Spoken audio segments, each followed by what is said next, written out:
Hey everybody, I'll be with you just a second. My body is acting a little strangely today. Okay, hello. Welcome, one and all. Welcome to my stream. It's the 4th of Job. How's everybody doing today? Hello, Atelier Zeno. Hello, Barrier Trio Bean. Hello, Neko. Hello, Montanok. Hello, Namai. Good to see everybody.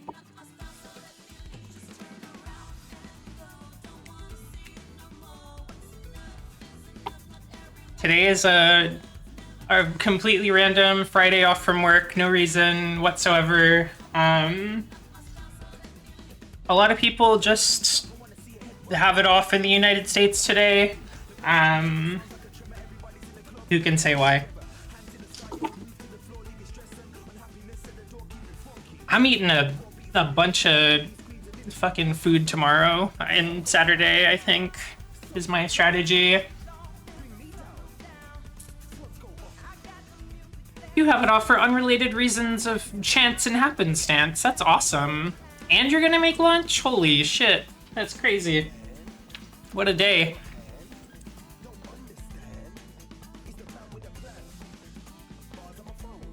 Kind of living high off the hog, hell yeah. Atelier Zena is eating liquids.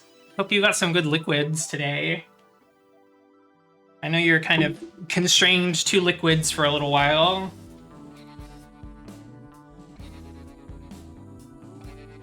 The napper. I slept in until like almost 9 today, which is very late for me. It felt awesome.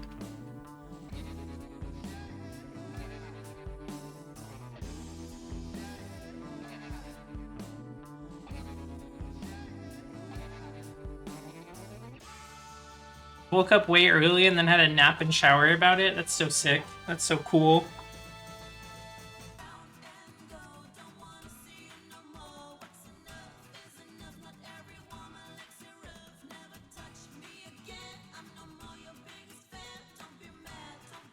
Woke up early and then laid on the couch watching aquarium videos for a few hours. Oh, wonderful.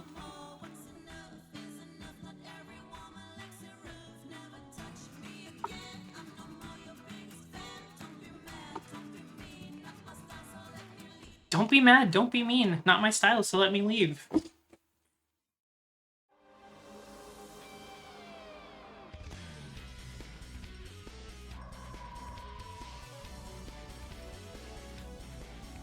We've got Death Smiles music in the playlist now since I finished that game.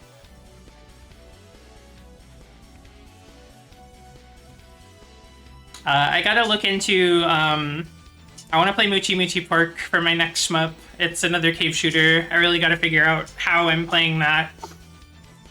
It's on Xbox 360. It got ported to, so it's certainly possible for me to play it. I just need to figure out, like, the best way.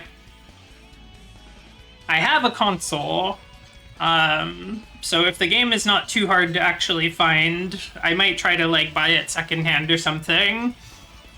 But if not, we have other methods. It looks really, or sorry, I should say it seems really fun because I have actually played it.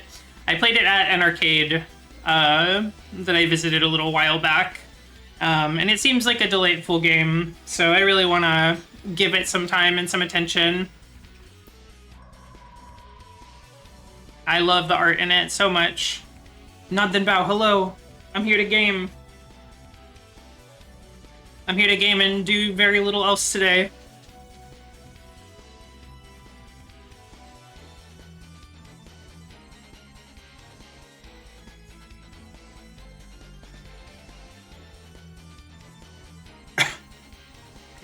I'm pretty thankful.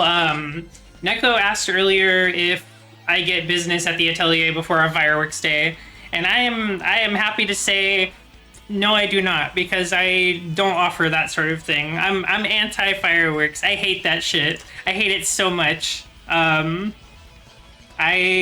would destroy all of them if I could.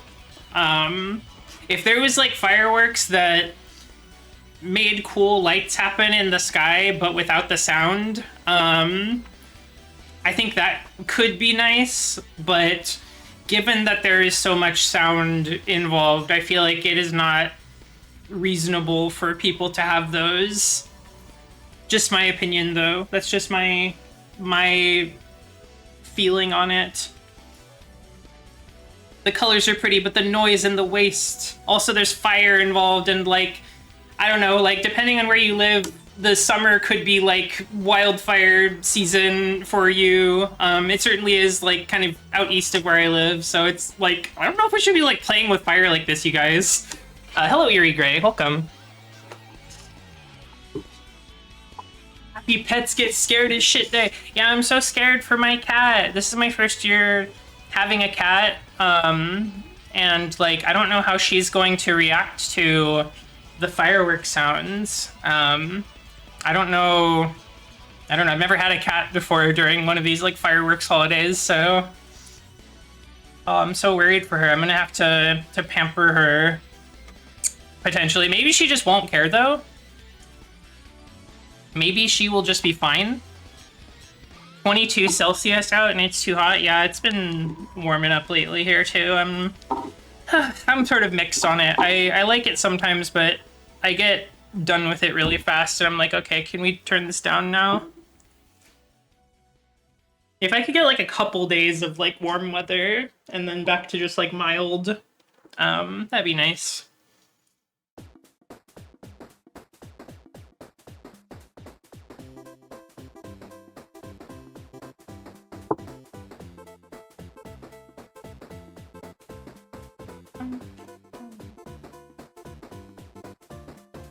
Neko went to the store and got groceries and 2 cheese buns for awesome sandwiches. And a hand seat. What is hand seat?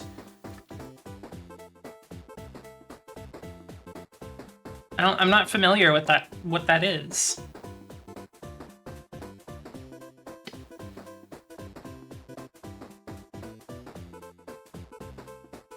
Find an awesome picture. Yeah, share with the class.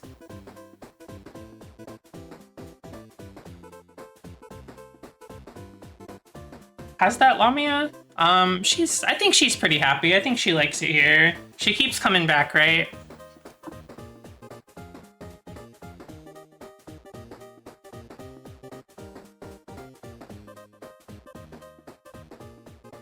Oh, who is she? Her name is, let me make sure I've got her name right. I think her name is Isis from Ragnarok Online. Yes, her name is Isis. And she is from Ragnarok Online.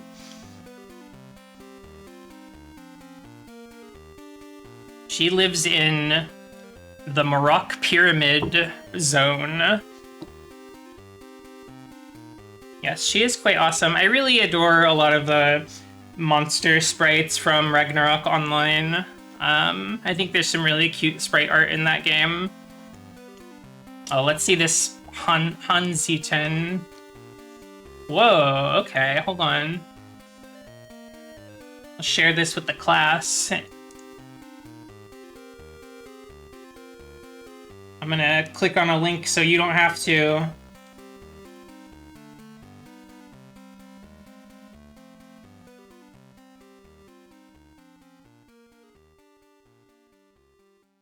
I guess it helps for the VOD viewers as well who are not here. Hello? Where did it go?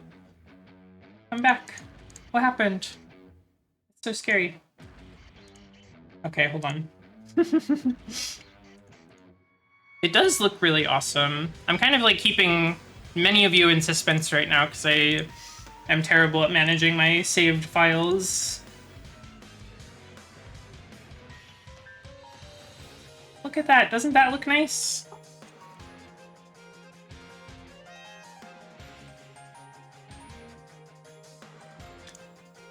Named after the Hanseatic League.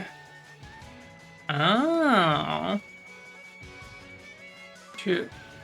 Two short crust cookies with jam sandwiched between and 2 different kinds of glaze. Okay.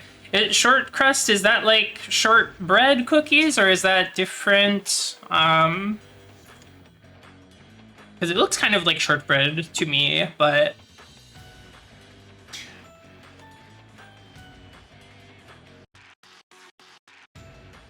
The burning flag gift should be a staple? Well, with how things are going, it just might be. We'll see. Morbiteg.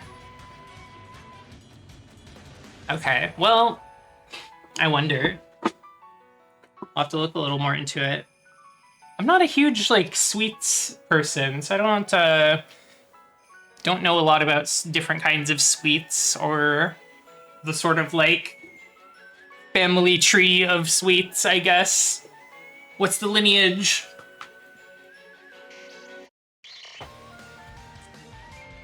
It does look very good, though. I hope you enjoy it.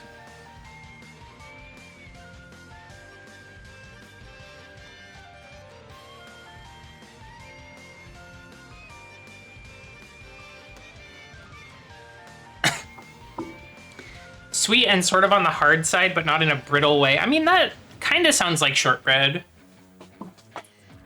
Shortbread cookies.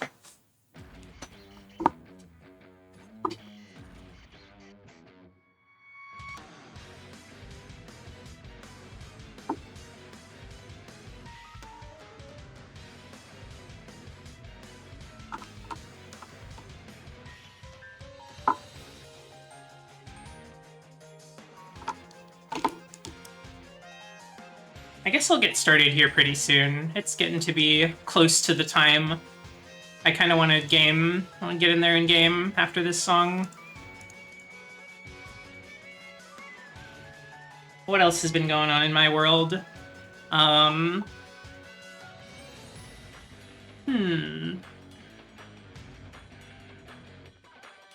What did I even do yesterday? It's all over. Oh, I played a lot of Guilty Gear Xrd with some friends yesterday. That was fun. The top left girl, so that is, well, I call her Bokolim, but she is a homunculus daughter that you can raise in the PC98 raising sim, Mercurius Pretty. It's also on Sega Dreamcast if you're interested. I did a stream of it long ago with a, like, screen reader translator thing. It was sort of messy, but it was fun.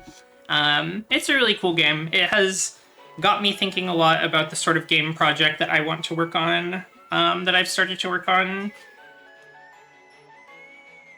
I really love it, though. It's just got, like, really great graphics and art, as PC98 games often do. And yeah, raising sims are a delight. I really enjoy them. I'm glad they're having kind of like a renaissance right now.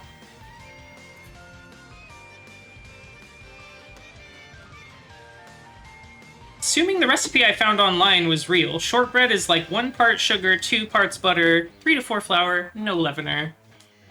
Interesting. But yeah, I actually plan to play some more raising sims on my stream in the coming days as kind of research for my project. We'll get into that later. Let's head over to the game. Let me unmute the game. Okay, great. Back at it. I think last time I just stopped immediately after Melusine, so Lena is still down. We'll have to get her up in a second. Let's see. I think right now we are looking to maybe get some legendary items, legendary weapons. I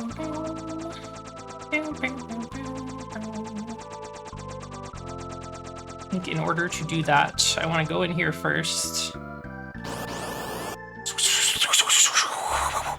This is the town of Mirage, which is only accessible in the third world. It's a strange place that doesn't exist normally.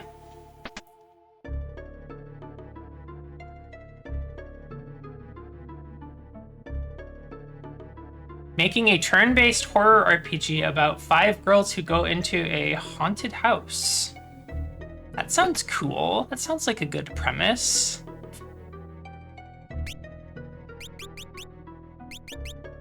don't think we need any of these spells.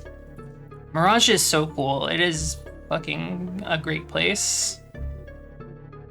This town that, like, only kind of exists. It's, like, partially in the void.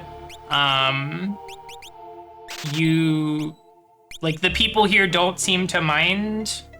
People don't seem to, like, they know that it's like this, but they just don't, they're, like, fine with it. They got all these, like, shops that have, like, one front-facing person who sells some sort of, like, mediocre, not like mediocre, but, it, you know, just okay stuff. And then in the back, the secret room, they've got all the good shit.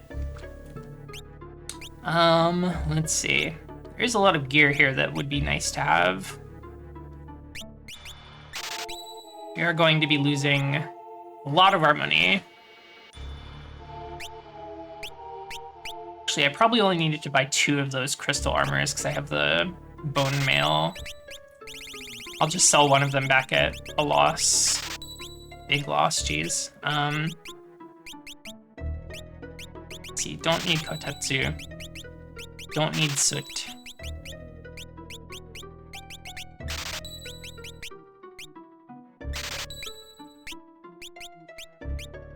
We have an Aegis shield, so let's just get 2 crystal shields for now.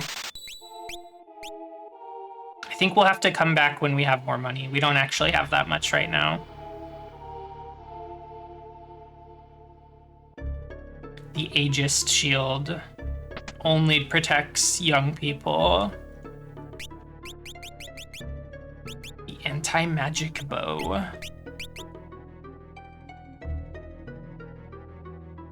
Galuf cannot use the Aegis shield, that's right.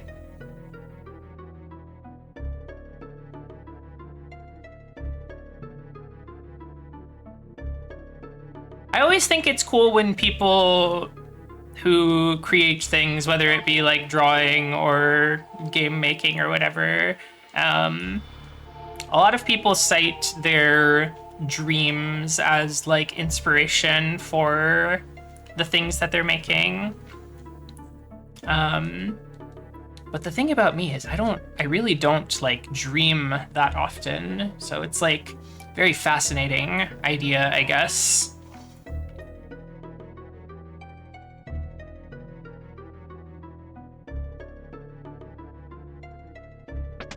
I feel like I only have dreams when I take melatonin.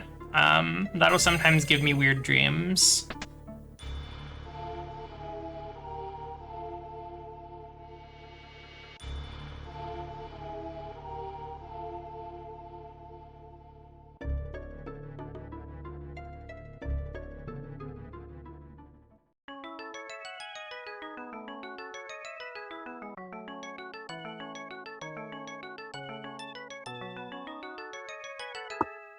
I gotta put more of the dreaming agents in. We've mastered the piano for real now, by the way.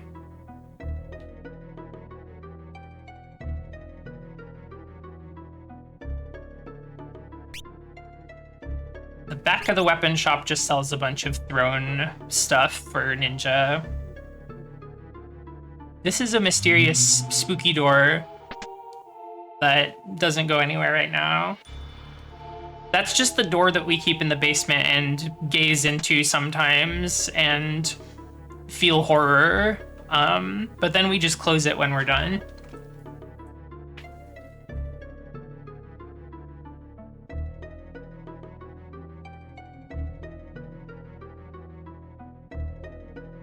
Here's our buddy, the Black Chocobo.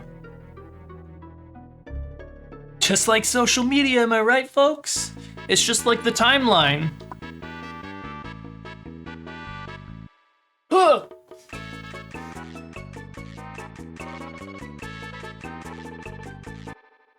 Okay, I actually don't want to ride the Black Chocobo anywhere right now. What we will do is go get our sealed weapons. I think that's a good idea.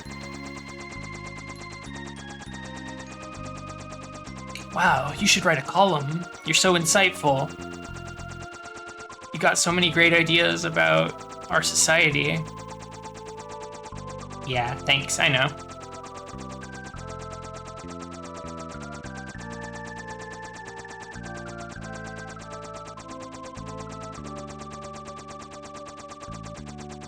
Freaking castle is...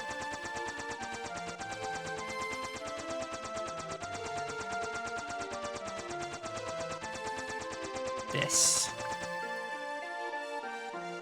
Make columns for... I have to please the columns guy.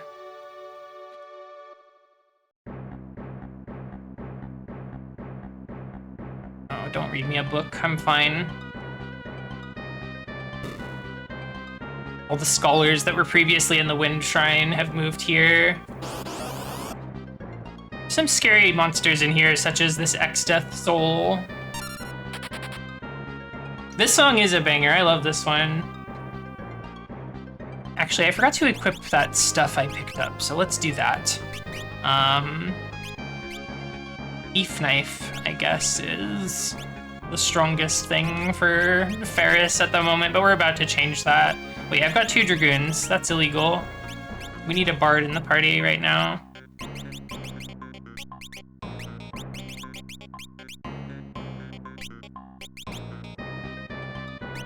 Who hasn't mastered bard? Has everyone mastered bard? Oh dear. Okay.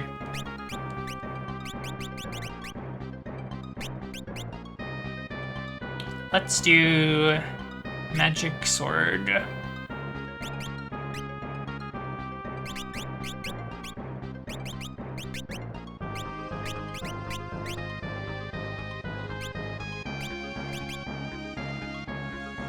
And I think the dragoon ought to have a lance, personally.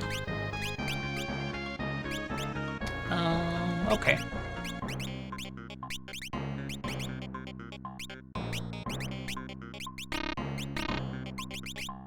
Okay.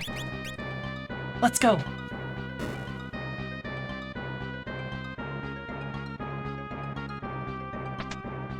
This soundtrack is just really good in general, I think. It's quite up there in terms of Final Fantasy soundtracks to me.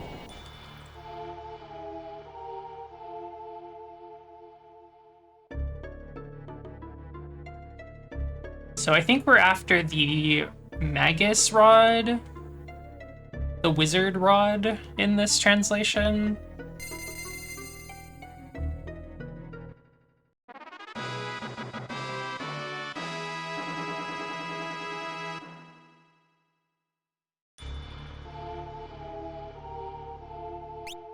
Throw that on right now.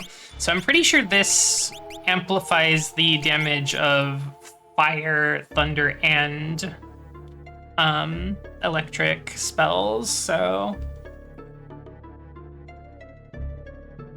The panic music that they play a lot is kind of bad. I don't think that song is very good.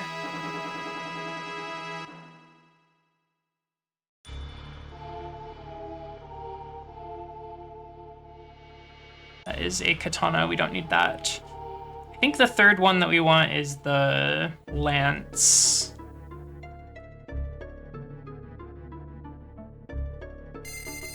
We are actually going to complete another tablet dungeon, so we'll get 3 more weapons as well.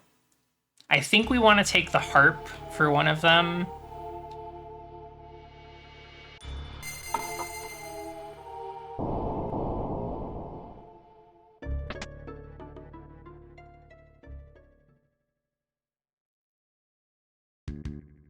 Little interstitial with exdeath.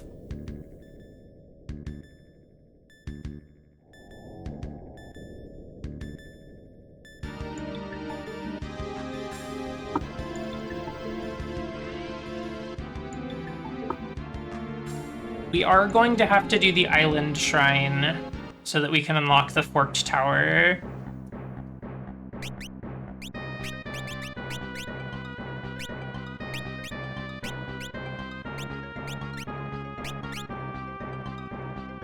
I think the assassin dagger can be magic bladed, but not sure. Oh yeah, Exdeath is absolutely a tokusatsu villain. I think Golbez kind of is too. Got the minions, got the big bad suit of armor. It's like when Rita Repulsa is hanging out with her dipshit little dudes. I really like the World 3 overworld music. I think it's quite nice.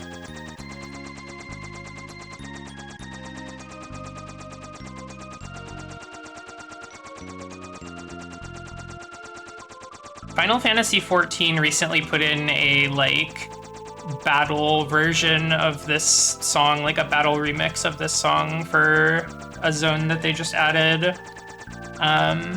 It's pretty cool. It's not... I didn't expect them to make a battle song out of this, but it works.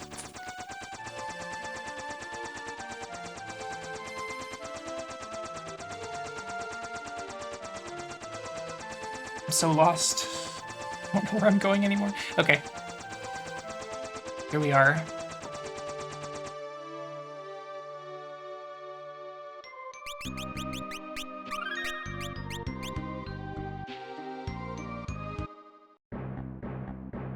Alright, we've got these guys.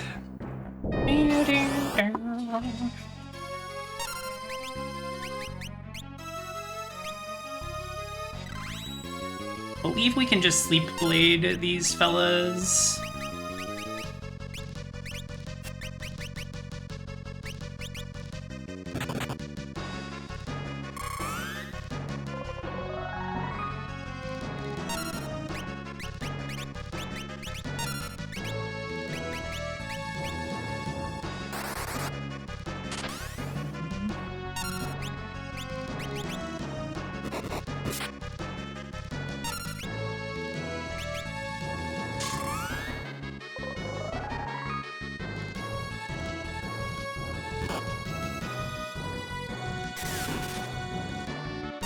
Oh, they absorb holy. Interesting.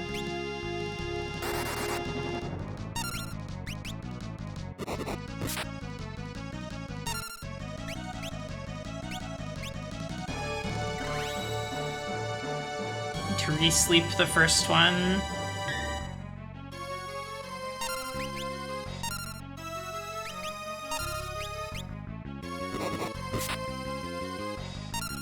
Okay, now they should be pretty much donezo.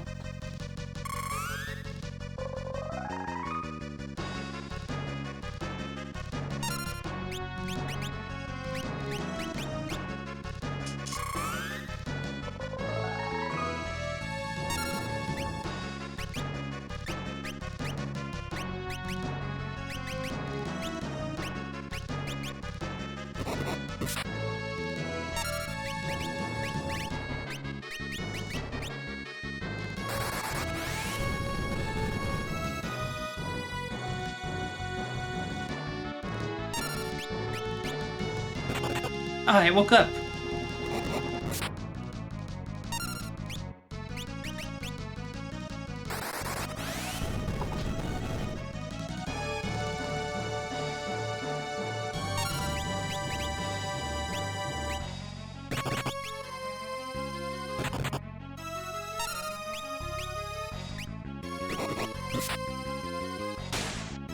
Oh shit. The assassin dagger did its thing. Let's hope we can kill this one fast. Alright. That works. Oh, Kryle's itty bitty black mage is so cute. So cute.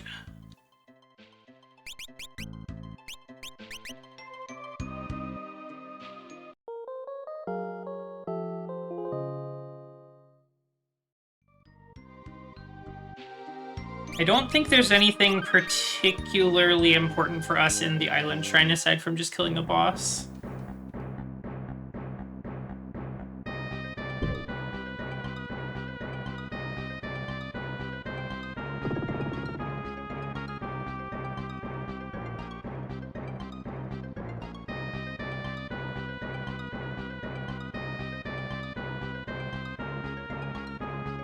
Yeah, this place has like the ducts.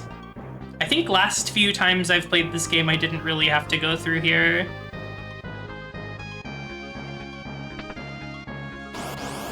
Might be some trial and error as I do this because I really don't don't do this place too much. I was hoping for the instant kill.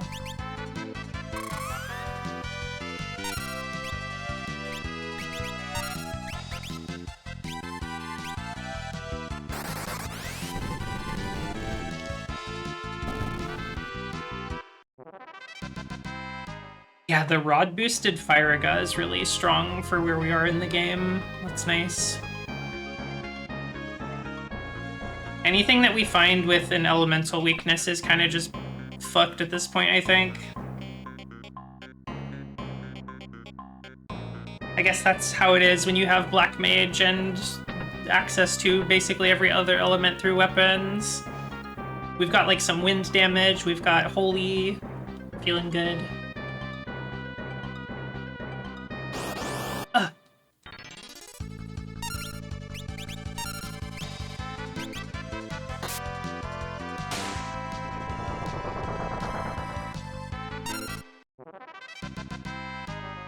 The Assassin Dagger is so cool. Invisible. Let's see, can I... Let me try Break on this fellow. I don't know if it'll work, but we'll try.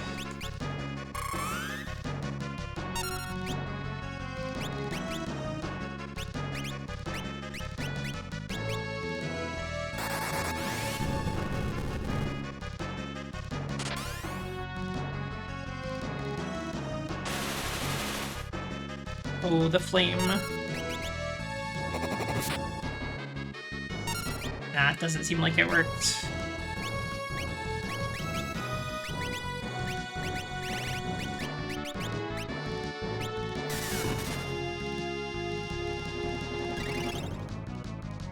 Oh fuck, he's got the bone mail! I forgot! Okay, hold on, we can fix this, we can fix this.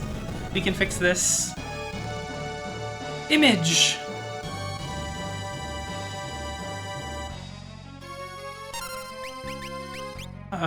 Bop. Get that drain sword up. Oh no, Butts is dead. But that's fine, we actually have a way to save him now.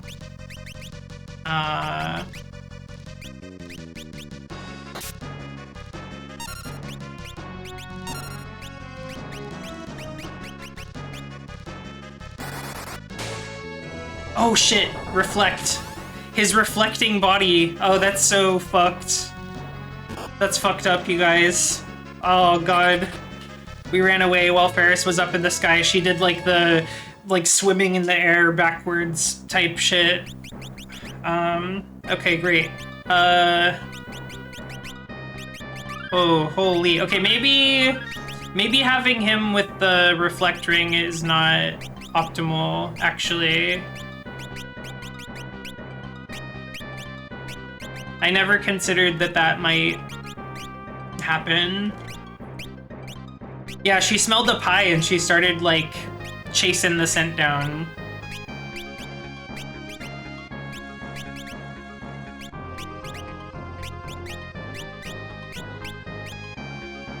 Okay. Maybe we try that again. I don't even know if this chest is gonna be, like, worth it for my party, but I feel, like, embarrassed now.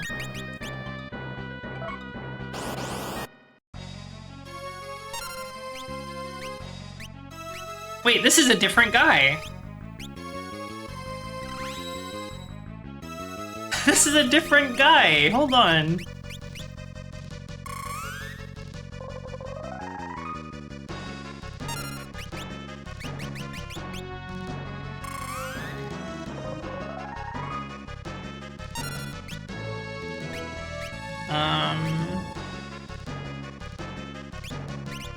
Honestly?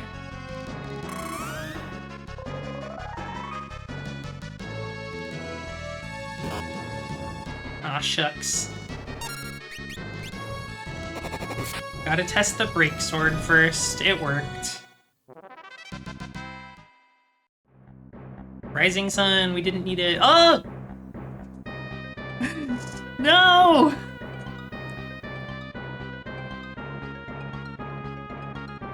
This dungeon is so funny. These like air ducts that just like suck you up and shoot you around the labyrinth.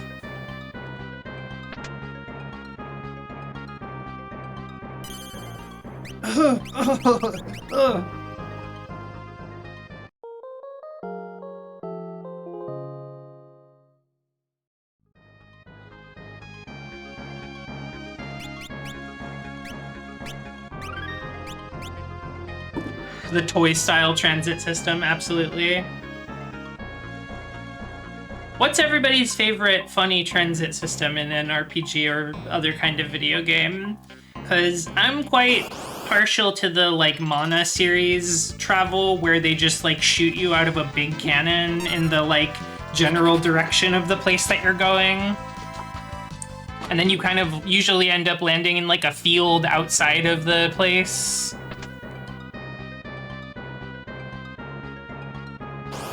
Garganroo is pretty cool. I like that one. I've been thinking about Final Fantasy IX a lot lately. Airships are great. Airships are classic.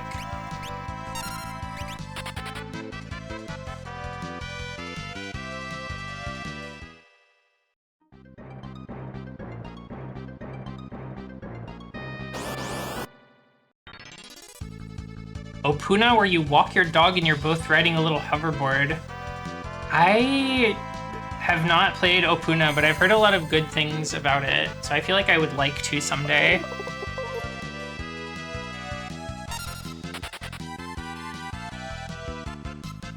The impossible slides you use to get around in the gold saucer, yes.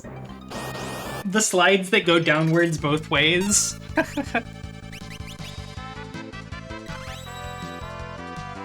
Oh, this is the funny robot that has the anti-air missile that you can only see if you have a Dragoon. So I'll show you the anti-air missile. Assuming that it lives long enough for it to happen.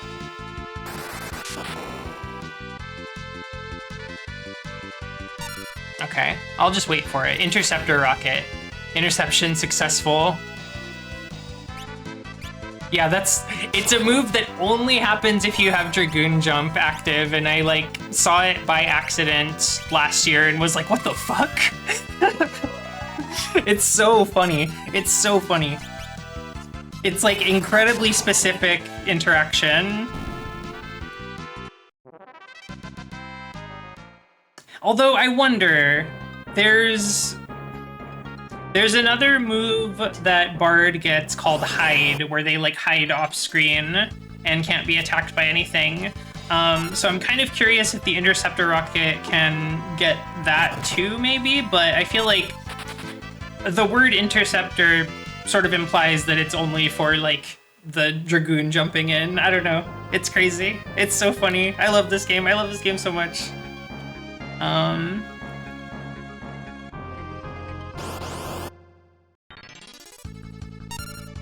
There's just so much, like, stuff in this game, and it came out in, like, 1992, which is nuts. I think it was 92, we decided in a previous stream.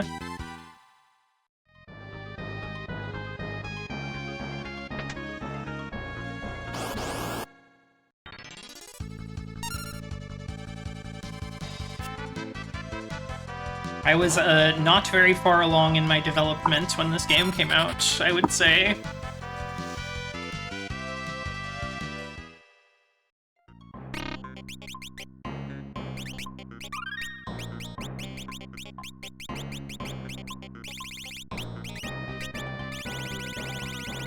There we go, there's the high potions.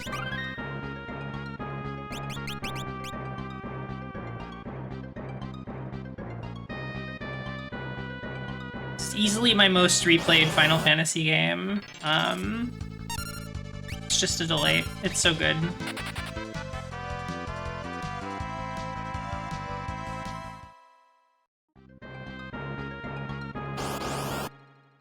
Oh, free me!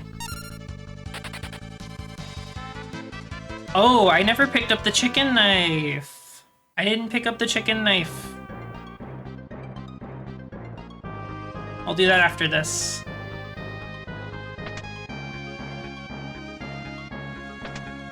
the Beast Killer. I'll never wield that weapon. There are too many precious beasts in my life.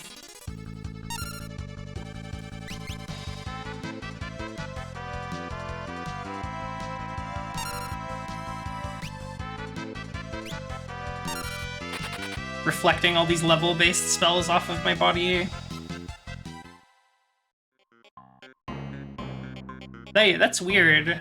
They're level 20. I guess, like, it still reflects, like, when it's checking the levels. Because I was like, I don't think they're level 20, so how could level 4 and level 5 stuff be going off on them? But then I realized...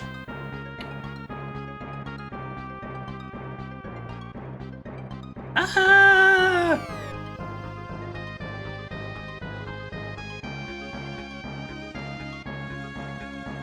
It's evil that the holes don't stay open.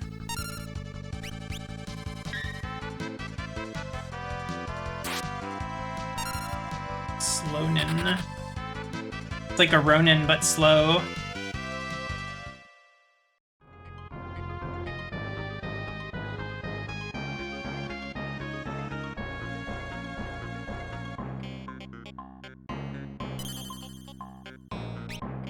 Pop another high potion here. Don't need to spend a cabin, I don't feel. Especially because this boss should be mostly trivial once we get to it.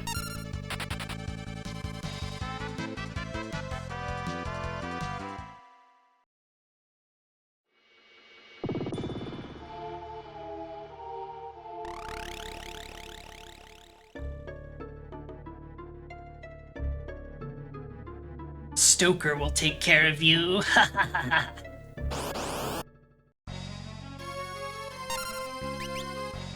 So I'm thinking we Sleep Blade. I'm thinking we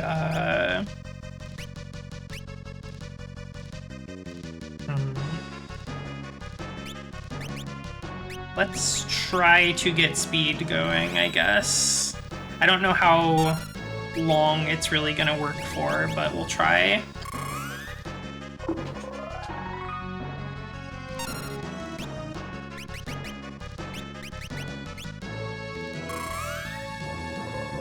If I can just sleep all, that would be pretty awesome.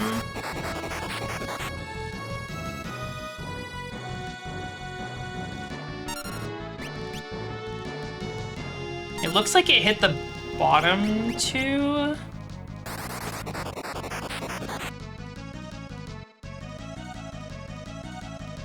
So now the last one up top is not sleeped, but now it is. And then I think we can just kind of burn it down.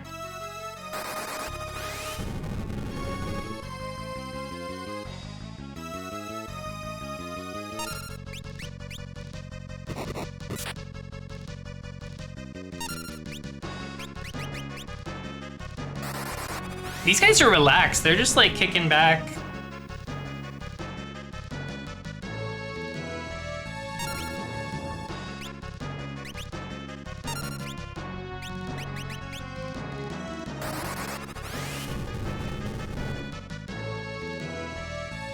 It seems like it was able to change targets or change positions. So let's re-sleep this one.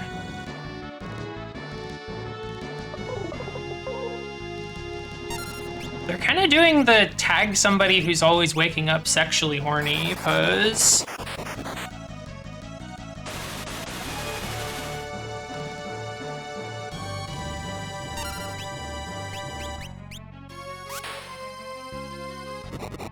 Oh, this guy's pissing me off. I'll just kill him instantly, except not really.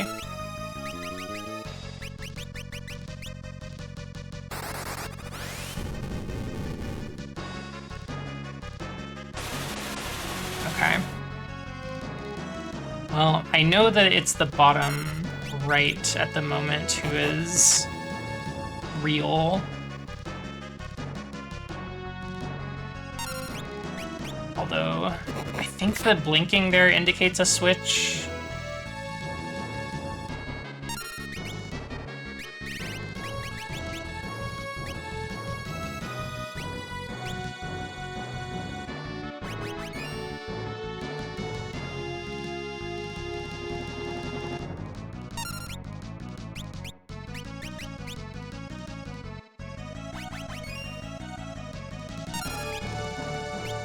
I'm curious how everyone is reading the sprite, because I think he's got kind of like, I don't know, I'm seeing more of like a whale sort of thing, I guess, where like his mouth is like open.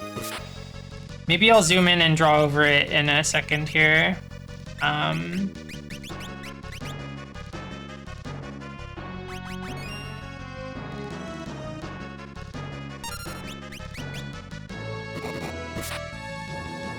Oh, or we could bring up the, like, redone art from, like, the mobile version or something. That could be a good way to look at it.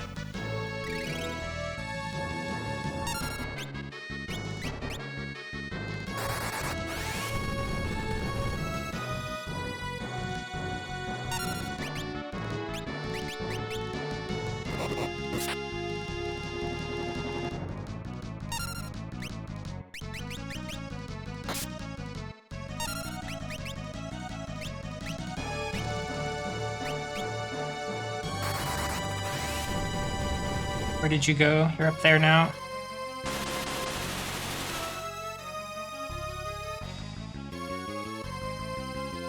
Well, that's scary. No, you won't. You could never blast my mind.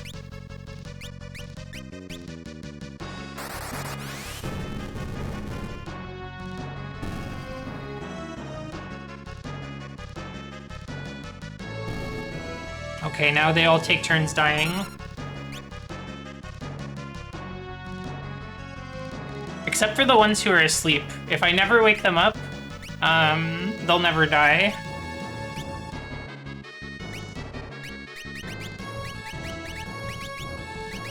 Ah.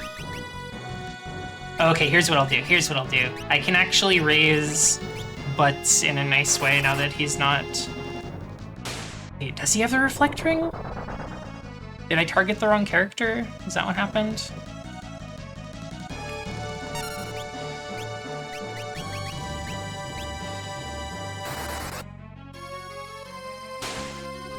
Why is that happening? That seems strange.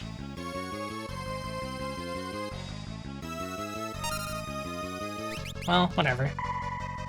Bonk.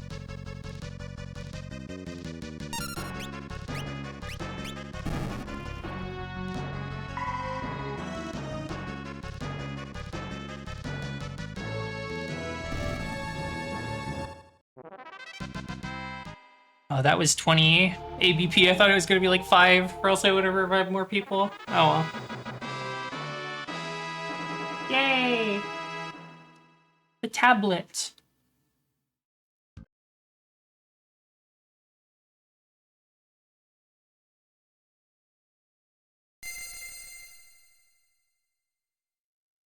The door to the Fork Tower has opened.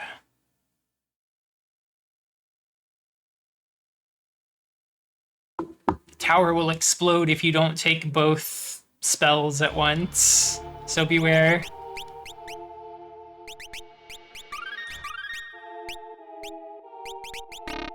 Oh man, you can't even look at his equipment when he's KO'd? That's crazy. Alright, let me get out of this room and save up. I guess I might as well, Oh yeah.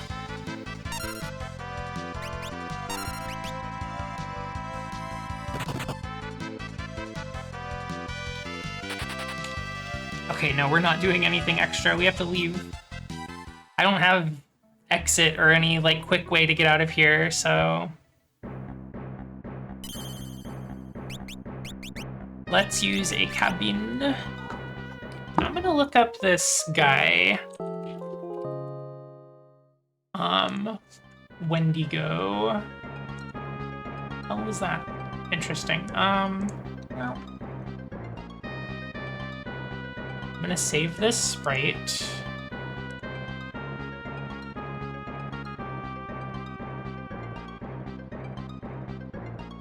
I want to see his HD sprite, though. Interesting.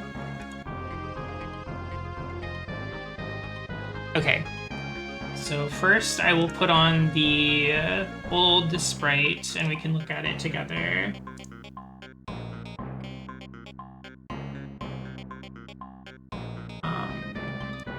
So this is what we're looking at here. Let me see if I can...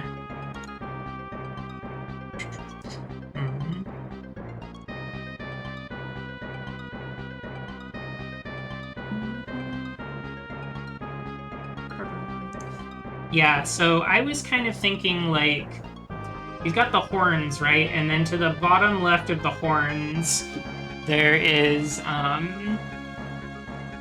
like a closed eye and then like an open mouth to the bottom left of that. That's how I'm kind of reading him. And then I'll pull up the iOS, now canceled iOS version of the game. Has this sprite in it.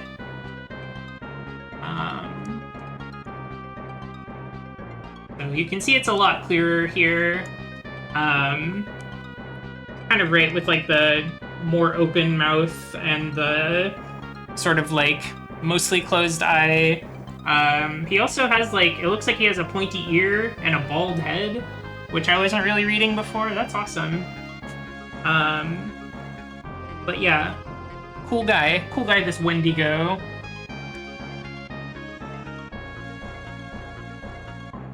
The gimmick of the boss being that only one of the 4 is real and the other 3 are illusions. And every time that you hit the boss, it changes which one is real and which ones are illusions. But what I was doing in there is mostly putting all of the clones to sleep so that they can't counterattack if I hit the wrong one. Trivializes it a lot.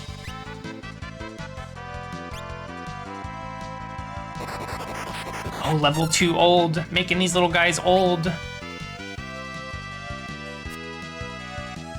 Yes, we're all about learning and growing here.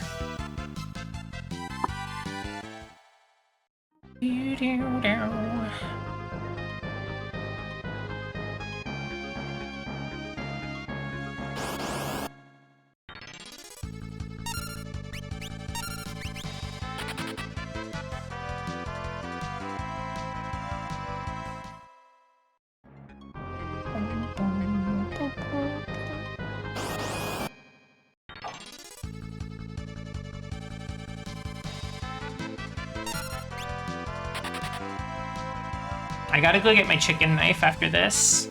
Every time I've been running from battle up until now, it's to power up the chicken knife.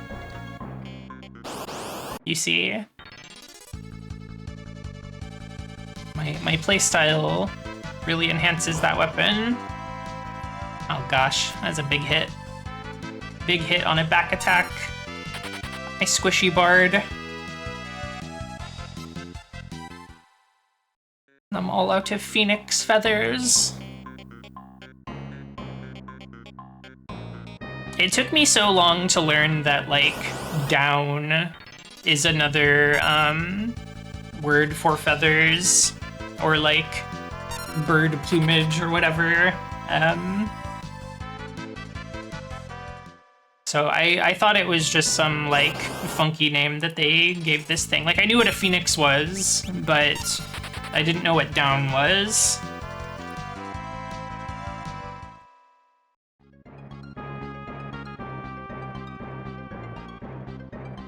Like, oh, you use it on people when they are down to get them back up like a phoenix.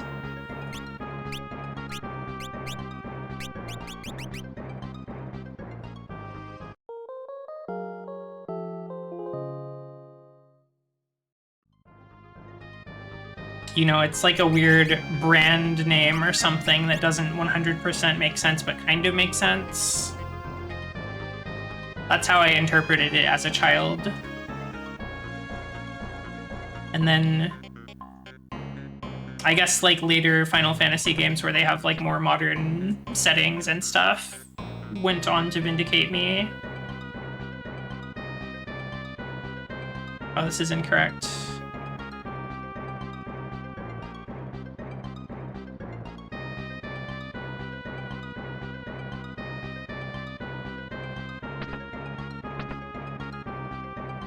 Downy feathers.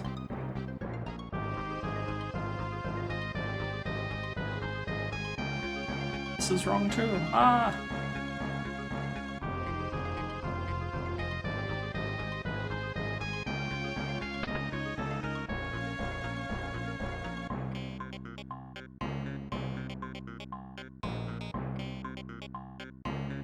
Well, I've put myself in hell, but I am getting some items and gil out of it.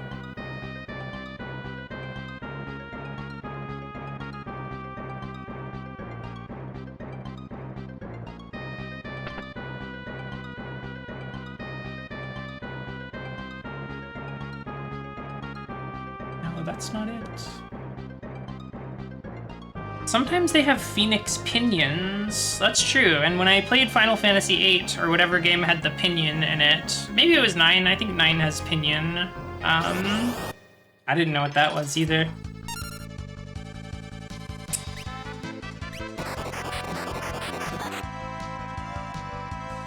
Maybe I could just kill this guy.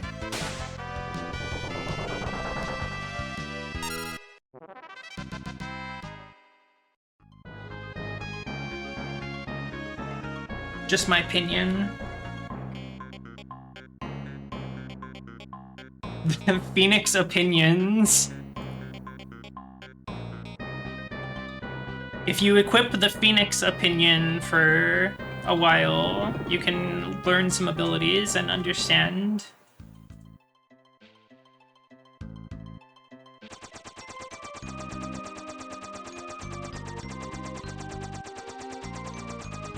Okay, now where the heck is Moore located?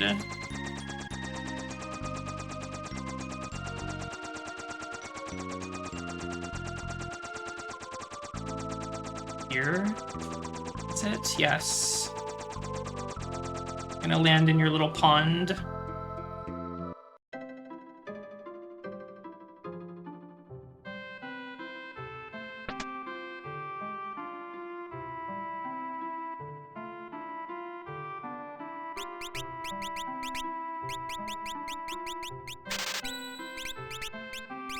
Oh, I'm broke.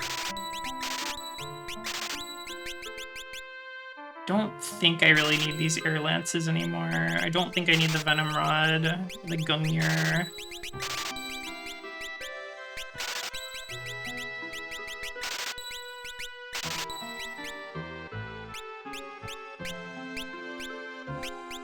I'm gonna keep one set of diamond armor for something later.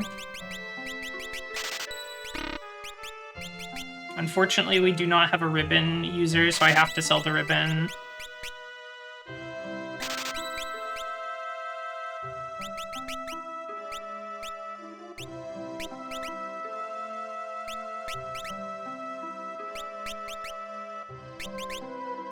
I feel like the Aegis shield is better than the crystal shield.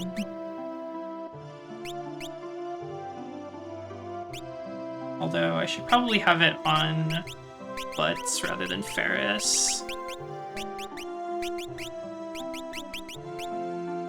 The Aegis shield is less good stats-wise, but it has the, like, magic blocking chance that makes it really strong. Okay. Get more of these.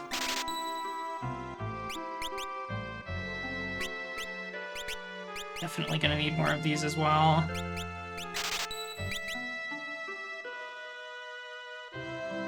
Being dead is shit. Resurrecting in fire is awesome.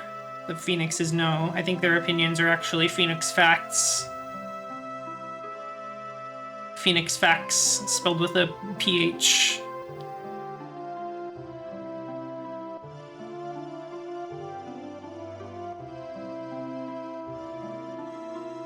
We're going out into the woods. Hey, you found me. You were able to get here by yourself. That must mean you are brave, but maybe you're just a show-off. Well, that is something you must decide for yourself. If you believe you have courage, open the chest on the left. If you believe you're a coward, take the chest on the right. You can only have one, though. I think I'm a coward. The chicken knife.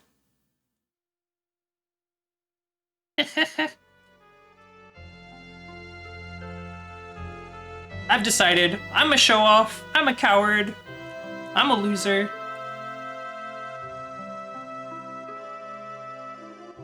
I run from all my responsibilities and challenges. Unless I absolutely have to do them. The chicken knife is just better, though. There's like, I don't know. They didn't fully, understand what they were doing here.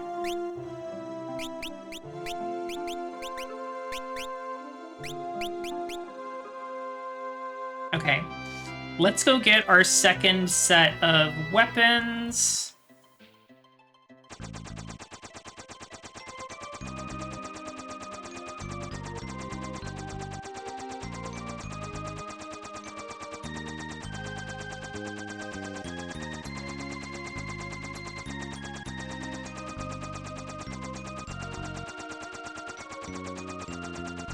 It's somewhere around here. There we go. Like, not only is the chicken knife super duper strong and never gets weaker, only ever gets stronger, but it's so easy to get around the quote-unquote drawback of it, which is that sometimes, like, 25% of your normal attacks will cause you to flee instead. But A, you can get around that, and B, that's actually like a buff. It's nice to be able to just run away. Hard hit, jeez. The confusing hard hit.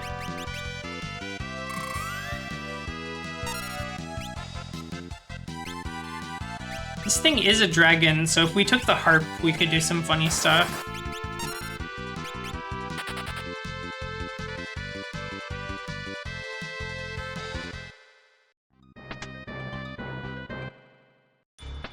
But yeah, holding L and R to flee is so much worse than just being given an instant guaranteed flee. So whenever I do this 4-job Fiesta, I'm always happy if I get Bard, because I love to run from battle. Or sorry, I'm happy if I get Thief, because I love to run from battle. Let's take our harp.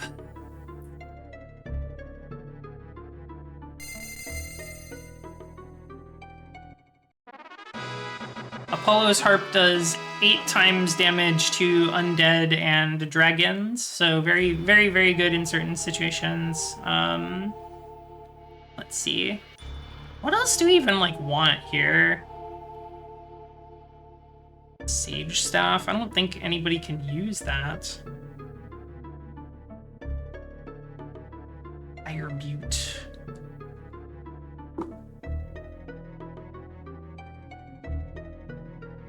The Masamune.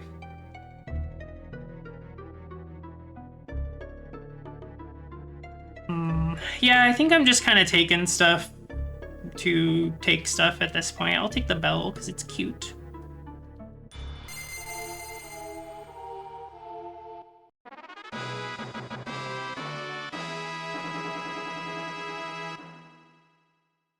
Excalibur is night only, but it's so cool.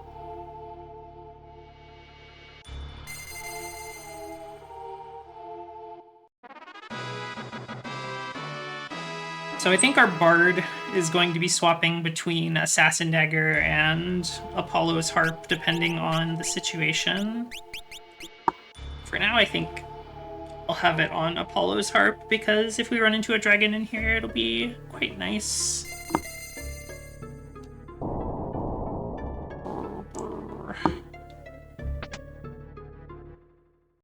I don't think I've ever used any of these weapons. I don't even remember how you get them. Welcome, Luca Lino. These are in World 3. There are 4 dungeons that you can do. Each one that you complete will give you 3 of them.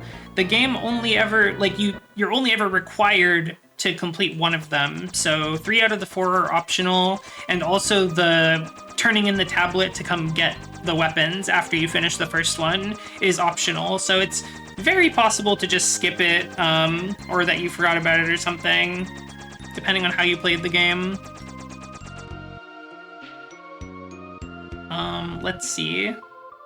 Let's use a... I'm not going to use a cabin, I'll just go over here and use the inn.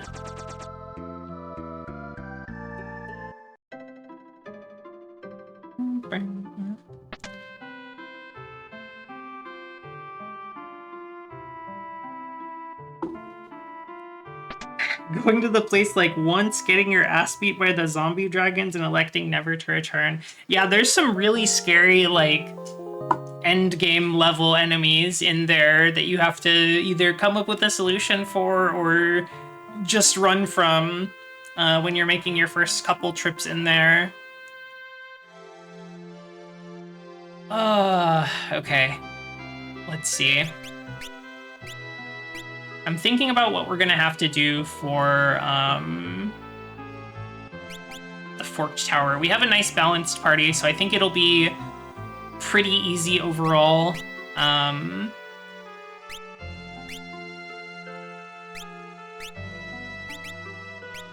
Just thinking about how to do it here.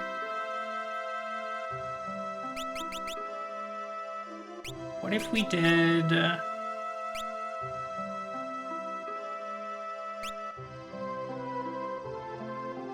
I might have to rearrange the party for, like, what jobs everyone has, just to make it a little simpler. I think what I'll do is...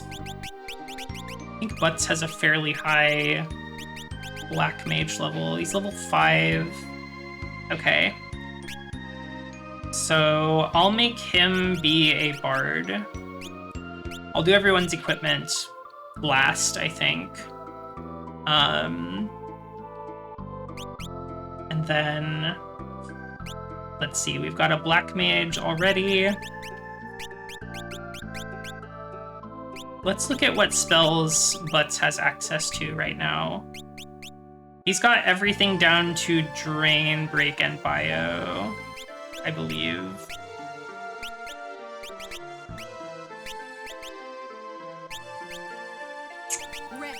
Maybe a little bit, maybe one more further. I don't remember actually how it works for Black Mage, but he's gonna have enough to do some damage in there. And then let's make Lena be our Mystic Knight, I suppose.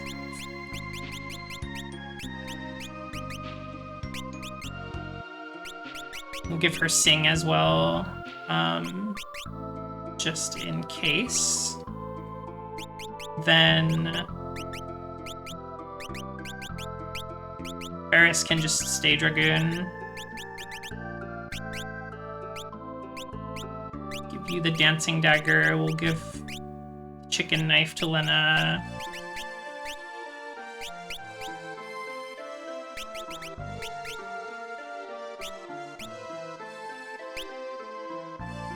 I think Minotaur absorbs Holy, so I'll switch Ferris to the Assassin Dagger. Okay, for those that don't know, the Forked Tower is a tower that is forked. It's split up into basically 2 towers. And, like, the way that I like to do it is... or the way that you're, kind of intended to do it is, like, you send your physical fighters up one side, you send your magic fighters up the other side. You have to do kind of a split party thing. Divide the party into 2 groups. Magic users will go to the left, so Butts will go to the left.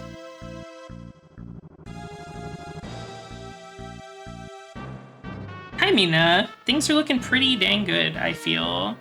We're gonna have our physical fighters go to the right.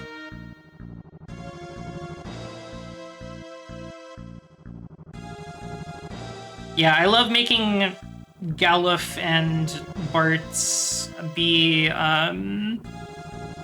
like the casters, and I like making the girls be the physical fighters. It's just the way for me.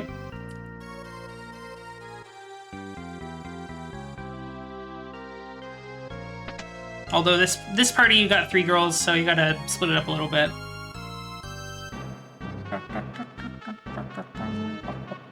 Okay. Here we are. Let's see if we can do it.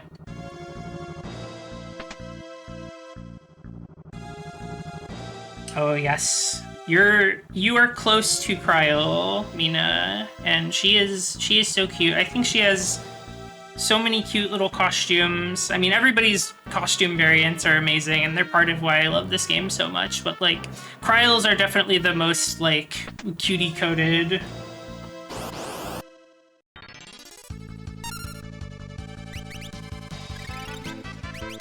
Tiny mages.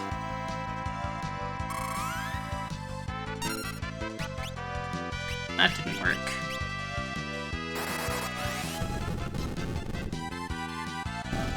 I feel like physical fighter Ferris is correct. My freaking dancing dagger. Prio's Berserker being just like a lion cub Kigu or whatever is awesome. It's so good. Like, everybody else, it looks like they're wearing the pelts of some dead animal, but, like, for her, it just looks like she's being eaten by said animal.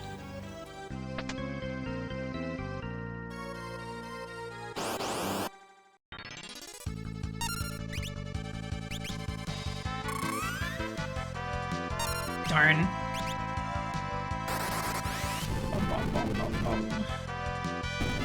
Forcing Butts to take the level 5 death for the good of the party.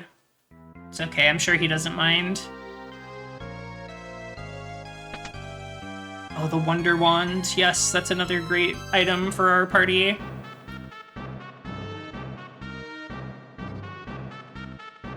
Level 5 death is never even used. You can set up some funny stuff to use it with Chemist, but I've never played that way. I've heard about it, though. I think Blue Mage also can, like, any job that has an ability that lets you change enemies' levels. Yeah, Chemist is definitely the weakie class, that's for sure. I've never played it in one of my casual playthroughs, and basically, I only replay the game to do 4-job Fiesta now, and I've never gotten it as one of my randomly assigned jobs, so I know not the power of Chemist, or, you know, I'm aware of it, but I've never wielded it myself.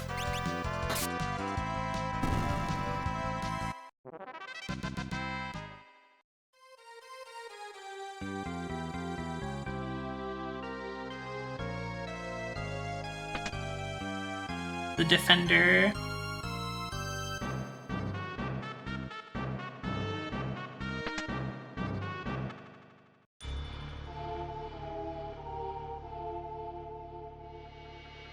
I just realized something that I can do with the other party, but we'll do that when we go back. We need to take them at the same time.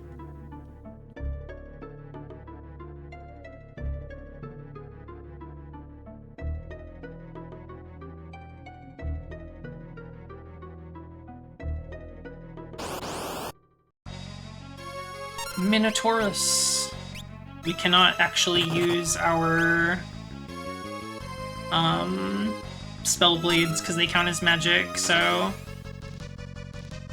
hang in there, Lena.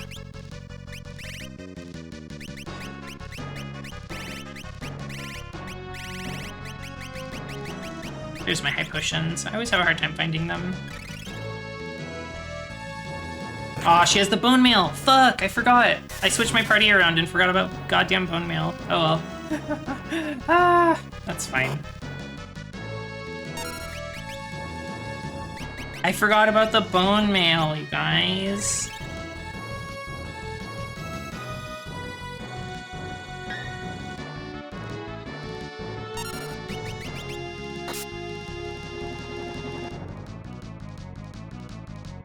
But it's true, if I have Bone Mail on a Spellblade, they can use Drain Sword and not die. It's quite impressive. It's quite delightful. I'm willing to use an Elixir here because things have gone kind of strange. Okay, I didn't plan that out so good. I'll admit it.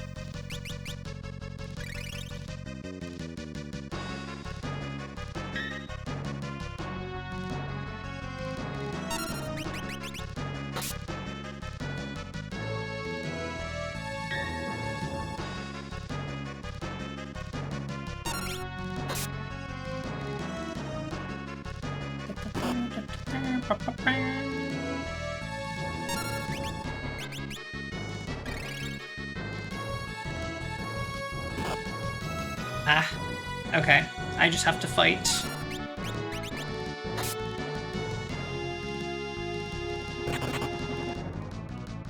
Yeah, my blunder, you guys! I fucked up!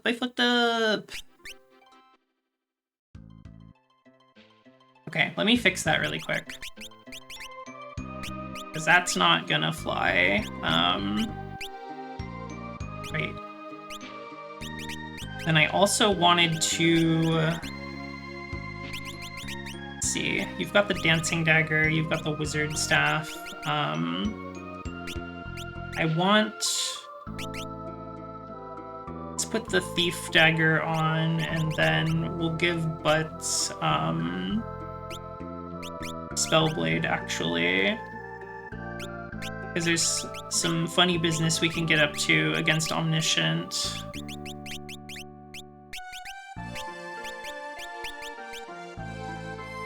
The blunder of the homunculus. It happened. Alright.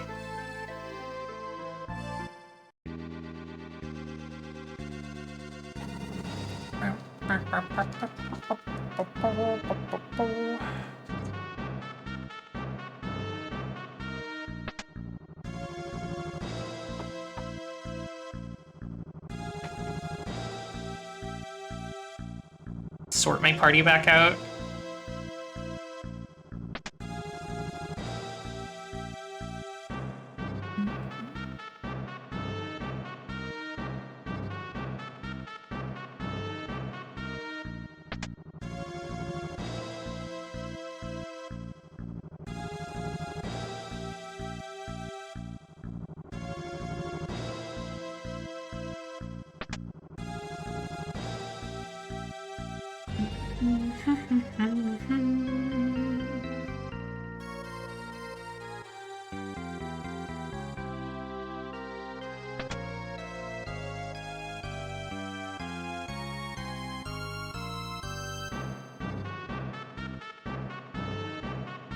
I like the big drums in this song.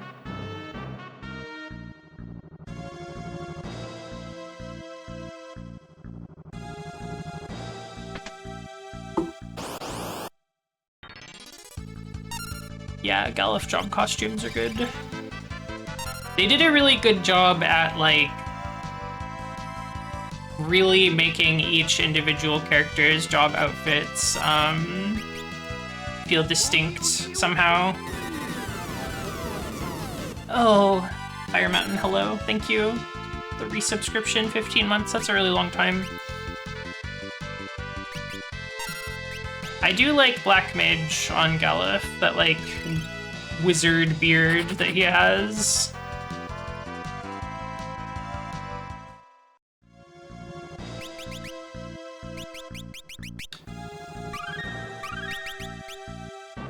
Yeah, Fork Tower time. We've got a decent party for it as long as I am careful with my actions.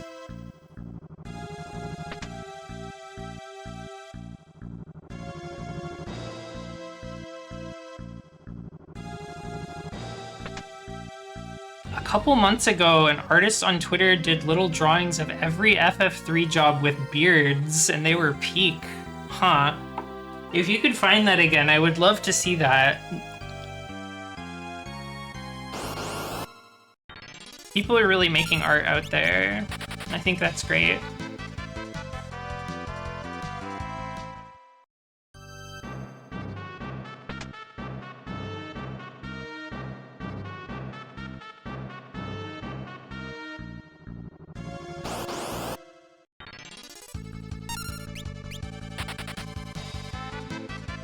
The chicken knife putting in work here, getting me away from these fights.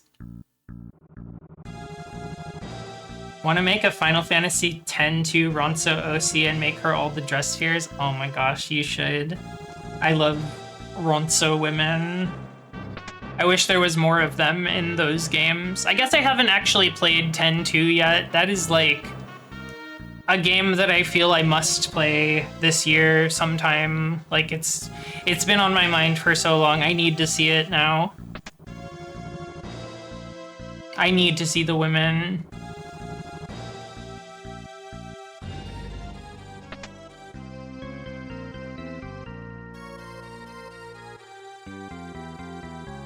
The girl road trip jobs game. No boyfriend, no problem.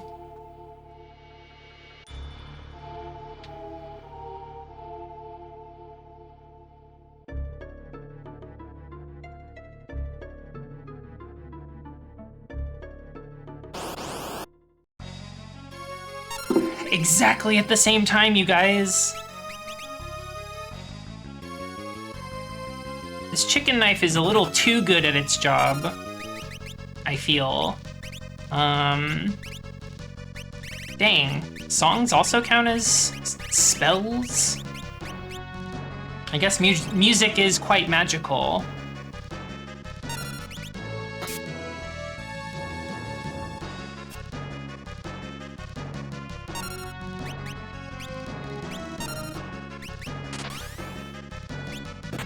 Uh-oh, that's not good.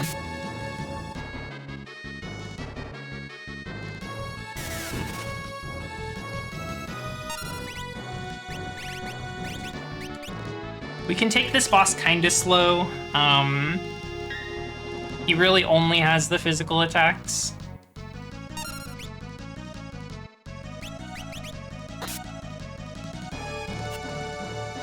He'll try to counterattack with that critical, but doesn't have the best accuracy, especially with the elf cape around.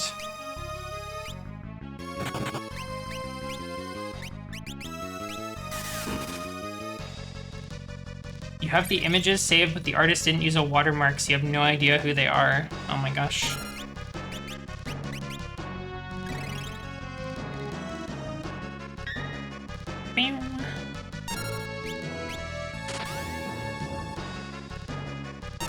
I have Lena use another high potion.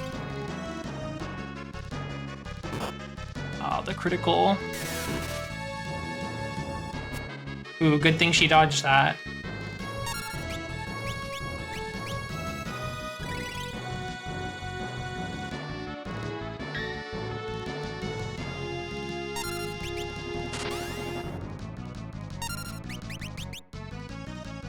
Tried to flee. It's fine. It's fine that the link is long.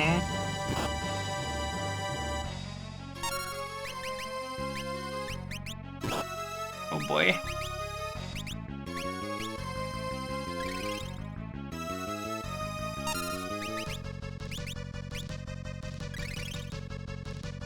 I need longer links. Okay, it's 4 links.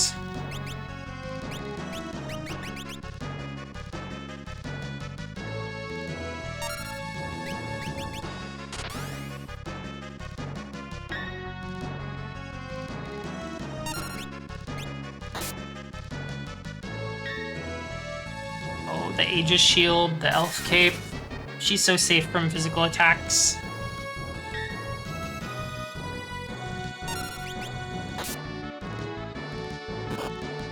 Oh.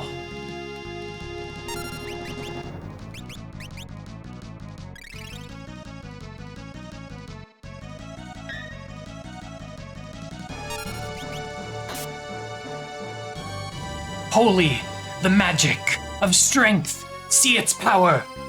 Not enough MP. I love that gag. I think it's very funny.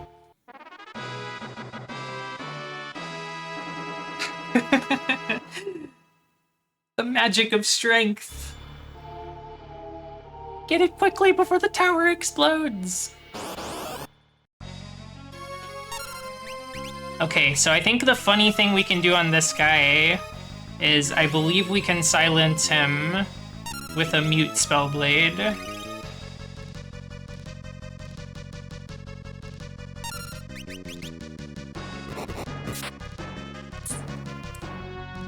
Haha, ineffective. He can't do shit now.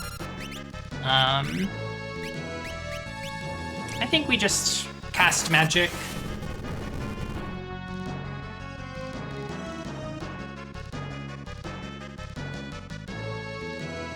Oh, babe, I swear this never happens. Normally I'm casting the magic of strength all the time.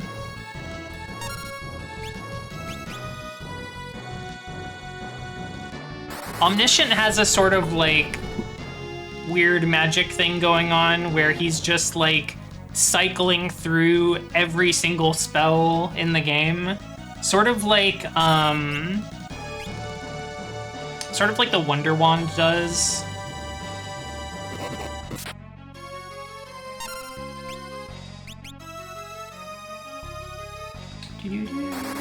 Hi, Bunnyface.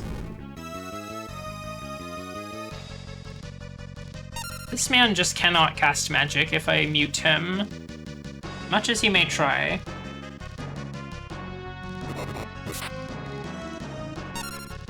Oh, maybe you can Berserk him.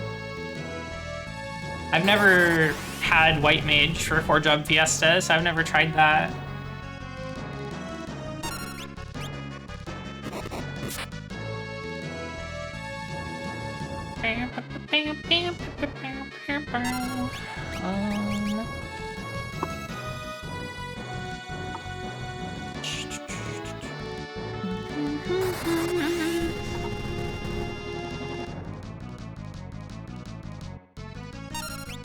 Congratulations on recognizing the name of a streamer that you follow.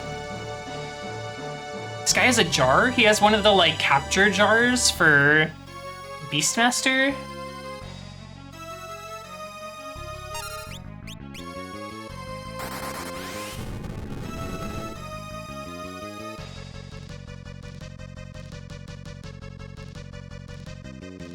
Oh, so you've got a jar? I'm sorry, I was not familiar with your game.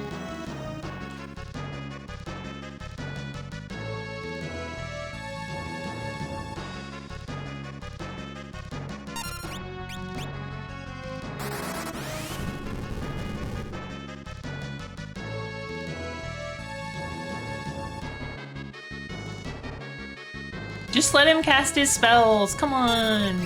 No.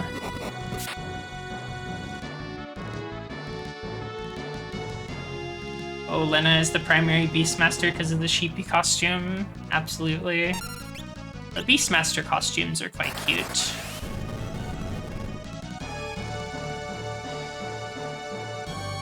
Okay, he's gotten into his black magic, but he still can't cast anything because mute spellblade is guaranteed to inflict the silence. He's throwing a tantrum every time I hit him with a magic sword. Like, no, that's not real magic. We're starting over. We're gonna do this battle fair and square. But he's silent, so he can't do anything. It's awesome when you're in your favorite streamer's stream and all your other favorite streamers are in there. Cool people hang out with cool people, it turns out.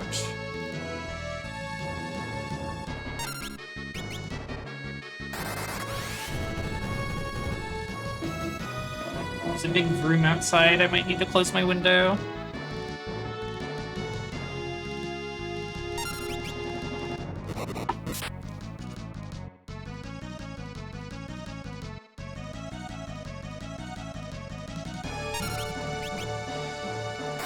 Streaming can be a bit awesome. It's a nice way to just hang out. That's what I like about it. He tried to cast Flare as he died, and he definitely had enough MP to do it, but he couldn't speak.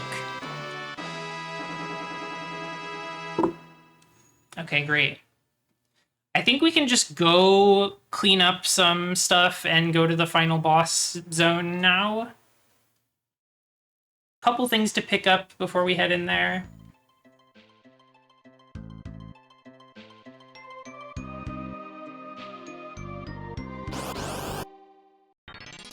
The funny thing is Flare is not going to be that useful for our Black Mage, actually. But it'll be really nice for our Mystic Knight. Black Mage, we kind of want to be using elemental spells more than Flare because those get boosted by our Rod, which is quite nice. Let's see.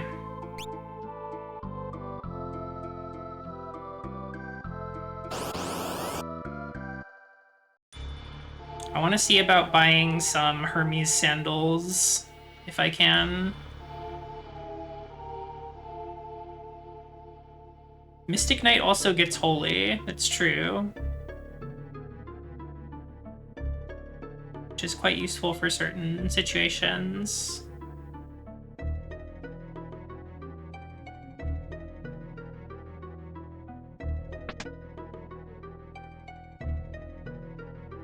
Yeah, the Black Chocobo gets abandoned, sadly.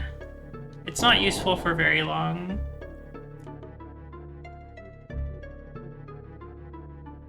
I'll teach you about the rings. Thank you. I want these quote-unquote running shoes. Going to sell Excalibur for 5 gil. Wait, why does the Earth Bell sell for real money, but Excalibur only sells for 5 gil? Huh.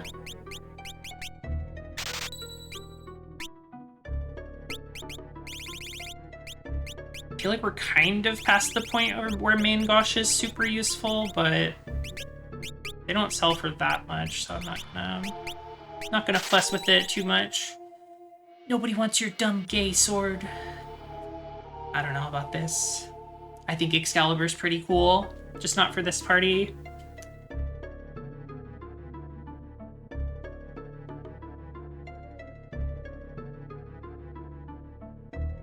Excalibur, I guess, is cool if you get a knight. It's a knight sword, so only knights can use it.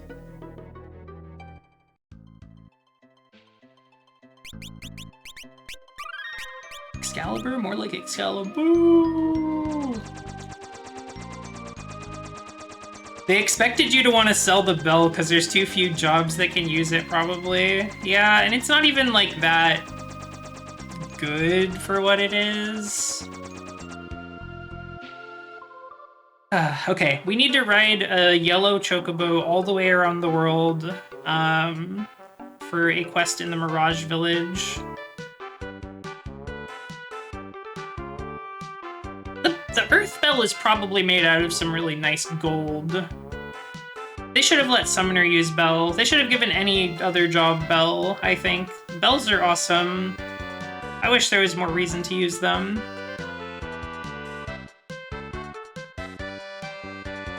Summoner with Bell would be cute. It would be so cute.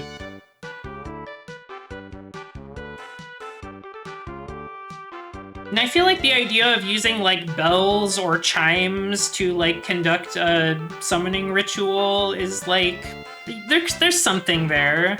You could make it work. Oh, the bird overlap. I got sent into town. Okay, they put Boko over here. I guess I'll start over with the intention being to finish at the Phantom Village. Bird-to-bird communication.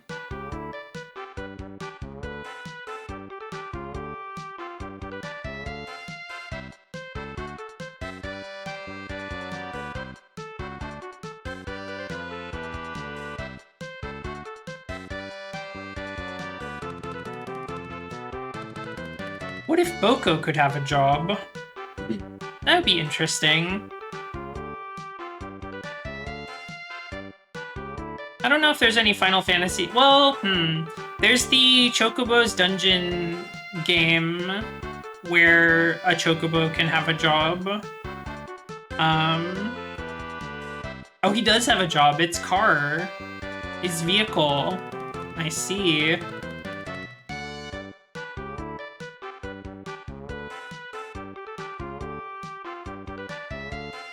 Mascot.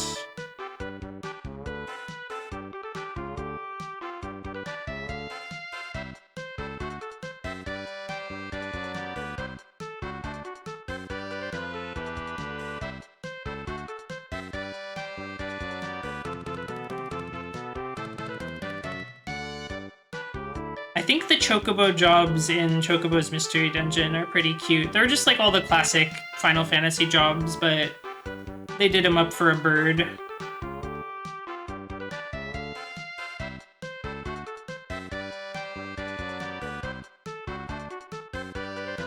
Imagine his Berserker costume. That'd be so strange and cruel. Wearing the skins of another animal.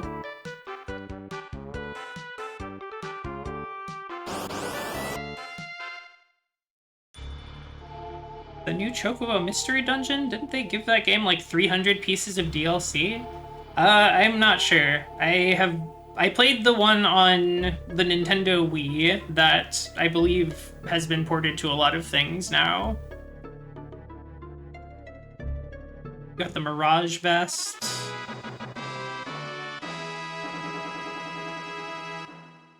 Nice piece of light armor that will put blink on enemies. Or not on enemies, on an ally who wears it. Wonder how they program this check? I imagine that it's kind of like how a racing game checks if you've taken the laps, where there's probably like little checkpoints along the map that it's like looking to see if you passed over on the Chocobo in a specific sequence.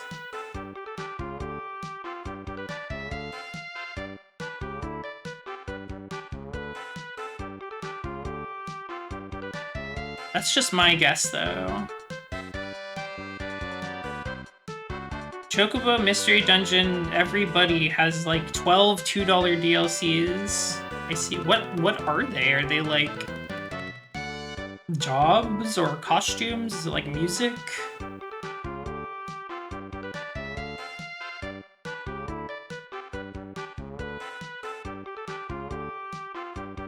Buddy Chocobo job. I see.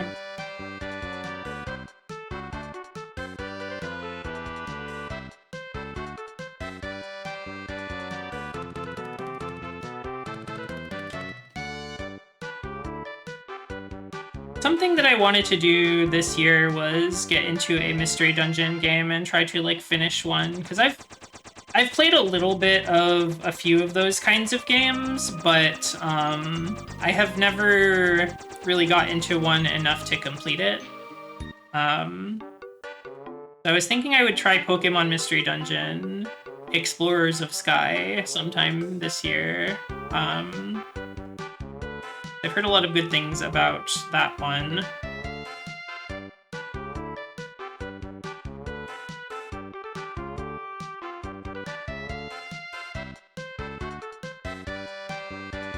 Yeah, I feel like I would enjoy a mystery dungeon game. I just need to, like, put the time in. I like roguelikes.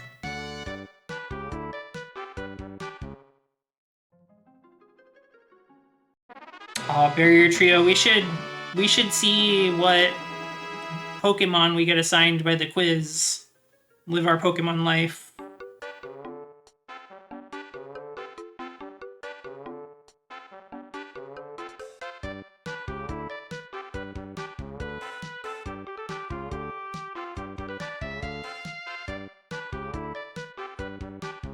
I think I got, like, Cyndaquil and Chikorita when I did it before. No, not Cyndaquil. It was, like, Chikorita and someone else.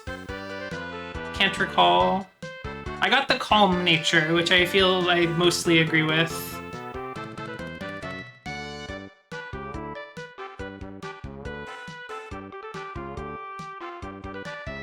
Are there any, like, ROM hacks for those Pokemon Mystery Dungeon games where there's, like, more Pokemon?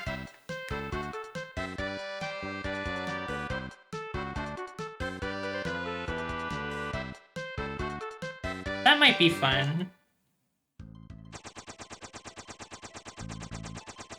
Not that I dislike Chikorita. I'm actually quite a Chikorita enjoyer, but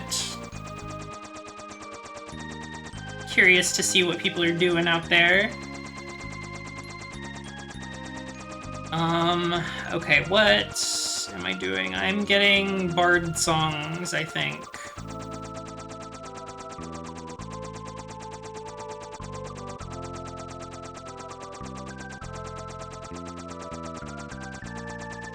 Saw somebody playing it with Hisui and Sneasel as their buddy. The Sneasler.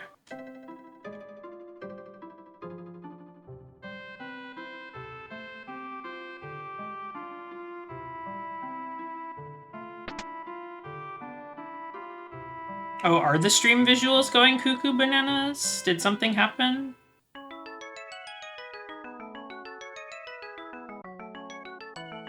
It looks normal on my end. Okay. I'm gonna say that's on you.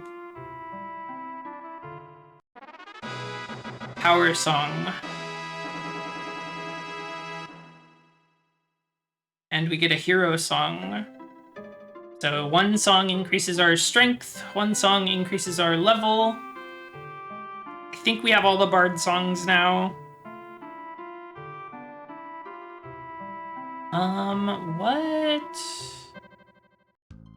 What else am I forgetting? Level increasing, that's right. I guess we can head for the rift and see how we do.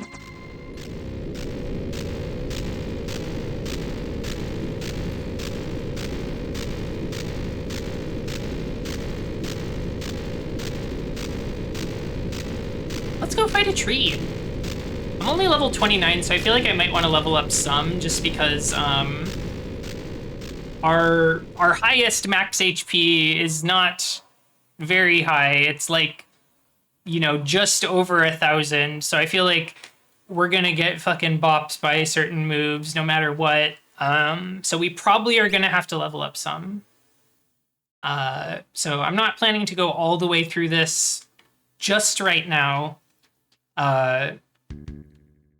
But we can go some ways in and start getting some stuff. Our MP is a little low on our Black Mage, but I'll just deal with it for now.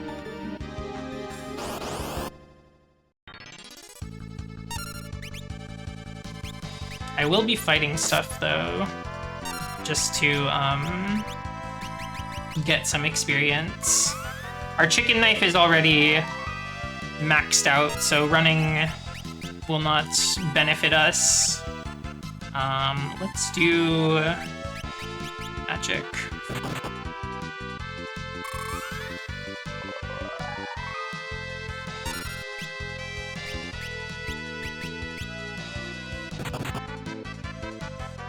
Yeah, we need HP to survive Almagest.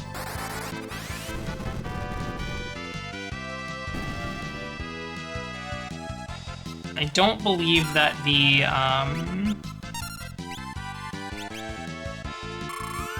I don't think the level increasing song will increase our max HP. Ooh, that's bad. That's not good.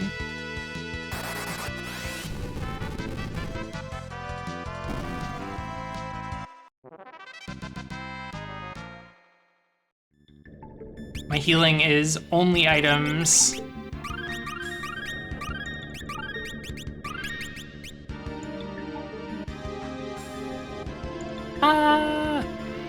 We're slipping, we're sliding. We're at the beach.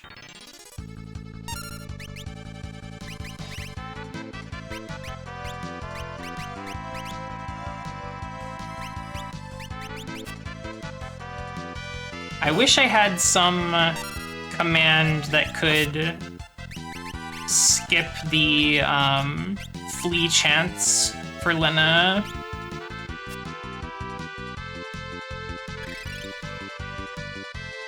I don't think that I do. I guess, like, jump is sort of a way to get around it. But it's so slow.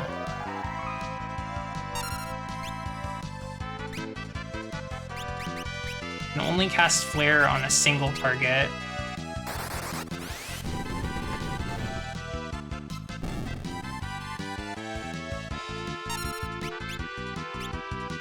I'll take the chance. Wait for this guy to pass his turn.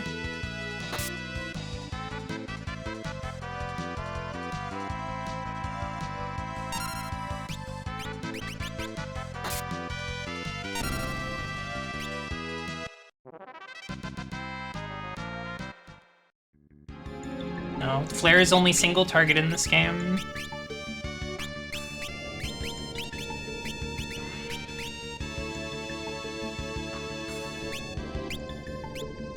It's a concentrated mega explosion, okay.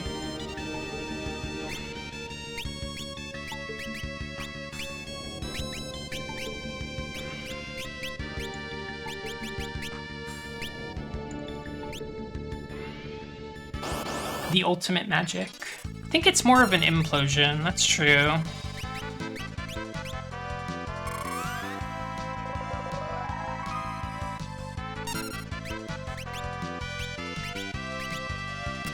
Oh, they're using Sonic Wave to half the levels of each other. Spores. What are you kids up to?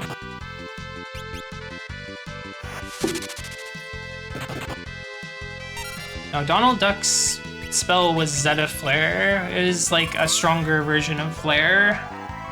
It's like kind of the ultimate version of Flare.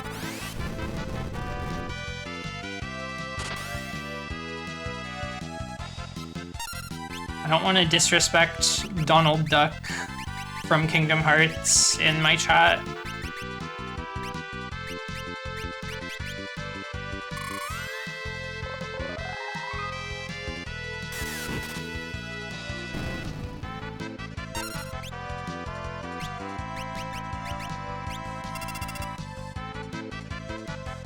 Can we steal anything funny from these guys?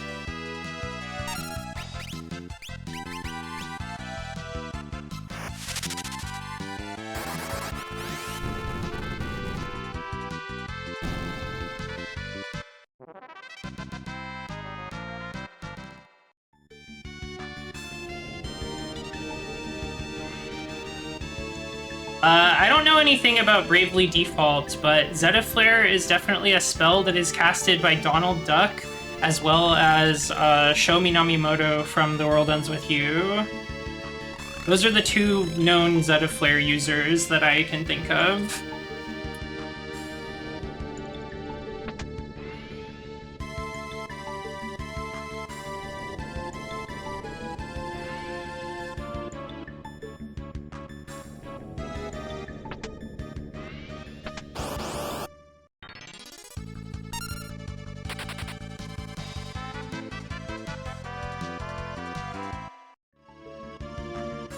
I think it's just damage formulas where the level comes in.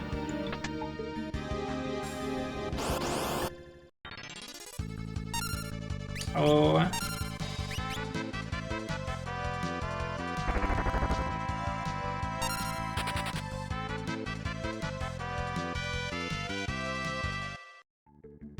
Yeah, you gotta finish that game. If you don't want to play it again, there's a VOD of me playing that game, as well as the sequel, all the way through.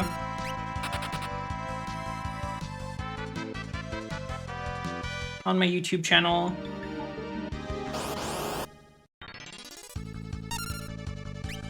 A level checker.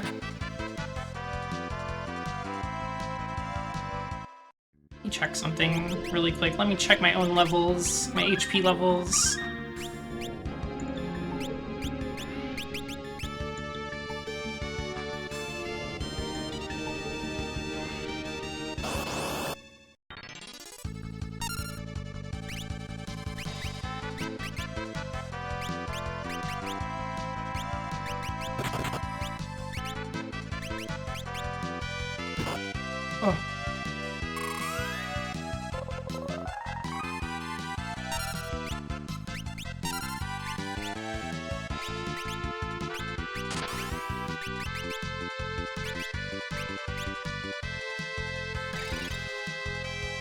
It is weird that stats are so static in this game.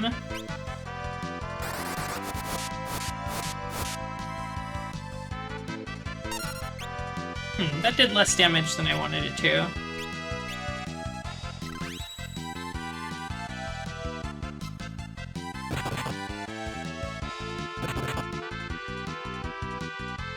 Ah! Okay. It was damaged enough that the self-destruct didn't hurt too bad, thankfully. Stole high potion, that's good. I like those.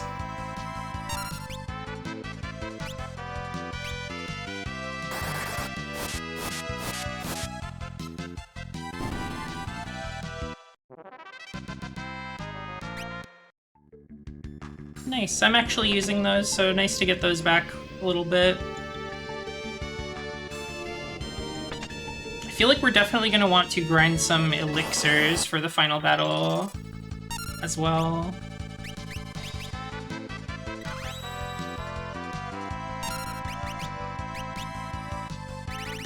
No!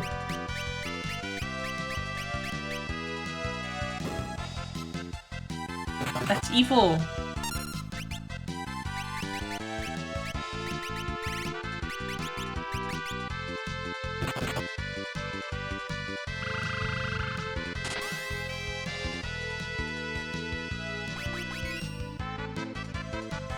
Okay, I can get her back. I'll bring her back.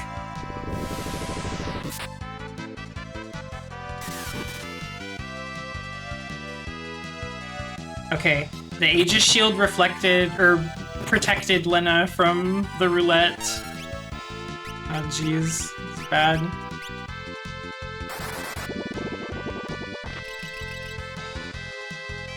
Sort of get the feeling that my healing is not up to snuff for even this far into the place yet. Uh-oh. It's fine.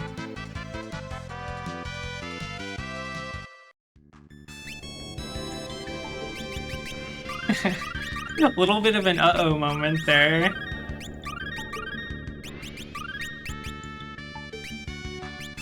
We've got ethers. 40 MP, huh?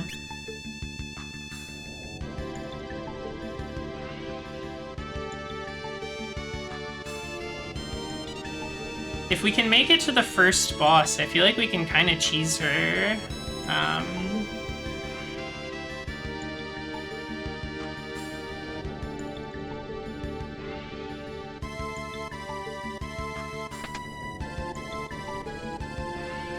I'm pretty underleveled. I am definitely, like, I think it is actually impossible without, like, a tremendous amount of luck to win against the final boss at my current level. Just because, like, there's some unavoidable damage in that fight that'll deal, like, you know, 1,200, 1,300 maybe damage, so definitely going to need to gain levels.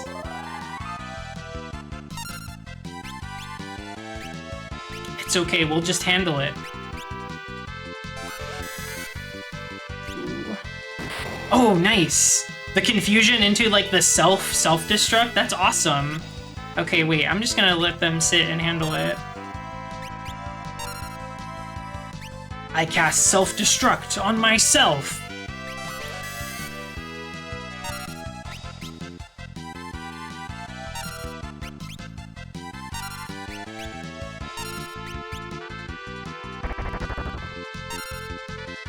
Might be a little slow going, actually. What are these things? They're fans. They're fans with, like, a doll sort of, like, lurching out in front of you. They're hard to describe. But yes, it's a wheel woman with eye, boobs, and mouth stomach is a good way to put it. It's also on a fan. There's, like, fan blades spinning inside of the wheel.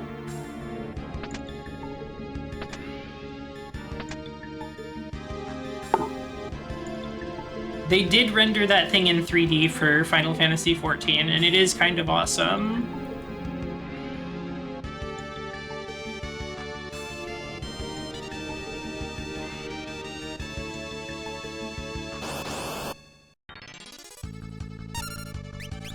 They're baldanders, obviously.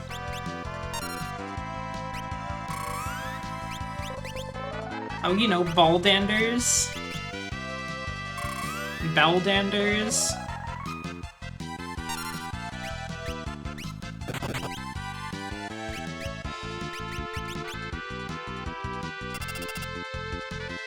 Who's Anders and why is he bald? What did you do to him?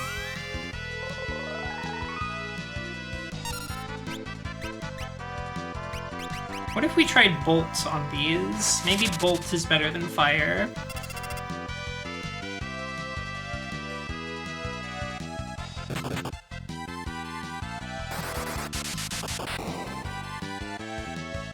Nah.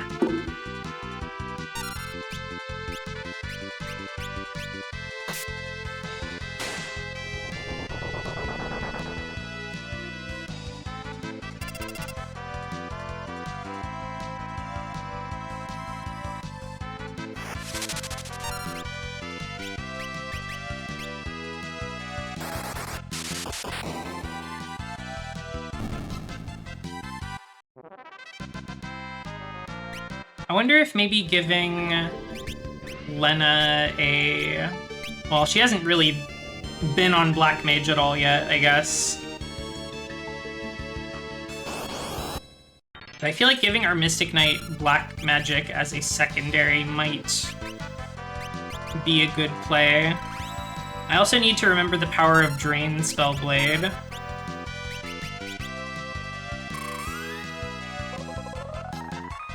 I'll probably check her armor too and see if she's on Bone Mail. This is a Bone Mail safe zone.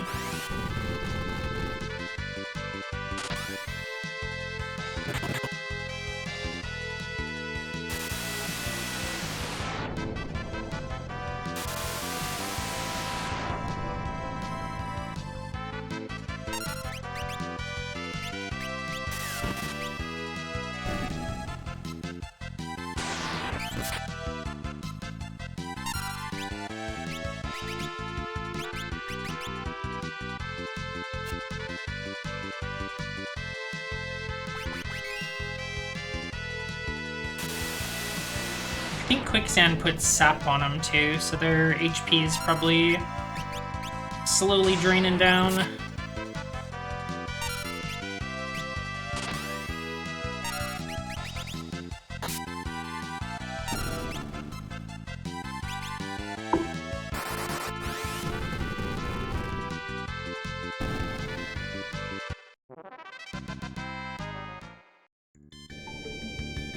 Okay. Equipment. Get that Bone Mail on.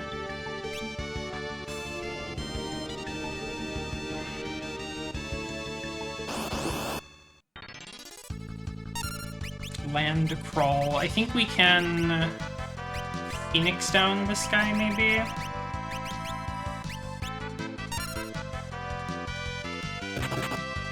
Ow! You freak. It didn't work. I'll try one more.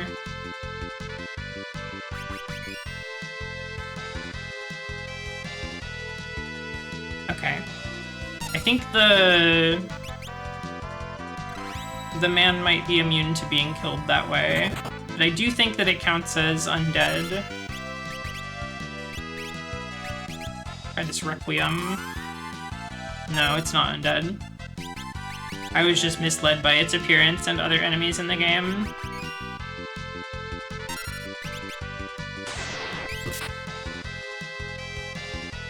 Need to heal everyone.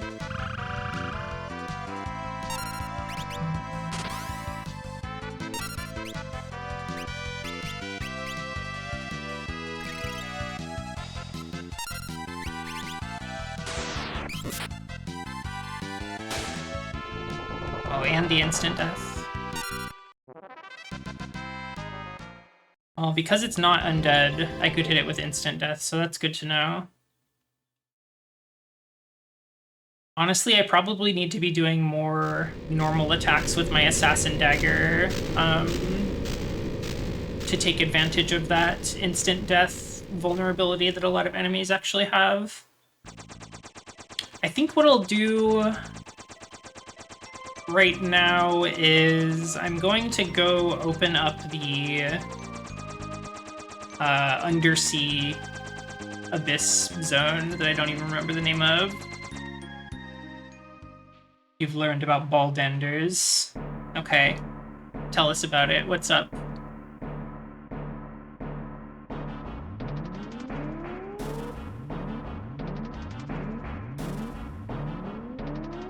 The sweet sounds of Ronken ruins.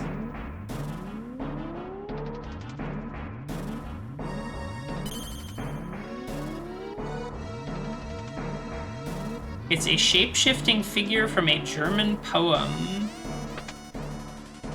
I want to catch a few Z's real quick.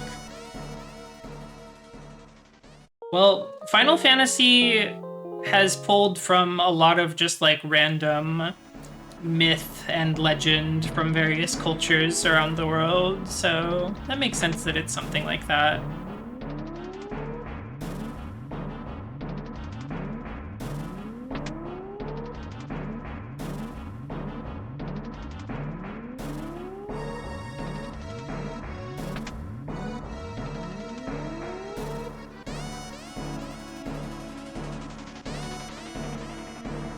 Ah, Sid's caught in one of the wheels. A man approaches a statue of a Roman soldier with a big codpiece, and it speaks to him, telling him he can teach him how to converse with inanimate objects. Oh, interesting. This song is goofy.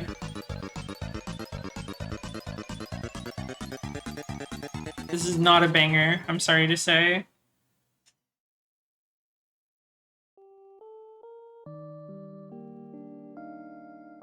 The funny thing is you can just go to the interdimensional rift and win and never save Sid. He'll just be spinning around in the wheel forever. But he's like fine in the ending, actually. They sort it out off screen.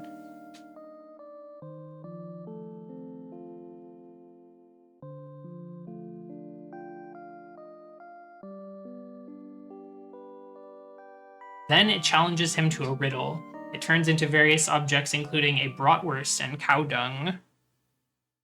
Well, shapeshifters can turn into anything they like, I suppose.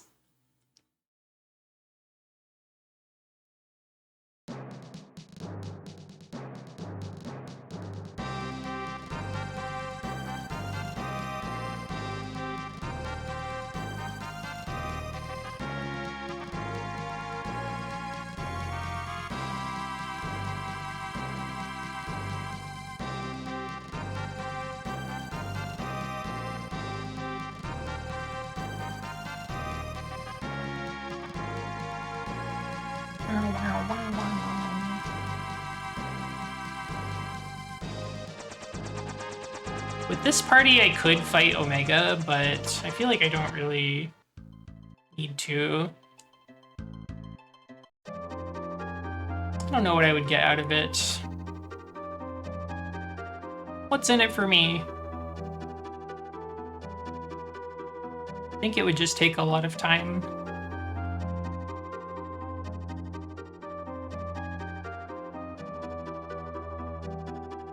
I'm looking for the ocean trench so that I can do a little bit of leveling. I think it'll be easy to level in there with this party.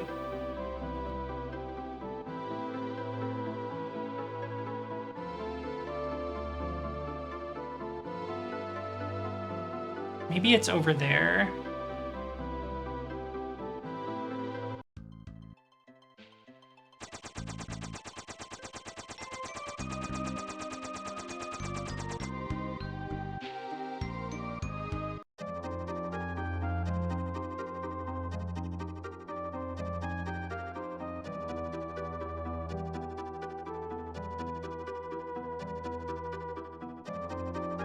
There we go. The riddle is that the things it turns into represent a cycle of consumption and rebirth. I guess that makes sense. We do have to fight some of these statues again. Should have restocked on items before coming here, honestly. I forgot to do that. I'll go do that real quick. Mostly just need high potions and Phoenix down. Once we get past the statues, though, everything in the trench is, it's all undead. So we can have a great time with our bard song called Requiem.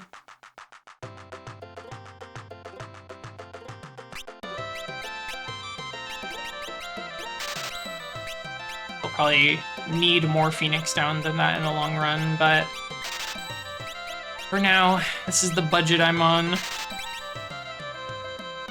Oh, I love this song. This little jaunty tune makes me want to get up and do a jig. All right.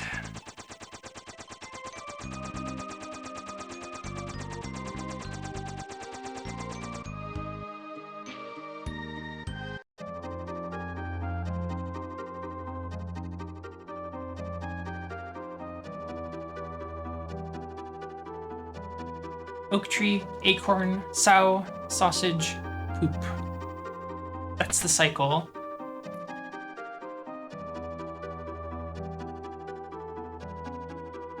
And I guess the developers of this game took that and were like, let's make a sexy doll woman fan out of it.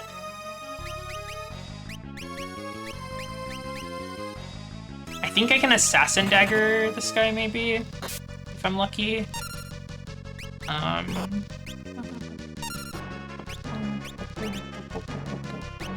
Sleep.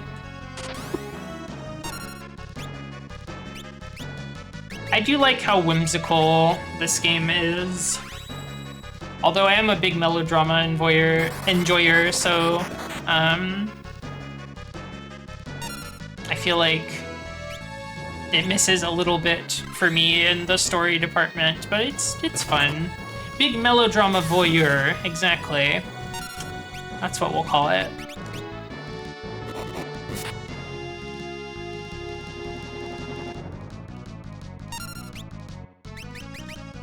Okay, they're both sleeping.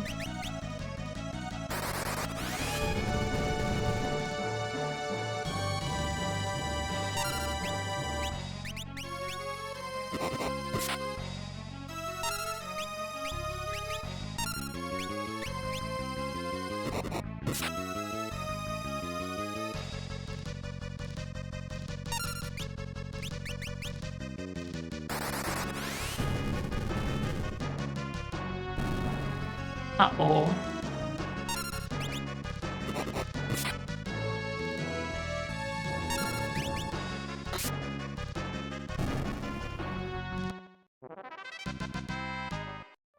Just now realizing how unimpactful Final Fantasy XVI was. Well, what I will say about it is, like, I barely know anybody who has played it, and the people who have don't really, like, talk about it. Seems like it didn't have, like, a lasting impact, I guess. The boss fights are cool, I heard. I heard that Soken kind of popped off on the soundtrack for the boss fight songs, but was kind of, like, reined in on the rest, is the vibe I get.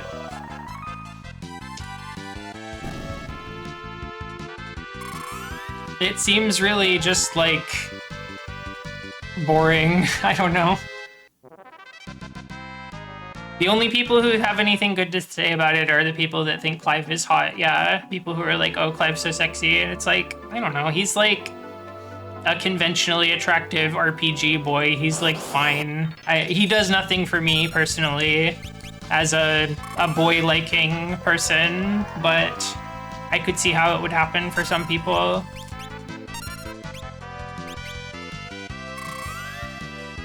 I like that his name is Clive. That's kind of funny.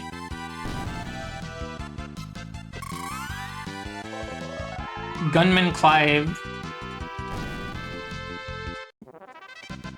He doesn't have a gun, I don't think. Like that he's older than most Final Fantasy protags, being old yourself. Yeah, I mean, there's something to be said for that, for sure.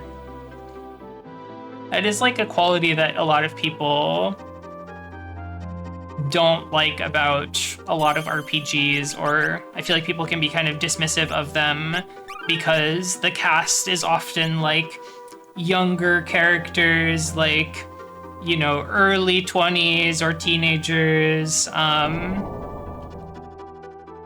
Yeah, he's 35. That's older than I expected for him to be, but...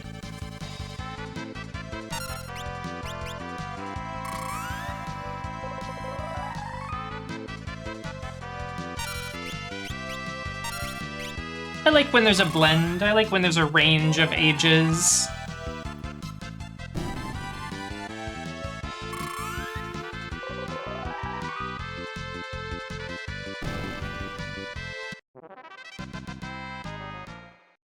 Yeah, I mean, I feel like that sort of vibe in terms of like the design and presentation of the game is kind of what put me away from it. Like the whole thing about like, oh, Western people think JRPGs are cringe or whatever, so we need to make it like Game of Thrones or whatever.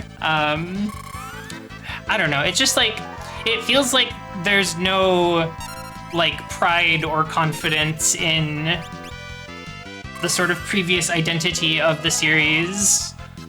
So they just wanted to like make it really like boring and for people who watch Netflix dramas or whatever.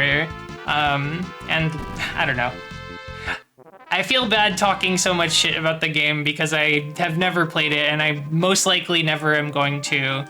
Well, I shouldn't say that. I will probably get curious and like check it out for like anthropological reasons at some point, but I don't know, man.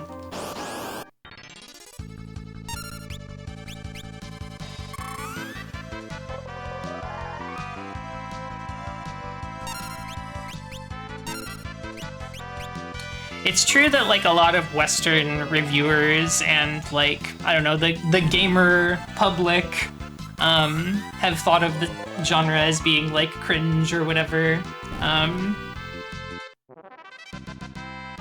in a way that is still sort of present, but I feel like not as much as it once was.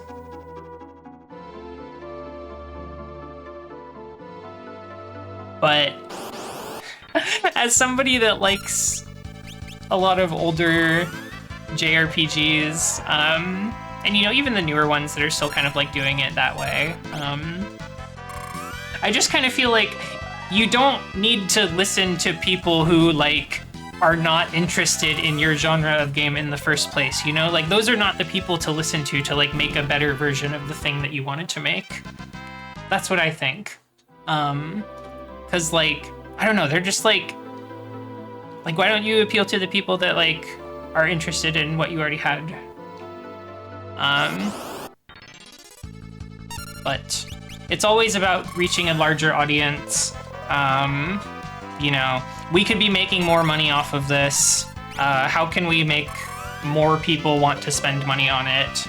We need to make it broadly appealing. It can't just be for you weirdos that like this niche stuff. Because games cost $20 million bajillion to make and 8+ years of development, so it needs to be a big success guaranteed. That's just video games in general right now, though.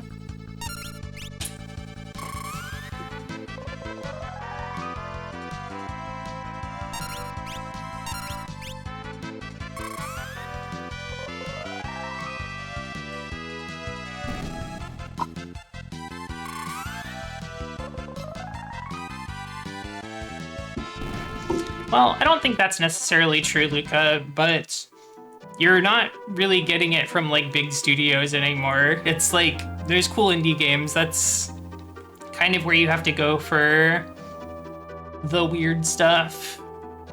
That's like trying to do new things or, you know, doesn't want to be like focus test market appealed. If FromSoft was today what they were doing in the PS2 era, they would for sure not be as successful as they are now. I get that.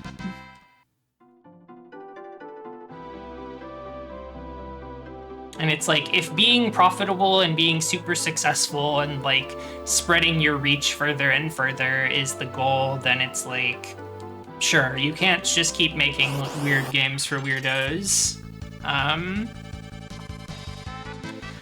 But I'm a weirdo. I'm a weirdo. I want games that are for me.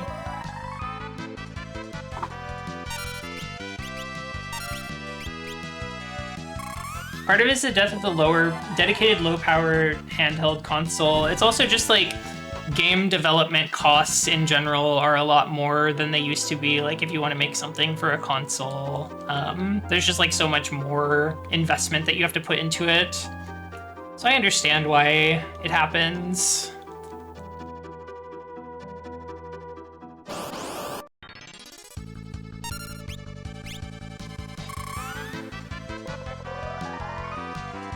I miss handhelds. I've been enjoying my Vita lately. And it bred creativity due to the limitations of the console. It's true. Lower spec games that didn't have crazy graphics. There's a lot of creative and cool stuff happening.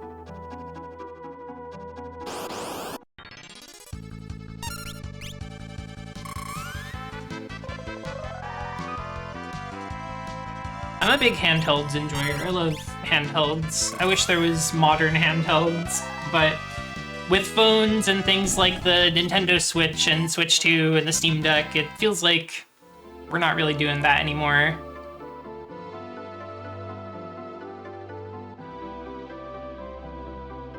Maybe in like 5 or 10 years, people will feel nostalgic for them and something new like that will come out. I mean, you've got a couple of like... You've got things like the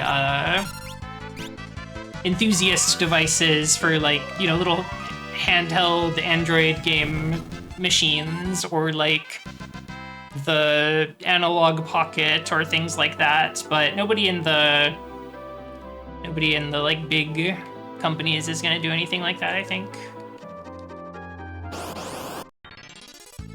The industry is in a weird place, weird, scary place right now. I feel bad for people working in that.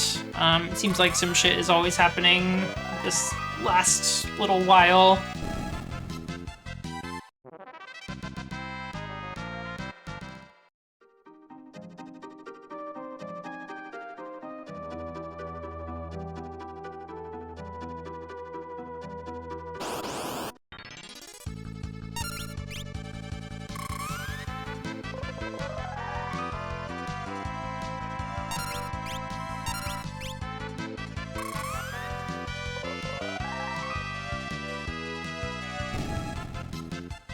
Handheld game devices are great for traveling. They're great for long car trips where you're not driving, or plane trips, train trips, whatever you might find yourself sitting for long periods on.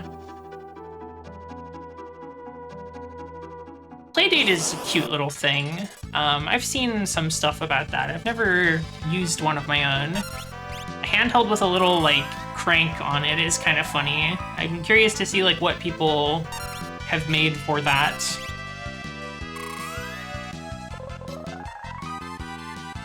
Fuse Hunter, hello!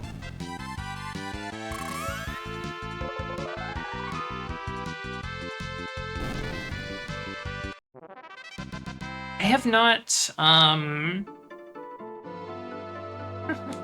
So I lived with someone that had a PS5 for a little while, and we used it to play Yakuza Infinite Wealth and Final Fantasy VII Rebirth, because those were kind of like limited time exclusives, right? But I feel like in terms of like long-term exclusive things, there's almost nothing I can think of on the PS5 that I would like care about.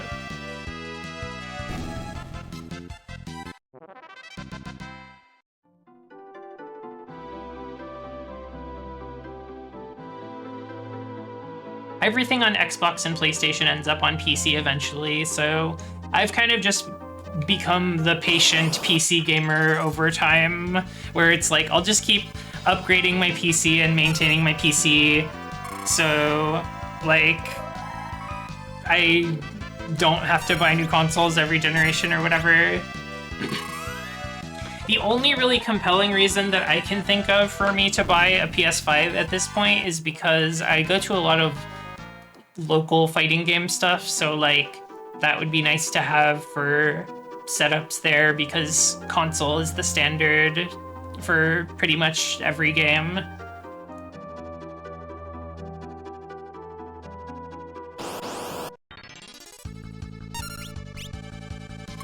But also, I wouldn't be excited to like spend money on it. I would be like, well, I'm doing this for the community.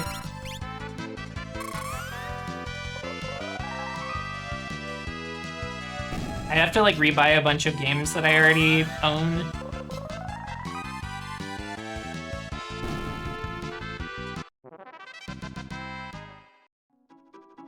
I live in Serbia. The PS5 is like $750 here. Our minimum wage is like $3 an hour. You couldn't pay me to get a PS5. Yeah, that does not sound like a worthy exchange. That doesn't sound like what you want to be spending your money on.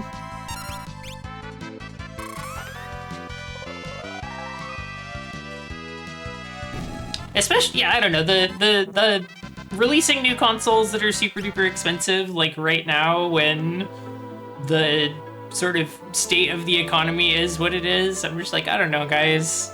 Apparently the Switch 2 is selling really well though, so I don't know, maybe I'm wrong. It's like the Nintendo thing though, so it's always gonna sell well.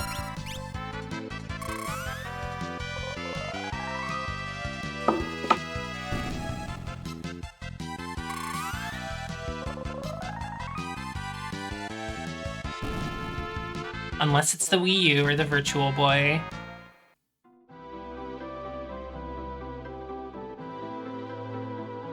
Yeah, Luca, I feel like that is kind of like the power of Nintendo. Like that's how it has such a huge hold on people, is that it has a bunch of like really cool exclusives that it will like never ever let go anywhere else.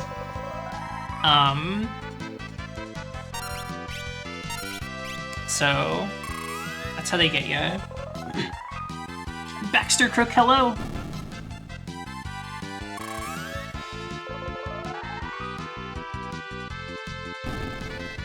Sony used to have exclusive stuff, but then they stopped doing that, except for like Astrobot or whatever. Yeah, I mean, if I was Nintendo, I also wouldn't let them go. Clearly, it's like very successful. There's not really any reason for them to put their stuff on like PC, for example.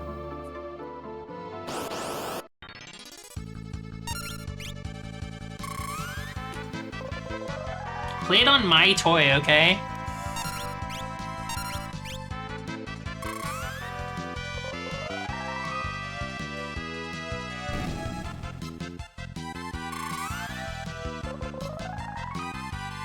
Oh, video games.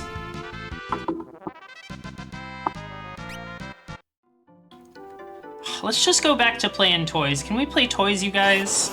What toys are you bringing over?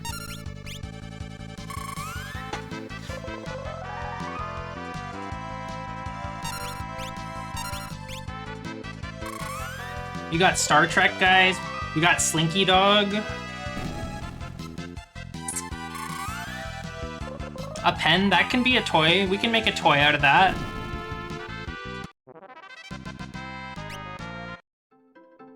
I think it can be fun to get a little creative and make your own toys.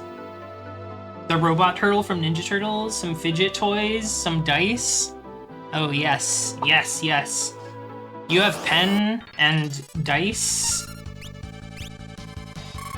That's enough. We can play role-playing games. We can play tabletop role-playing games.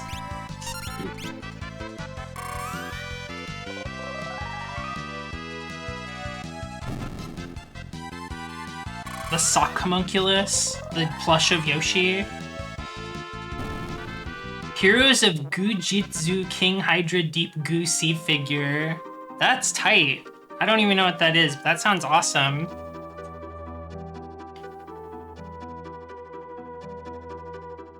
Let's see, what toys do I have available in my close proximity? I have a small plush of Mau Mau from the Apothecary Diaries. Let's see, I've got a little posable figure of Aqua from Kingdom Hearts. I've got a little posable Utena. We could play with those. The women, the Council of Women.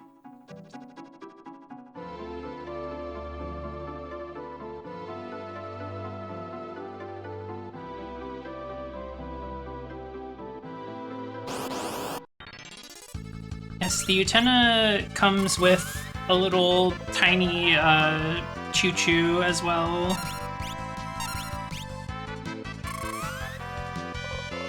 I got her as a birthday gift quite some years back.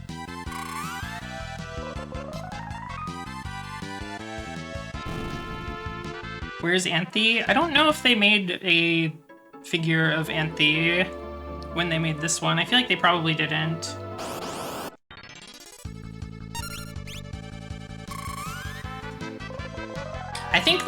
I think the pen and paper and dice are gonna... Honestly, I've had more fun playing with those than I have had playing with these other toys that are in my room. I kind of just like look at the other toys sometimes and I like pose them, but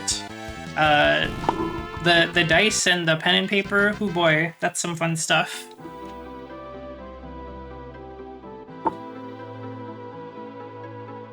They should let the Utena and Anthe dolls hold hands. They should.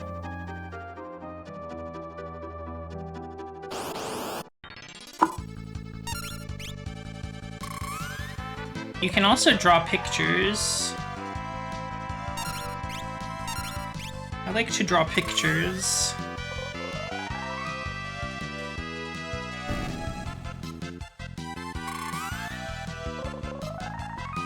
Yeah, it's usually just Utena.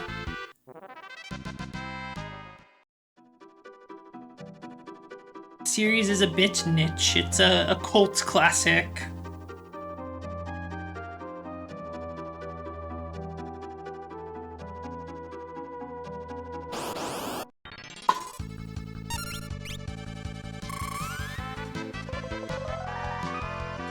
You only have Saionji figures?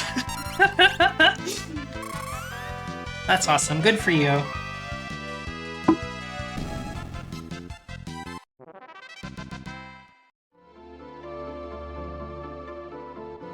Star-themed bicycle playing cards.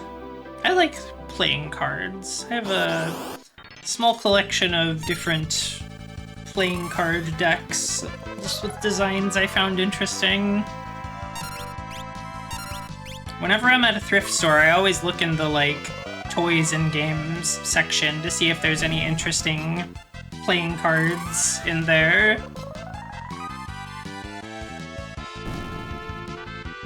There's so many different, like, novelty-themed playing card decks in the world. They're very easy to produce.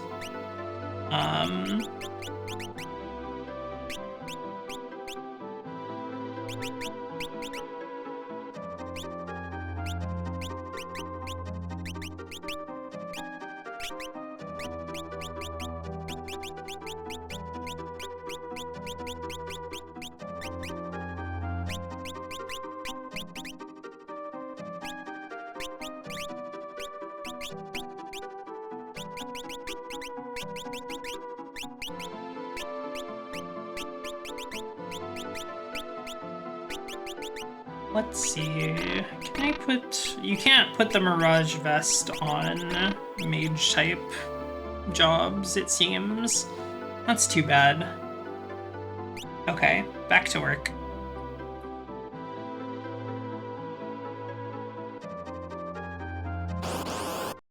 I also don't really play cards very often. However, in the one of the tabletop role-playing games that I'm in right now, I'm playing a character who's a gambler, and she has, like, playing card mechanics, so, I have to do stuff with them, but I'm not, like, actually playing card games with them. Can we play Old Maid? I don't know how to play Old Maid, but if you teach me, I'll play it with you. Can we play older maid? How old can the maid get?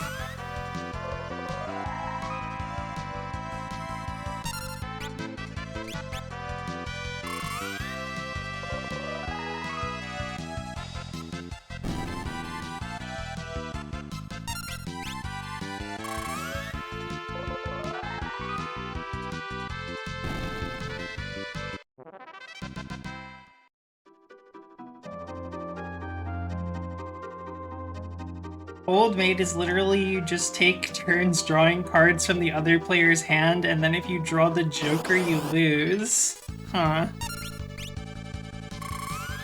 Real, like, war-type game, if so. Where you don't really have any say in anything that happens. You're just, like, flipping the cards over. It's baby card game.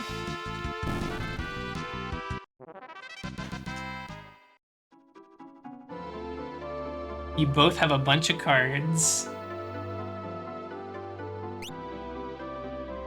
I think I might get like one more level, like level 34, 33 rather, maybe 34, before attempting the rift.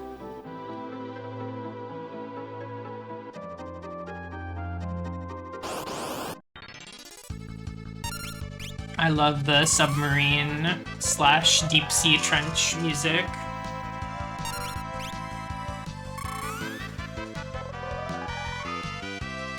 Okay, you both have a bunch of cards. If you take a card from their hand and you also have that number, you put those 2 cards away and it keeps going until only the old maid is left. Okay, I see. So your hand's getting smaller and smaller and smaller over the course of the game until you're more likely to grab the Joker.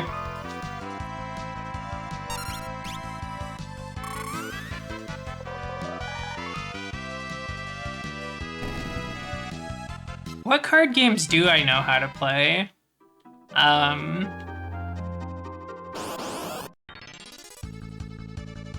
Once only the old maid is left, the person who has her loses. I see. I know how to play, I know how to play Go Fish. I know how to play War. I now know how to play Old Maid. Thank you, everyone. I know how to play poker. I know how to play blackjack. I know the Texas Hold'em variant on poker. I know how to play slapjack, that's for sure. What else? I didn't pay for the old maid lessons. I didn't know they cost money, you were just giving them to me. I mean, I guess I did ask, but I didn't know it was gonna cost money. 52 pickup, classic.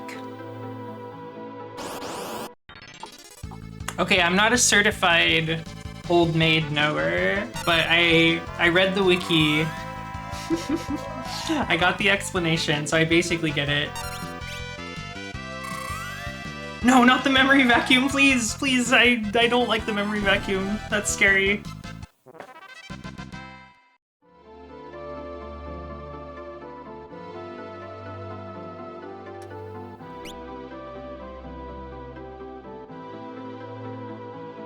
It's nice that everything here is undead, so I can just mindlessly cast Requiem and just yap. I know Mahjong, which is kind of like a card game. No! No! My memories!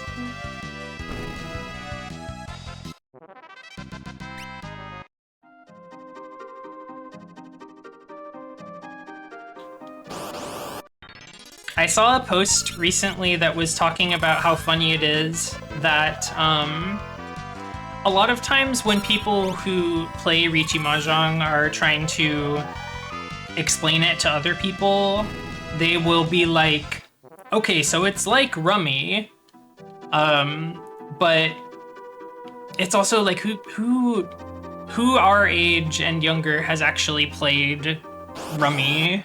What the hell is Rummy exactly? Like that doesn't mean anything. But Basically, it's like it's kind of like a card game with like really specific rules. The cards are really small and thick and hard. Oh, I know Yu-Gi-Oh! I know that card game. Well, okay, I should say, I feel like it's impossible to fully know Yu-Gi-Oh! But I have played some Yu-Gi-Oh! And I feel like I could, you know, I could mostly understand what was happening if I were to like hop on and play against somebody.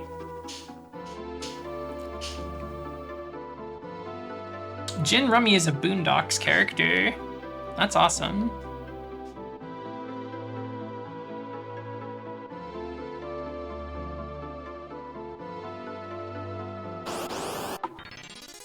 I don't know every trading card game out there, but I've dabbled a little bit in a lot of different ones. Yu-Gi-Oh! Is definitely like very scary, very hard to understand when you first get into it. I think it really helps to play on Master Duel or like one of the video game versions that will like automate the rules for you so that you like really know that you're doing things right.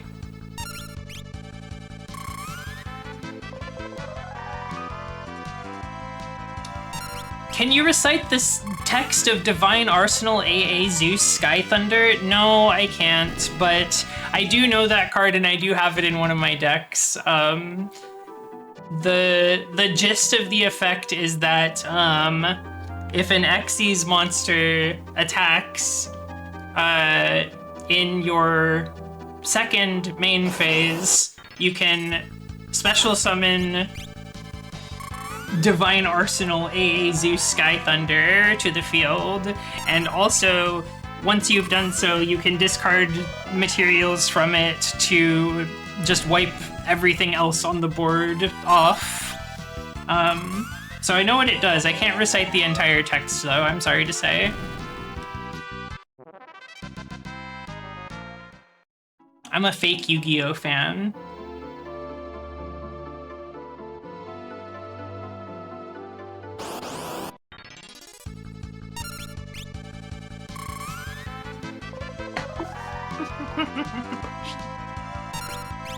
That guy, that Divine Arsenal Zeus Sky Thunder, very strong card, very key component of my Danger Dark World deck that I was running for a little while.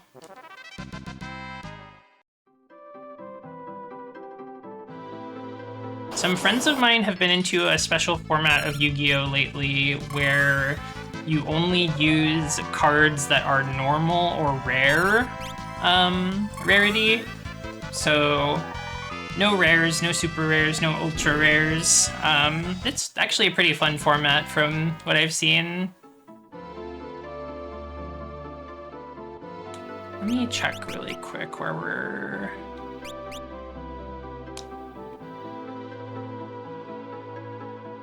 I think like one more level actually, just because I feel like this amount that we have is like maybe doable for HP, but it's not a lot, and I'd like to have just a little bit more wiggle room.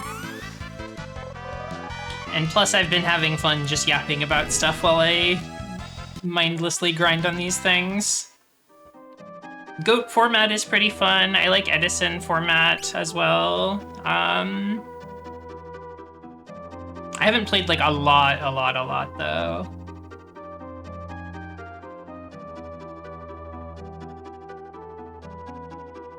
The Magic Final Fantasy stuff has been interesting to see. I feel like I have not really been a fan of most of the card art that I've seen, but there's a couple good ones I liked.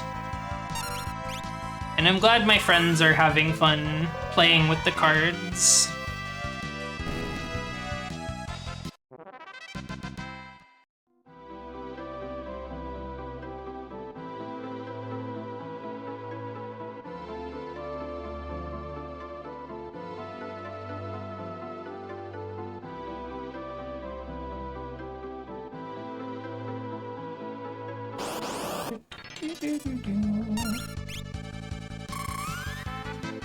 I think it's fun that you can play a Sid deck in Magic the Gathering that just has all the SIDS in it.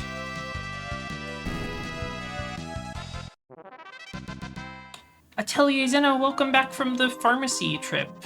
Had to get the potion? Yeah, that makes sense. You just had an operation. I'm just singing to these unknown creatures until they die.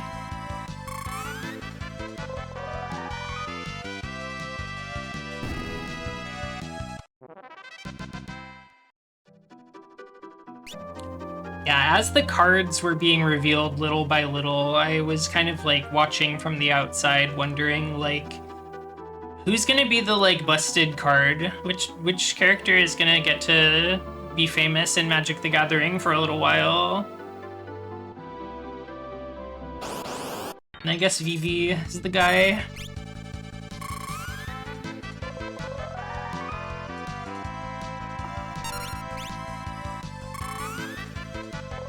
Pokemon trading card game is a game that I mostly just like for seeing lots of cool and cute art of various Pokemon. I love looking up trading cards of my favorite little guys and seeing different artists' renditions of them.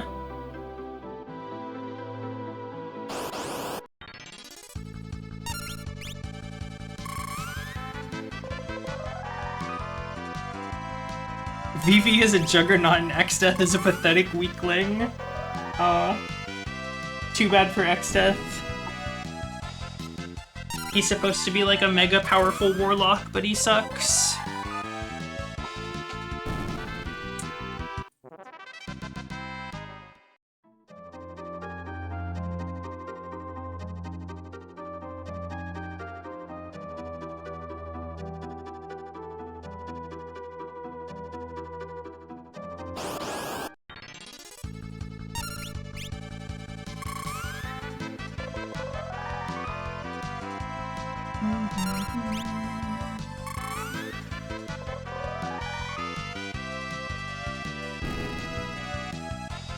Oh, I just realized something that I think will be helpful later.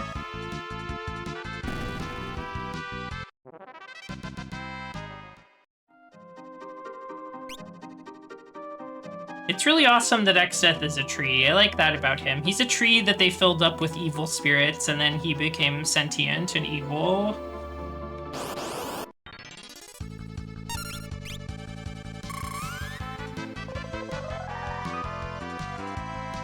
Just like a normal tree. Yeah, I guess all trees are like that. We just haven't reached the level where they're becoming sentient yet.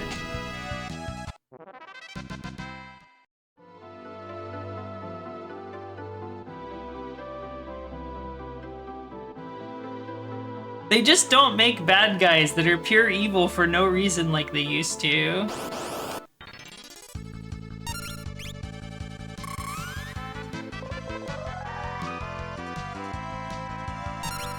It's true. They don't make guys that just want to destroy everything just because anymore. They've always got to have some sob story about how they need to do it or how they're destined to do it or whatever.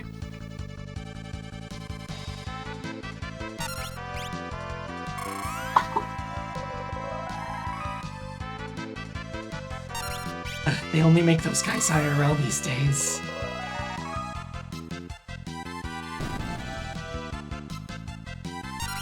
It's too realistic if they make them destroy shit for things like greed or indifference. Yeah, I guess that's the fantasy of video games, is that the violence and destruction is not senseless.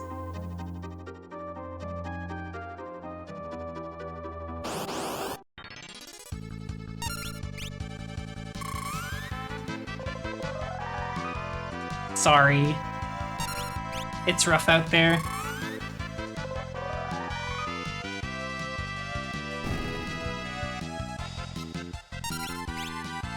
But I do like exdeath. I love Garland. I love the Cloud of Darkness. I actually need to play Final Fantasy 1 through 3. That's also on the list of things.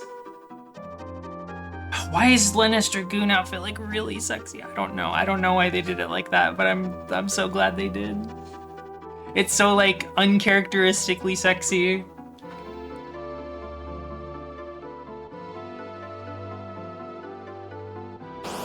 Mamma mia.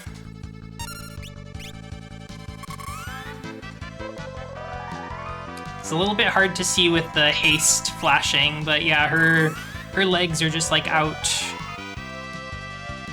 She's the dragon princess.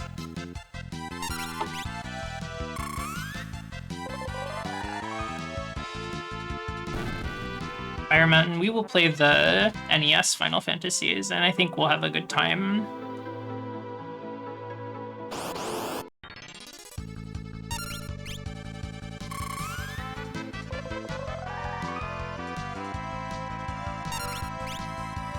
Sometimes we just need a bitch like Garland or Cloud of Darkness.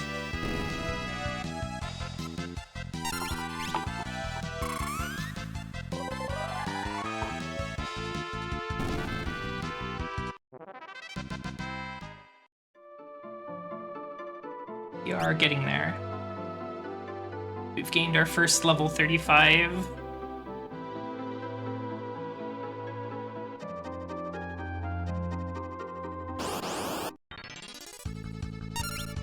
Two years ago, I went through a fit of mania in which I played through the entirety of NES Final Fantasy III over the course of like 2 days. That's nuts.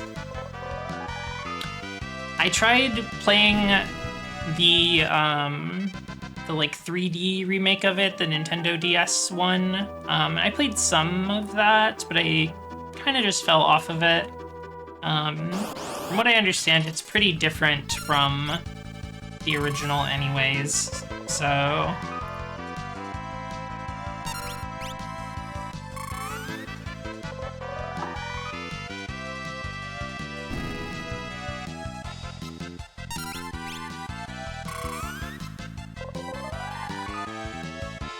Changing jobs debilitates me for 23 fights. Yeah, it's a little silly. One more battle, I feel. The ugly mobile version of 5 changed a bunch of details in the job costumes for no reason. That's right, it sure did. It's also just ugly. I think the monster sprites are fine, like the high-resolution monster sprites are pretty good, but the character sprites, I do not like them.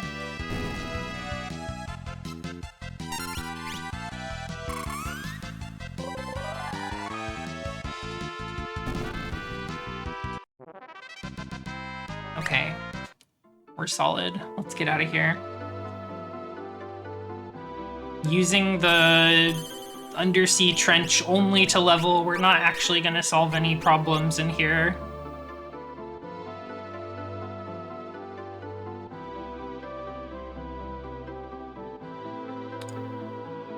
Those PSP remakes were quite beautiful. I don't know if I've actually seen the Dragoon Lena, but I remember getting pissed off by some of Ferris's sprites in the mobile version. Okay, I'll look at it. I'll look at it.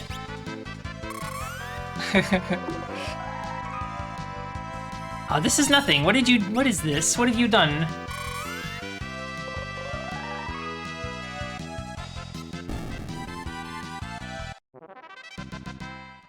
Gross. Why did they get rid of the mask? Why did they get rid of everything?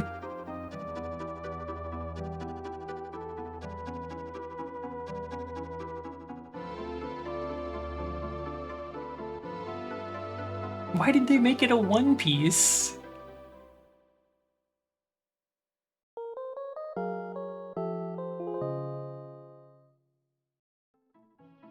Everybody napping happily on their submarine chairs.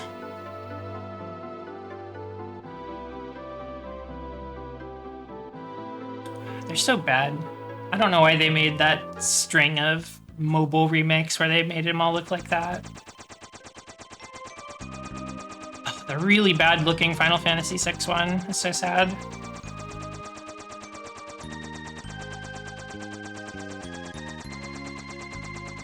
Got the original sprite artist back for them, but I don't know what she was cooking there. I'm glad she got a paycheck.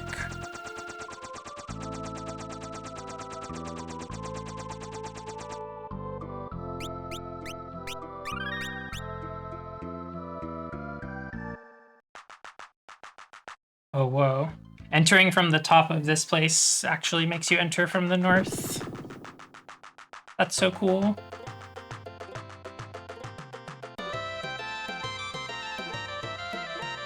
A werewolf village. Got quite a bit more gil now. Raj is sadly not worth keeping, I don't think.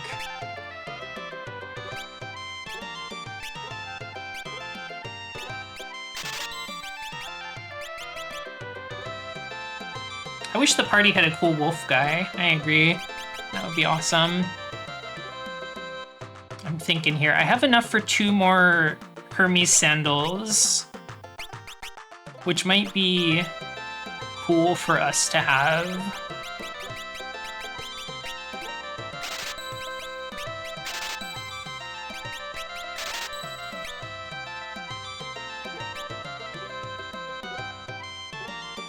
The gross mobile ports to PC. Yeah. Disgusting.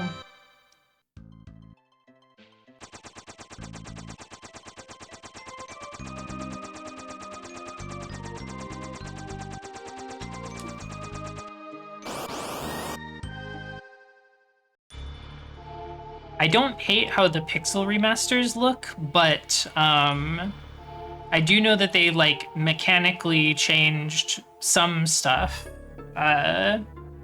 which I don't know if for better or for worse, but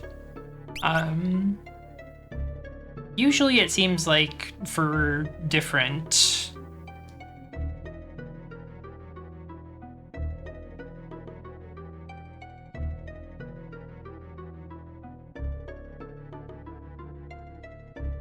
They look fine, but I don't think they look as good as the originals. They're largely recreated from the ground up. I'm not sure. That would be crazy if so. It wouldn't surprise me though. I feel like big companies, big game companies, like, are not, they don't have good track records for like keeping their source codes and stuff. FF3 for sure is a completely new game. Oh my gosh.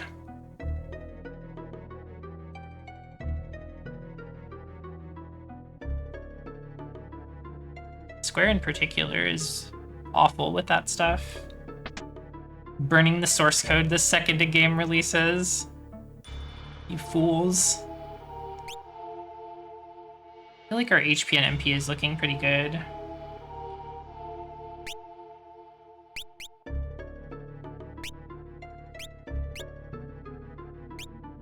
They don't sell cabins here. That's interesting.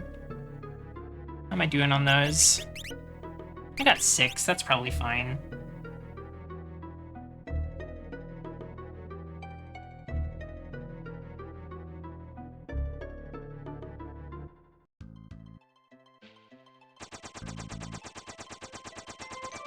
I'm sure the NES ones were kind of weird and messy. I know that there's a lot of weird stuff in those games where they're just like literally broken in a lot of places.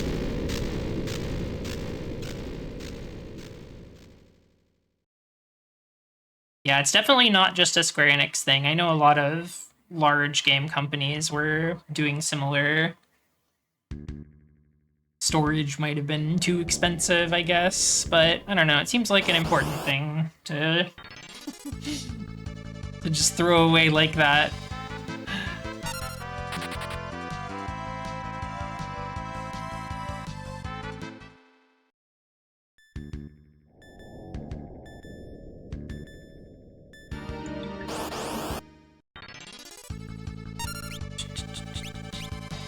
These guys are not undead. This is not gonna work.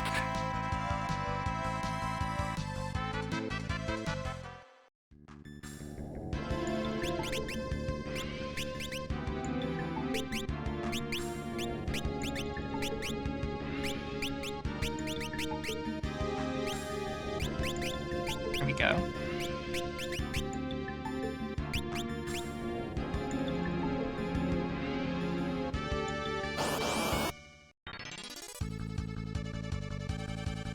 Damn.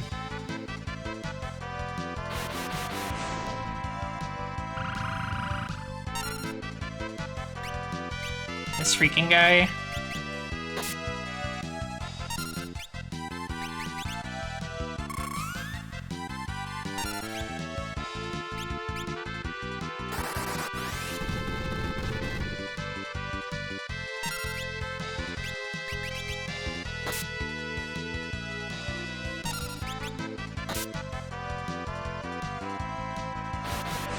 Okay, yeah, Maelstrom me again. It doesn't really matter.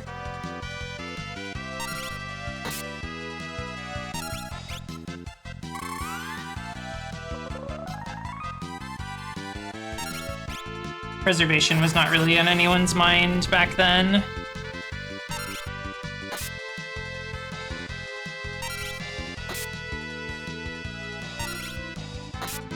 If it's out, it's done. It's ready to go.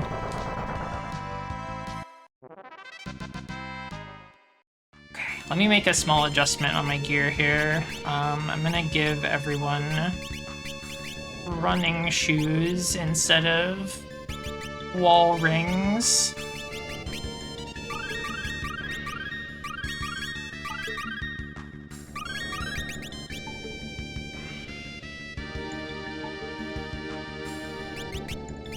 And then I think we've only got the one Aegis shield right now, so I'll worry about that later.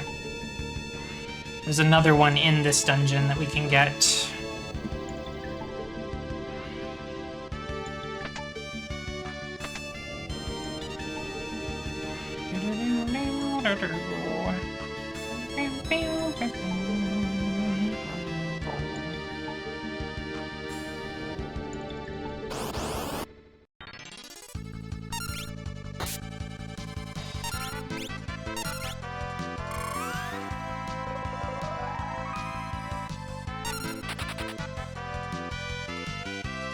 We made the thing. I never want to see it ever again. That's right, that's the attitude.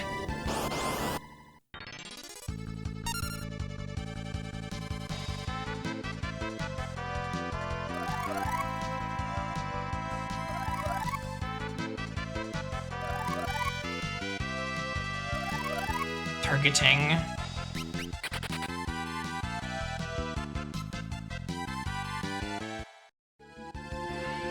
There is one fight that I think will be a little annoying in here, but we'll see when we get there.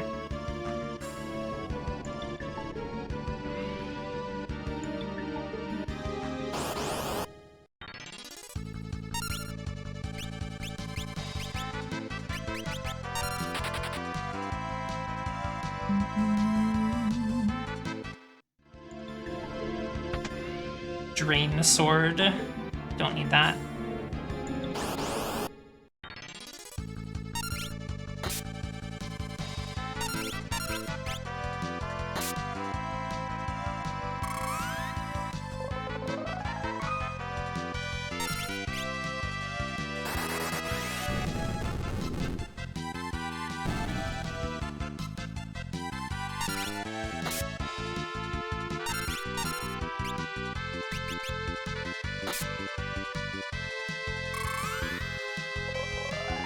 I can charm the grenade into self-destructing again. That would be pretty awesome.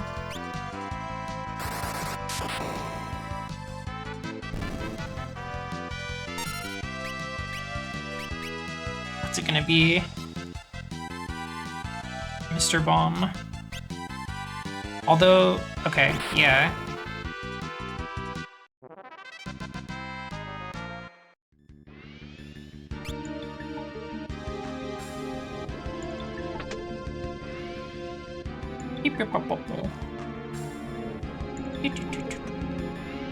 I'm gonna try to win today. I think I can do it. Here we are in the Mirage Village. I always thought it was cool that the Mirage Village is part of the final dungeon. Its weird nature.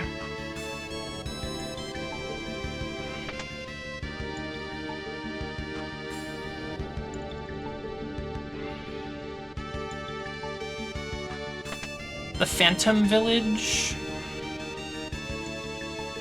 it's called in some versions.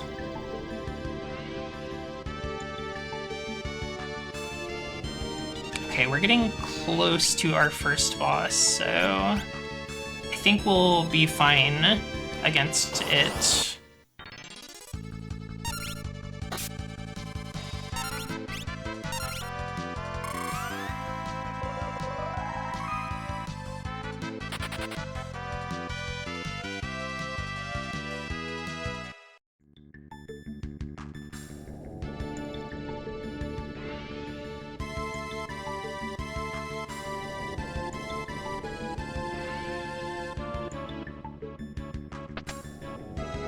Dragon Fang.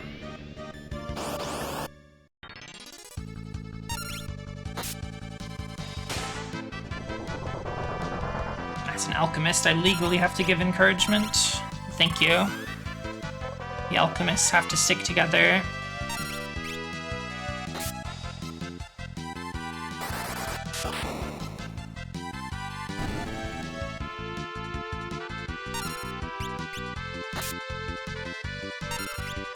This moss fungus is so fucked up looking.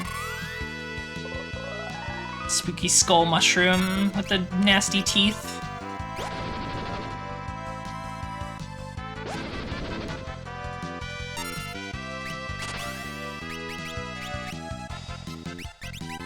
Bio these fools. Well, I guess bio's not good on the mushroom. That makes sense. That makes some sense.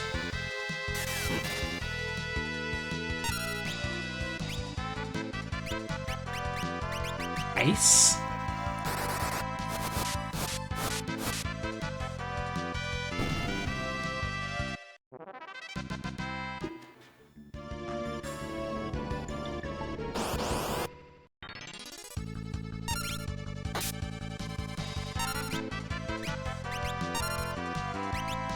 Probably just try to run from these.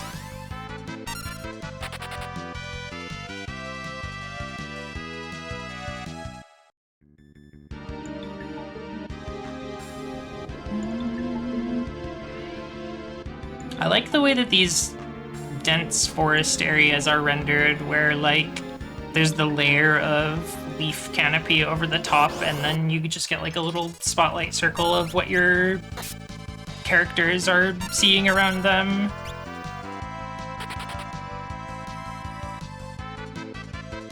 Very cool. It makes the top of these trees look a little sad.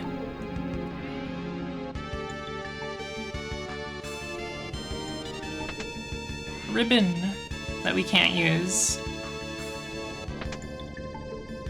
A Lilith rod that we could maybe use, but we don't really have any reason to.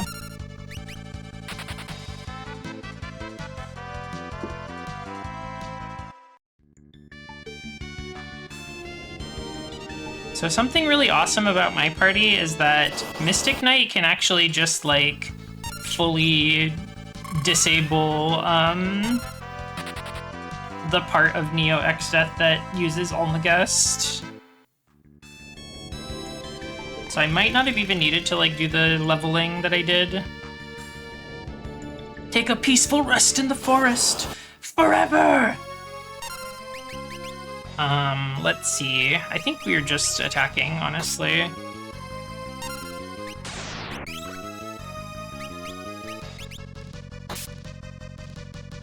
Stole plumed hat.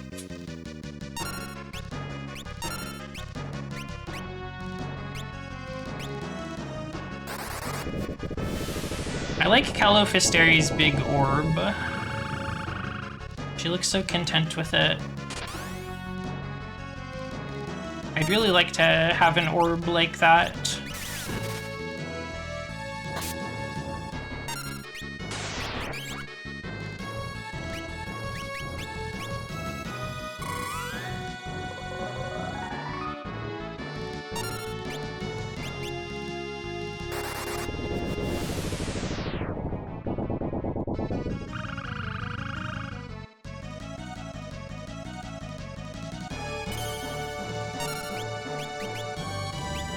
I should have brought someone with a reflect ring, but this is fine. Let's do, power.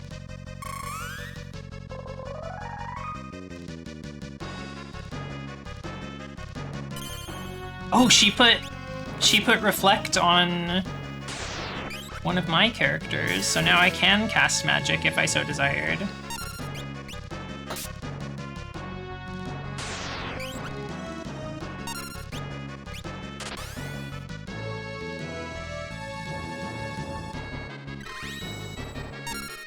Tasting herself, I suppose that's only fair. Uh-oh. The death. I suppose that's one risk that Reflect presents.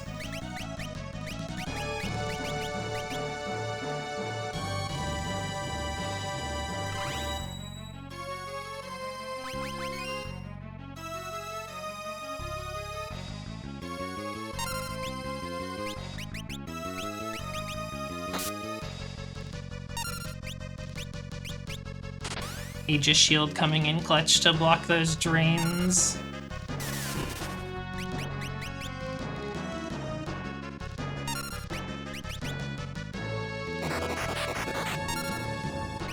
Turning her old, how could you?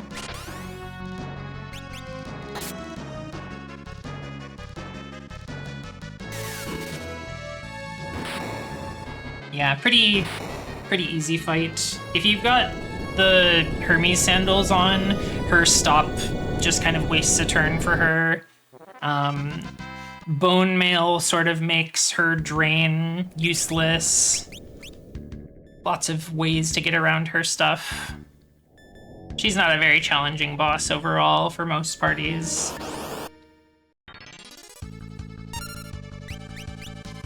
Or cat.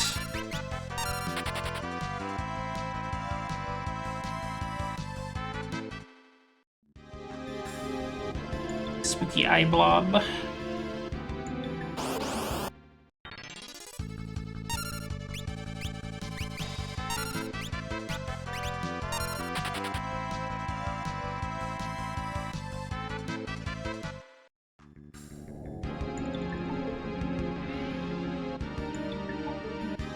I believe we are approaching a save point as well as Omega.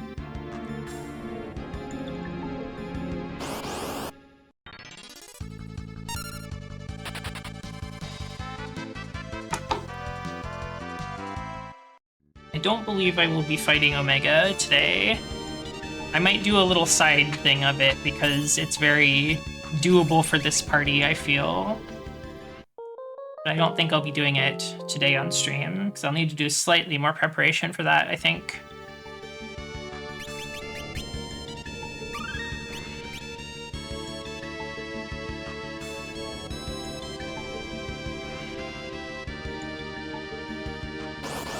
Well,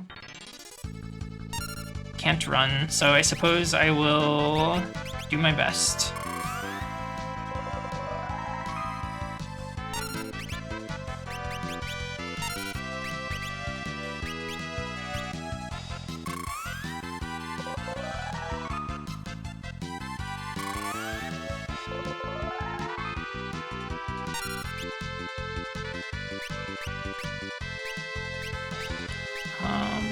We've got speed going. Let's get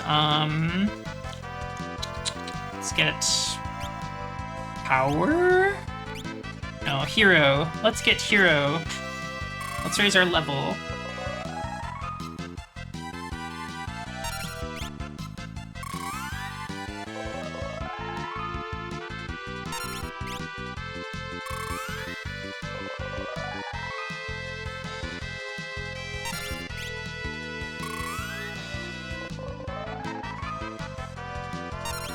I'm not sure how to tell when my speed is maxed out, but it does max out at 99. So I guess I'll just give it some time.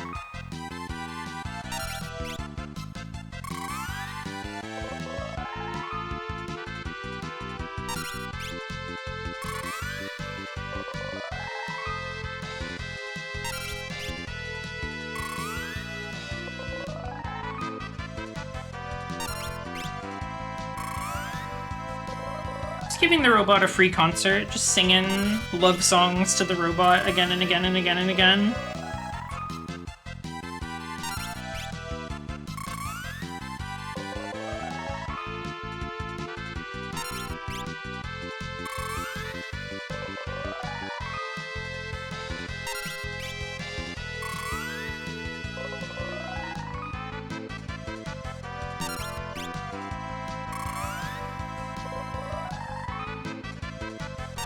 It's kind of funny that Omega just has, like, the normal battle music.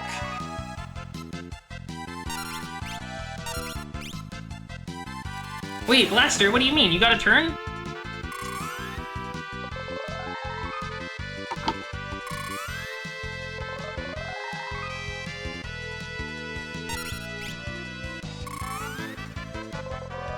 Okay.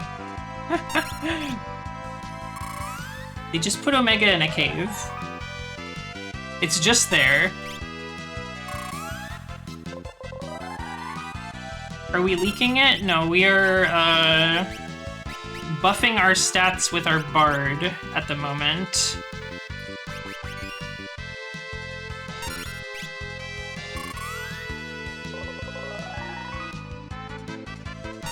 Although it does look like the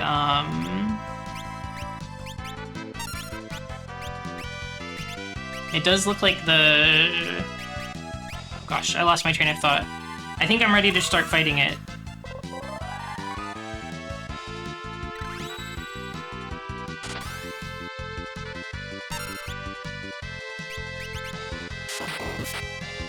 Big damage. Try to keep it locked down with Love Song. The jump did nothing.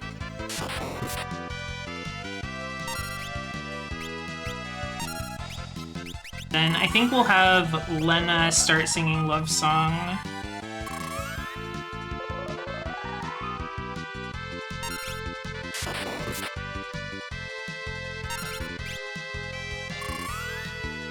Do you think Omega is Warmech essentially, or are they separate?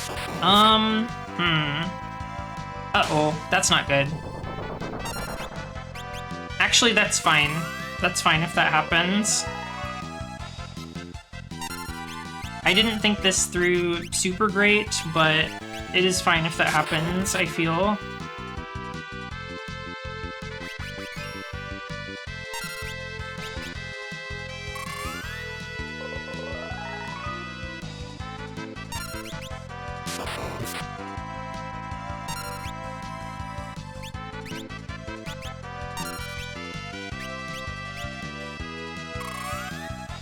Omega is like an offshoot evolution of the Warmech species. I think they are very similar for sure. I'm trying to decide how I feel about these two robots and their relation.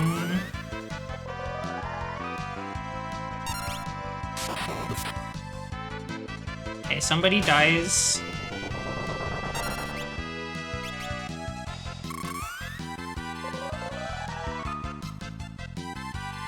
I think Ferris spends one turn picking up Lena.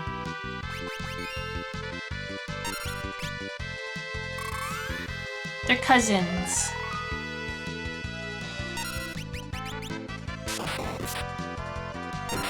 I won! I did it!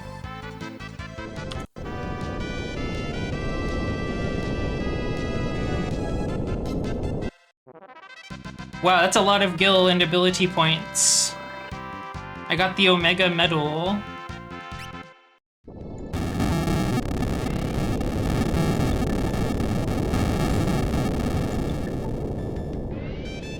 I think Shinryu will be considerably more difficult for my party without extra preparation.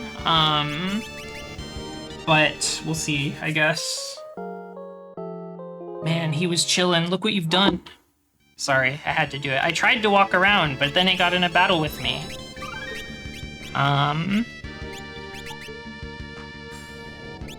Let's put Ferris back on Dragoon.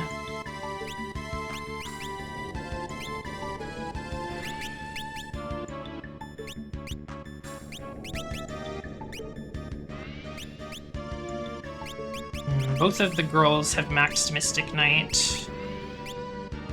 Bart's has not maxed Mystic Knight yet.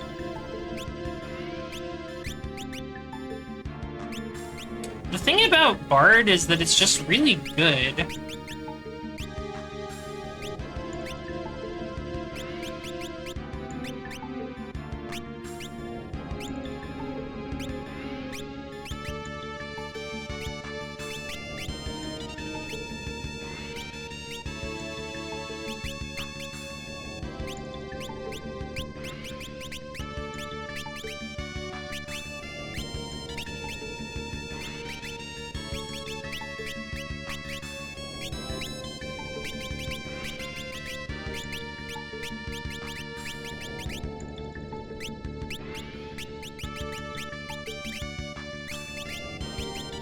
Get our haste shoes back on for those that have been changed off of them. I feel like haste is just better than pretty much anything else.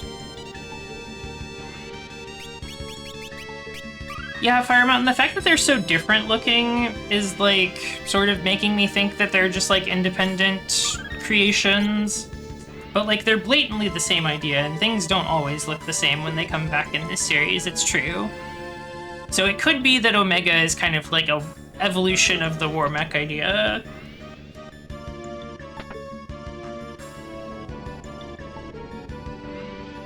You've made it this far, but your lives are already up. Convergent evolution.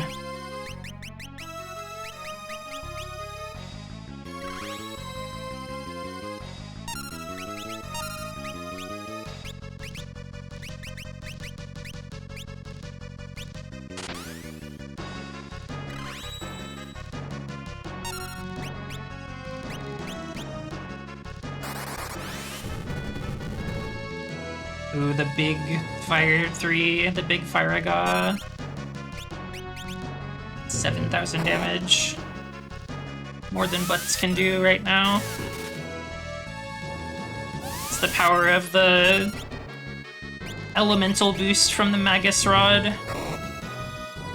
Stole Soot!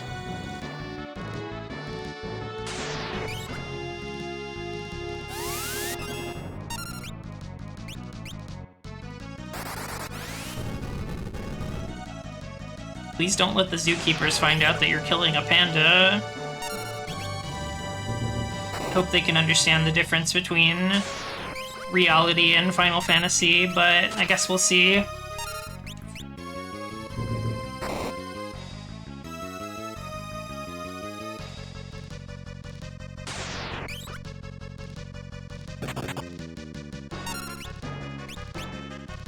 Wormack appeared a few times in the Saga series.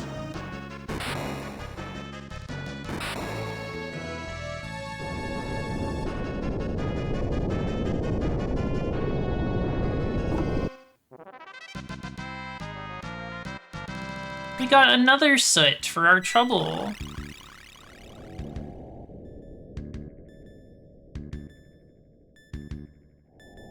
Okay, here we are outside.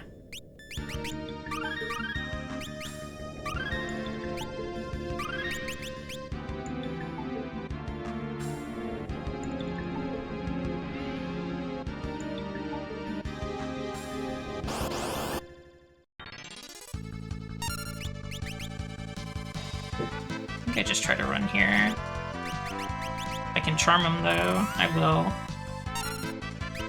I wish the Beastmaster was called the Zookeeper. That would be awesome. That would be awesome.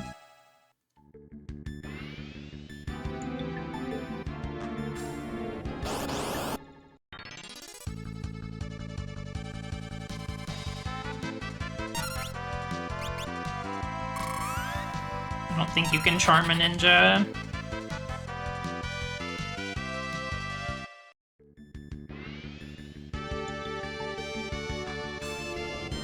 This upcoming fight, Twintania, will be quite easy for us, I think. We've got a great party set up for it.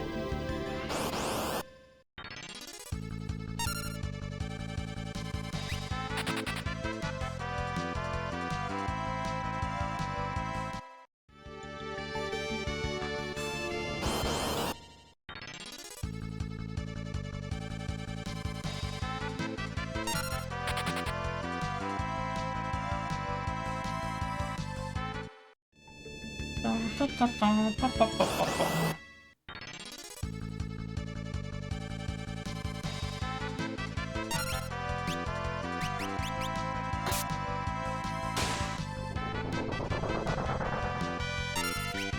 Final Fantasy loves to put 50 bosses in the final dungeon. It's so true.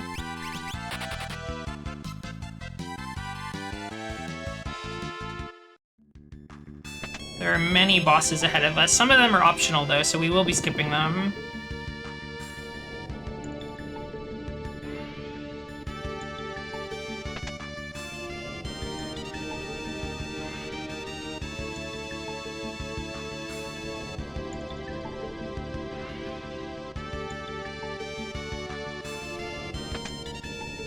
There's a free Hermes sandals in here.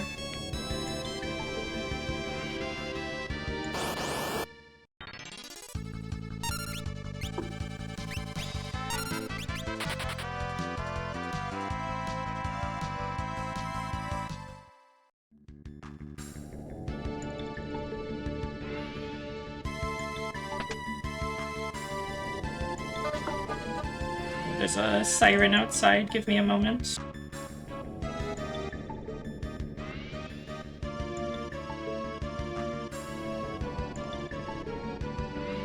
I forgot to close my window earlier when I said I was going to, but it is closed now. There's been surprisingly not very many fireworks where I live, which I'm quite happy for. So I have not felt the need to close my window until just now.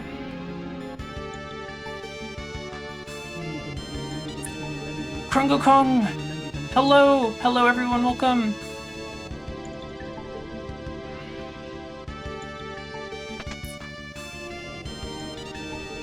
This guy.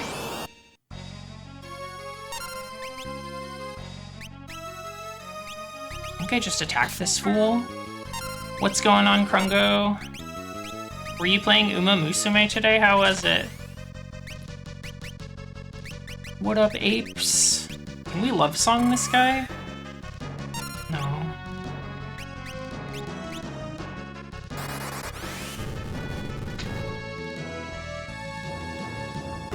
Earthshaker. Ooh, that's big. That hurts a lot. Let's do Drain Sword. The hell is that thing? It's like a beholder. It's like a beholder of Dungeons and Dragons.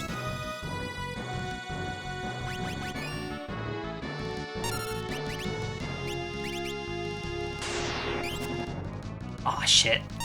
It's not a good time to miss, man.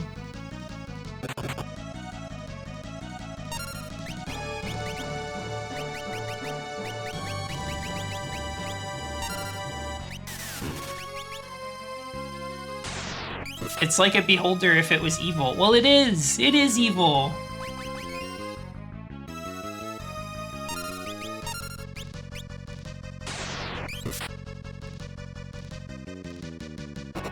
Demon's Eye.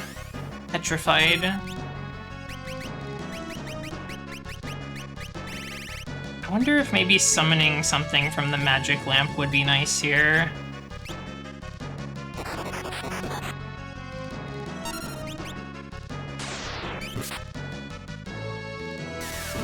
Consider it.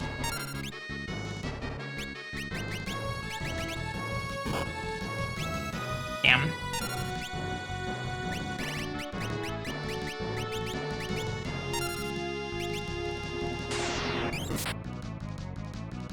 Very easily doable fight. It'll just be a bit slow going. I'm glad you had fun with Uma Musume, Krungo. I thought that you might enjoy it once you got into it.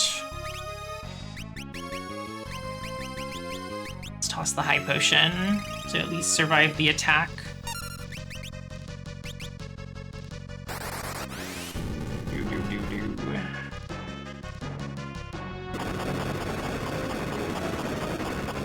That's fine.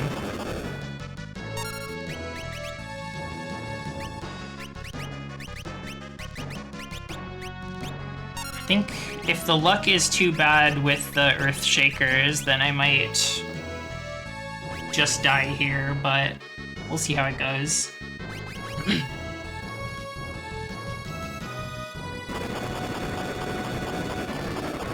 I spoke it into existence. I accidentally chose a Bimbo Texan as my first horse, and I think that made me get more into it. I'm so glad. I'm so glad for you.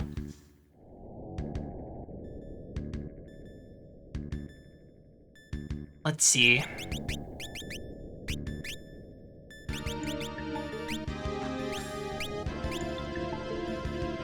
She shoots a gun. That's so cool.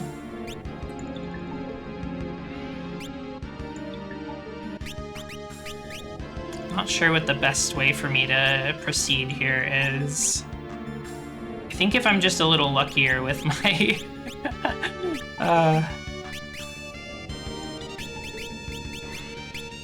Definitely gonna give an Aegis Shield.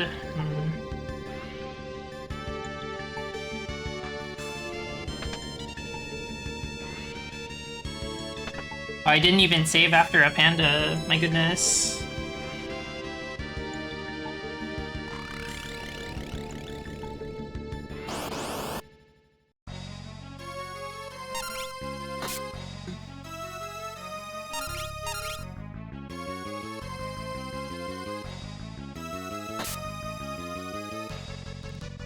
Okay, what do we got?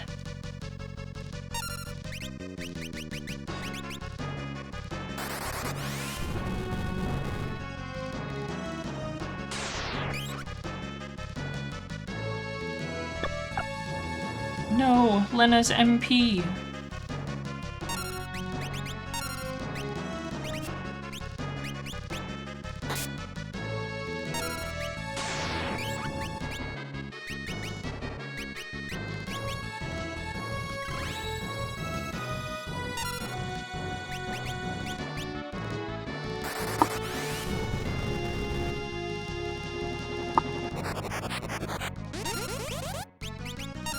You've turned her into a frog. I'll have to give her a maiden's kiss.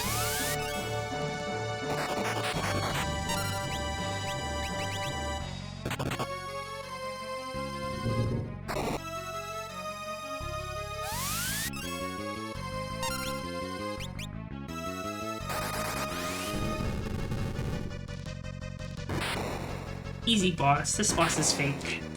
This boss is not real.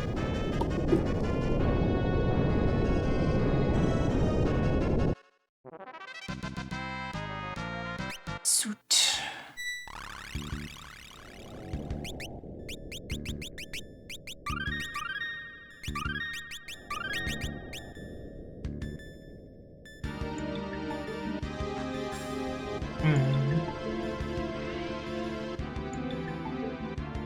Okay, I know what I can do. I'm gonna go back and save first of all, but there is a cheap little strategy I can get here, maybe.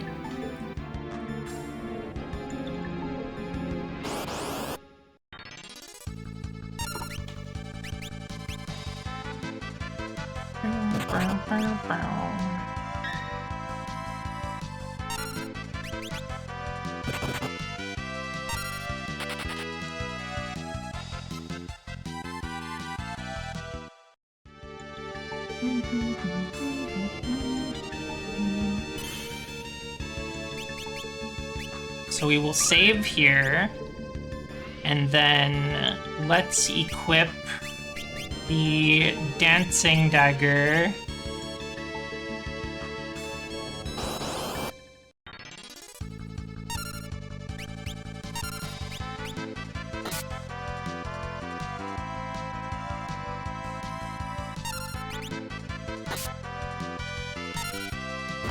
Oh boy, that quake. That's not good. That's right, Jam, ACAB. Always, forever. It's always been true.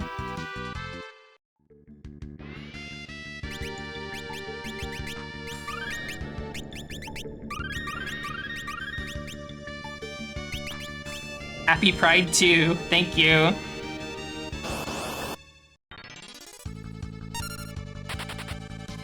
It's so awesome that they gave us another Pride so quickly after the first one.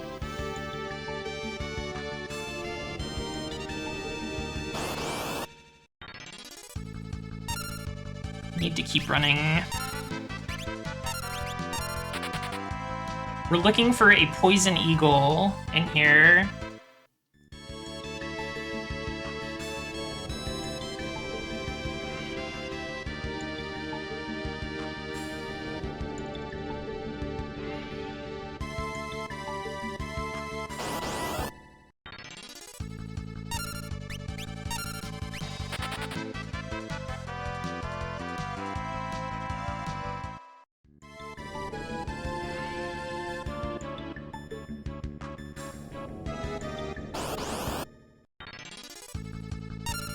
I don't know if I've ever seen such a thing, though. I'm curious.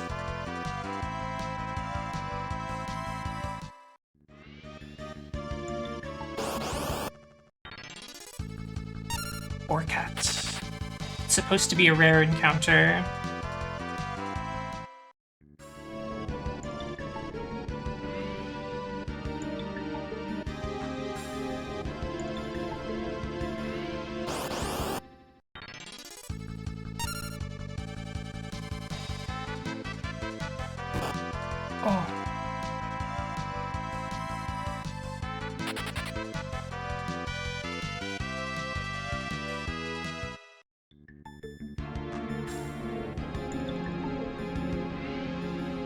Where are these little guys? Are they in here or are they in the next area?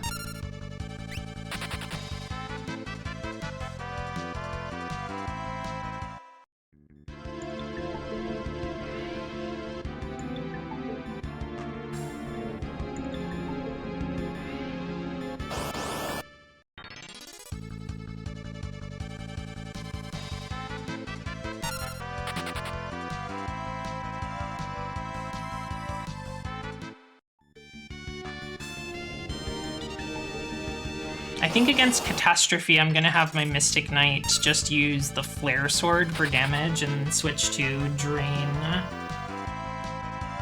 once we need to heal. I don't know, though.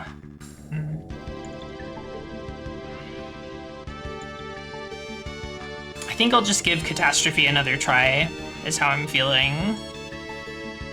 I feel like we're close enough to being able to get it that I want to just try to get it.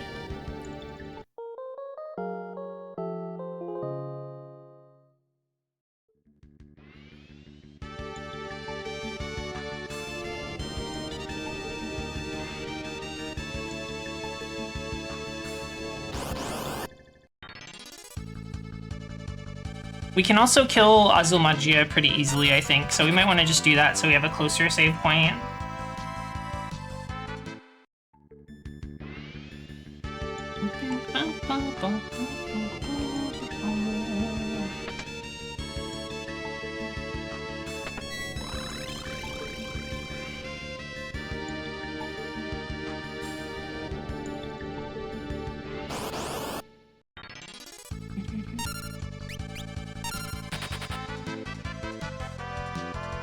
Butts and Ferris have exactly the same amount of HP. That's interesting.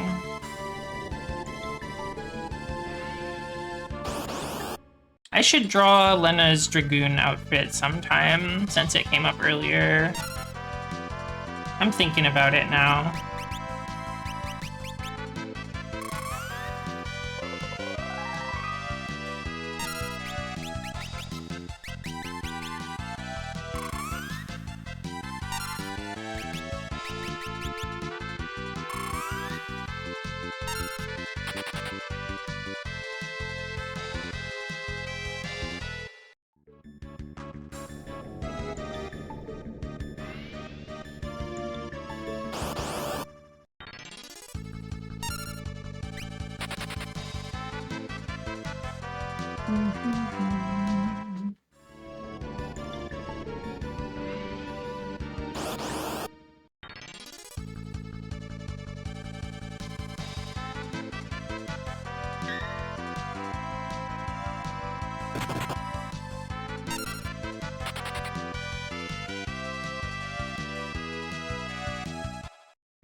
There's a couple funny strategies for some upcoming fights, but I have to get through Catastrophe to get to them. Catastrophe is actually going to be the hardest boss in the castle section for this party, I feel. And that's mostly because I didn't prepare. I wasn't thinking ahead for it, so some stuff is a little weird here.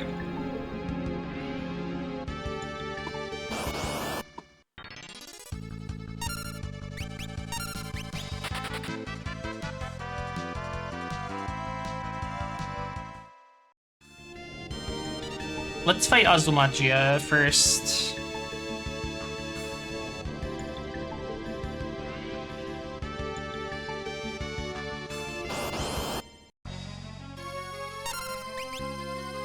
Can we mute this guy?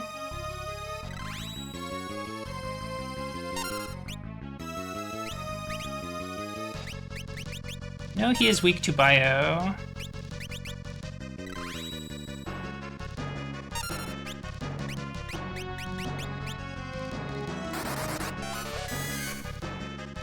Big damage there.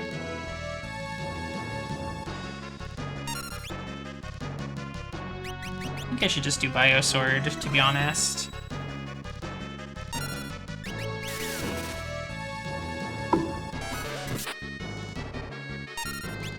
The sound kind of gets cut off by the attack. That's so sad.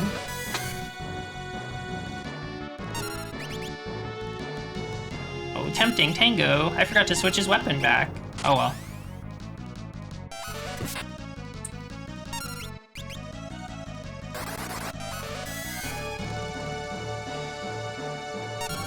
Level 2 old.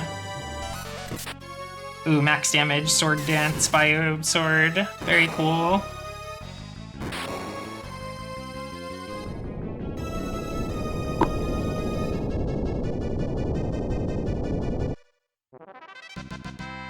Okay, that was easy. We'll get our save point here.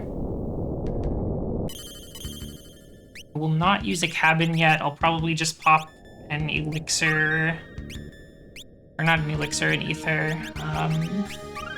Save. The self-destruct tech on this guy, yeah.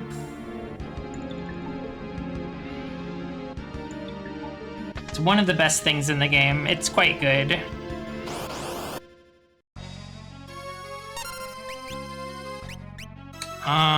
Let's see, Flare.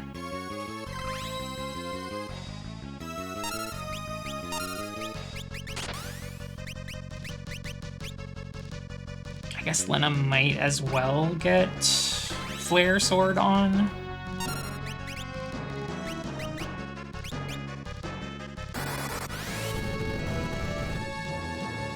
She's gonna die if it does Earthshaker, like, at all, like this. Oh, she didn't. She lived. That's crazy. I forgot to change his weapon back, though.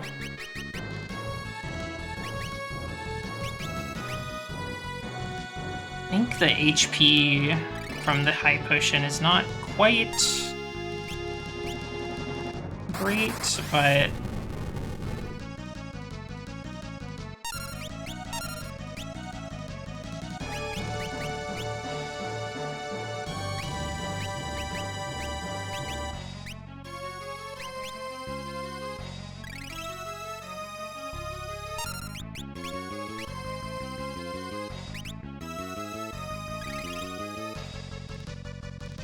Butts, unfortunately, can only heal himself with Drain Sword, so he might be a lost cause. We'll see what happens.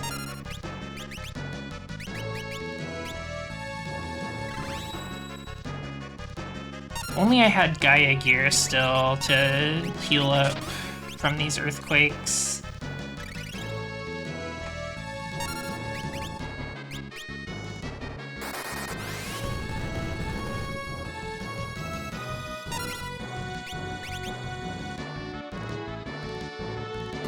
Forgot about his freaking dumb dancing knife.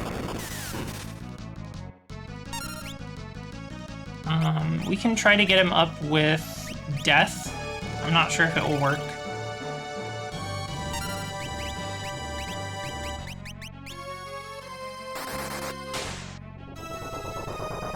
Why did it target Lena? Why is it like random targeting people, it feels like? What's the story there? What's the deal there? That was happening earlier too.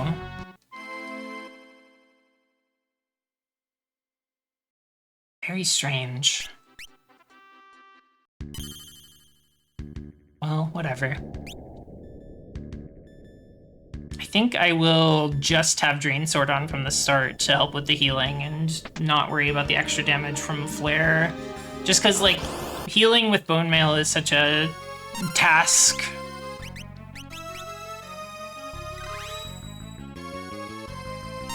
You gotta really be on top of that. Let's see. What if we did immediate healing? Oh, Lena is wounded, but she's not. Oh, huh, that was weird.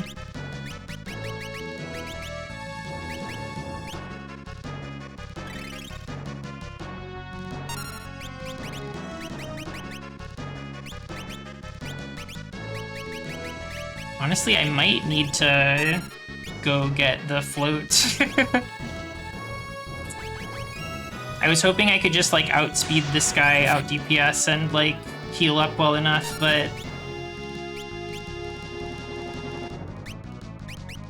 it is not the case. I need to change your knife, but I'm doing it next turn. And then I'm gonna have to reapply. No, we're not doing anything. This is over. It's over. It's over. Okay.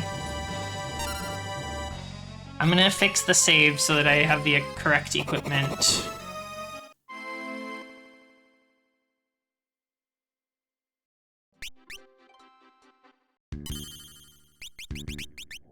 I feel like I did a lot better on my very first try than I have recently.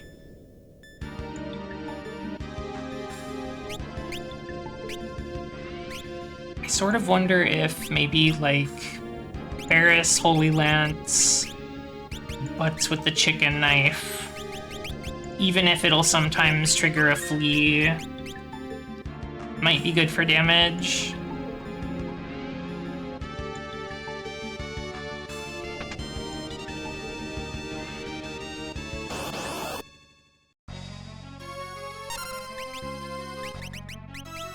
Drain now.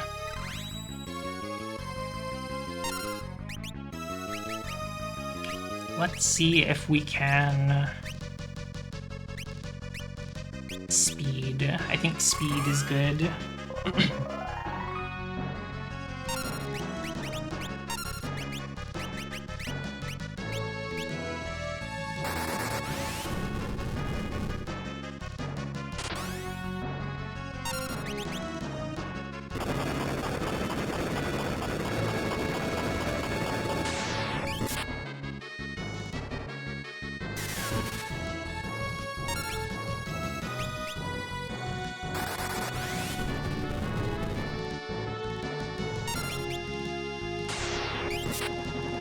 Big healing from the Drain Sword.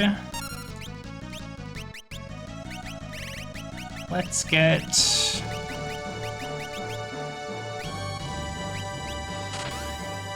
We'll use a high potion on Kryl.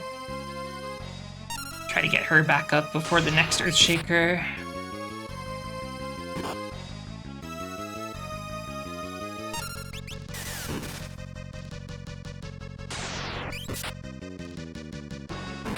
Okay, we got it.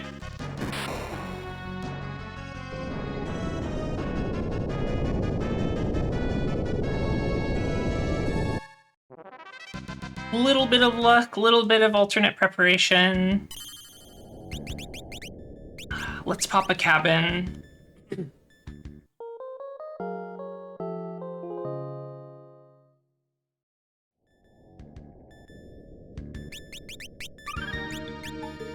Okay.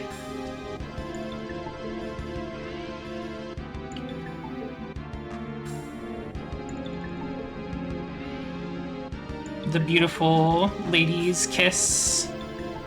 And she runs off.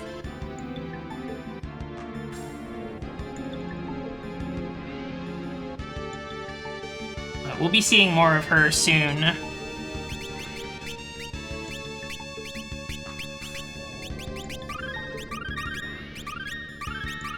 gonna turn everyone into toads for fun.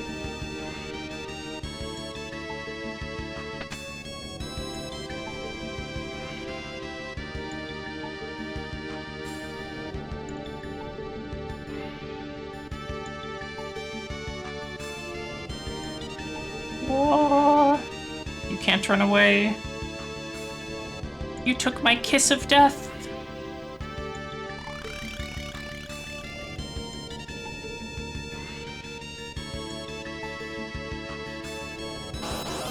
The Dimensional King, Halicarnassus. So everyone is back from being a frog. Normally that spell would turn you into a frog. Let's see, I think we'll probably just do Flare here.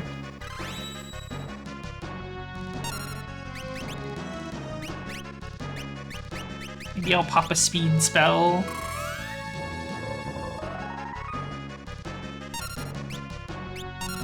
Probably should have come in with Reflect Rings on, but that is okay. I think we'll be fine.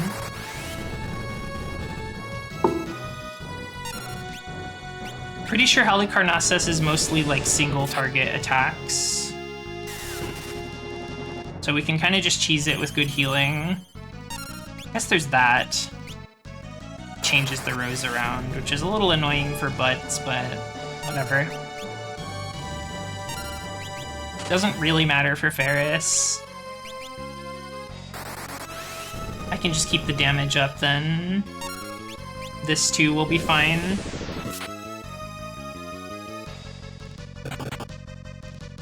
Okay, knocking Lena out of the speed song. I guess that works for me. We're pretty fast already. We've already won.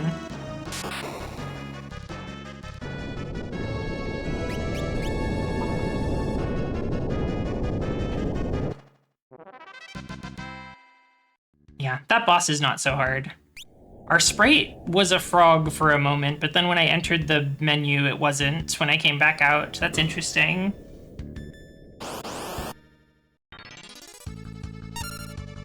The Iron Giant. Is this the first game with Iron Giant in it? I'm pretty sure it is.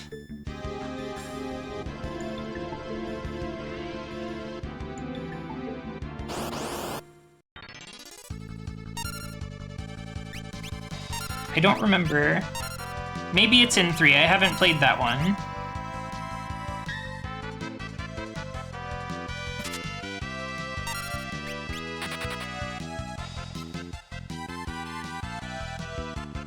I feel like this one introduces a lot of, like, series staple monsters.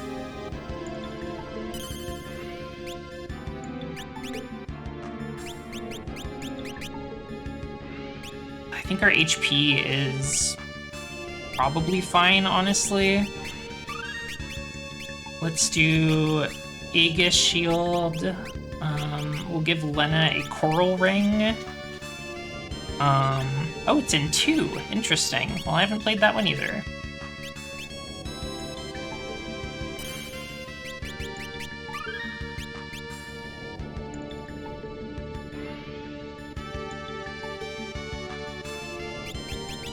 Who has the... Let's give Lena the Assassin Dagger. Okay.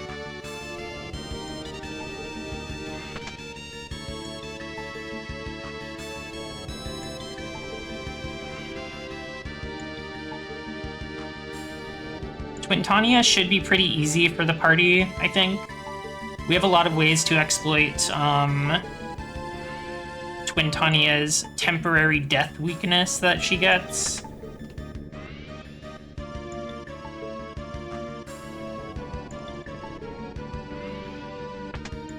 It's the War Mech equivalent in 2.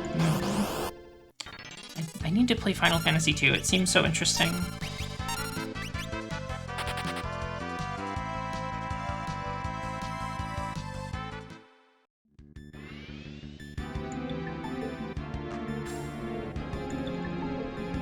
Okay, here we go.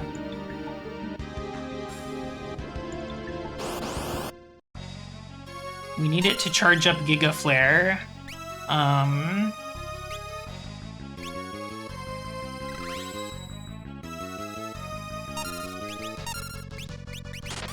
So let's just start doing some damage to it.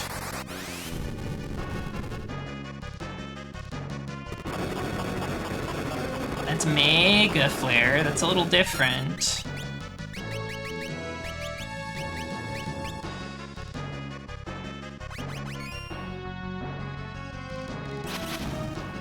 Oh, geez, this is brutal. Tidal Wave would be nice if Lena was up, but she's not.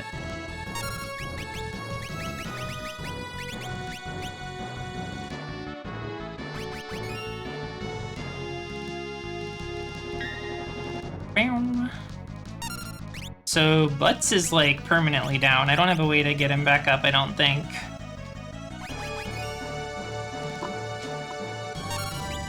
Oh, I need to see this sprite.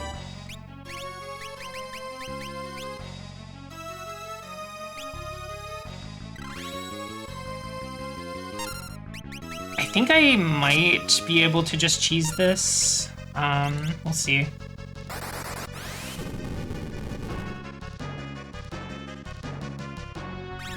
Mind Blast! Brain was sucked out! Damn, that sucks.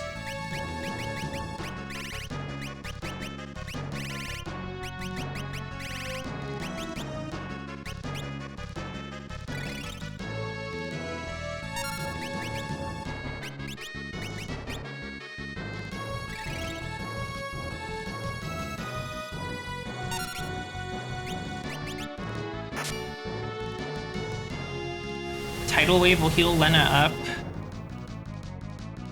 I'm hoping she can just do this solo.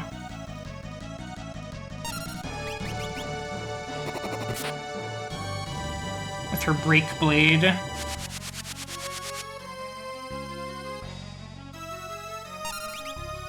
I mean, I suppose it wouldn't hurt to get the others up.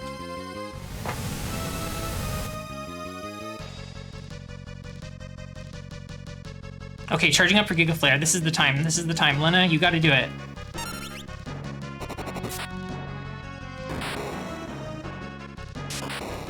Yahoo! Let me look at this Iron Giant. Whoa, yeah, this is a funny looking Iron Giant.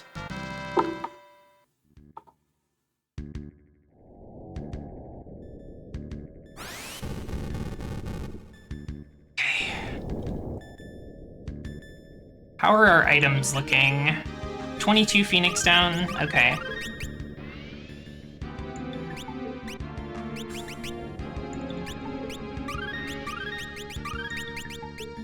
Let's get back to the save point.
This is the scrungliest Iron Giant I've ever seen in my life. He has quite a creature. He looks like a swamp thing. He looks like he just rolled out of the swamp.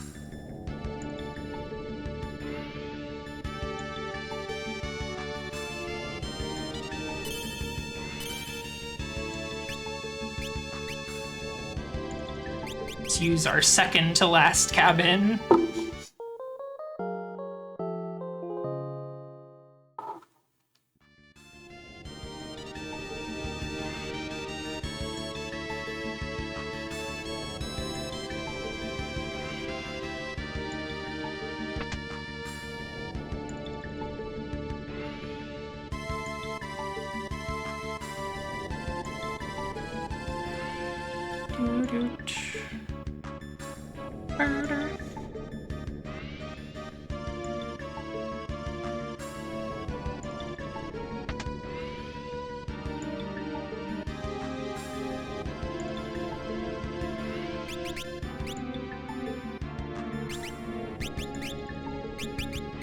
Forget if there's a second Aegis shield in this world. But if there is, I haven't found it yet.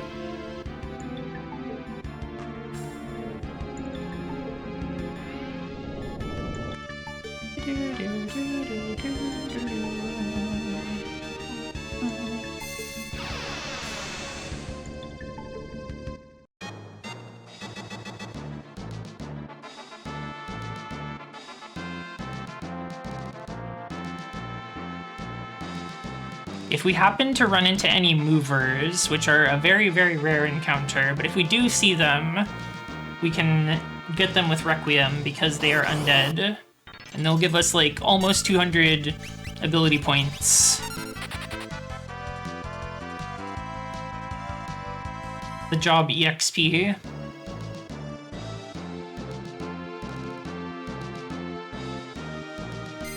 Exdeath is not here because I ignored him before. He's gone forever.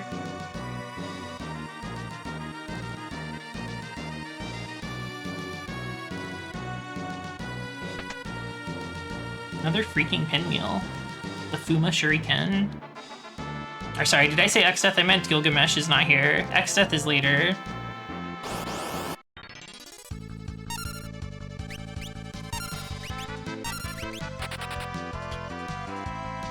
But he won't be here for long. We're gonna kill that guy.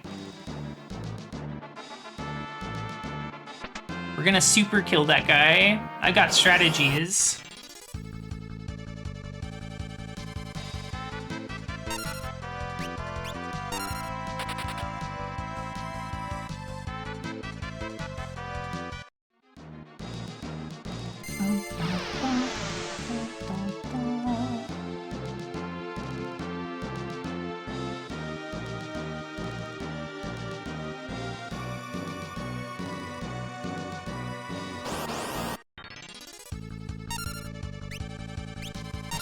Honestly, skipping Gilgamesh earlier in the game might make this last little section a bit harder for me because I'm not gonna have... Well, I could get the final save point. It would just be a little bit more difficult because Necrophobe will be stronger. So I'm just gonna try to skip it, I think.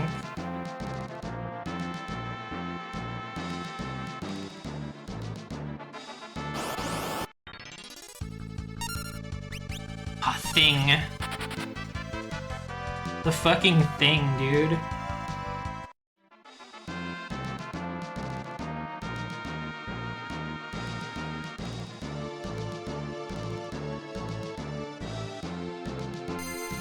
Thing. I mean, it's like a crystal, but they're calling it thing.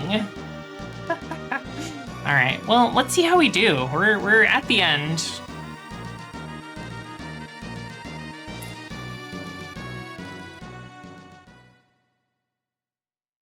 Hello, Kenster.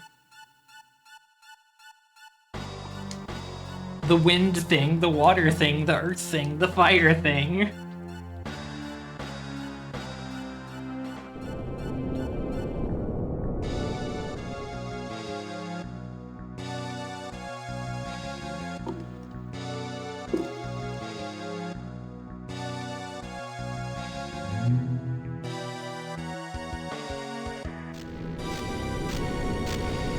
I think what we're gonna do against Tree exdeath is try to buff up our stats with singing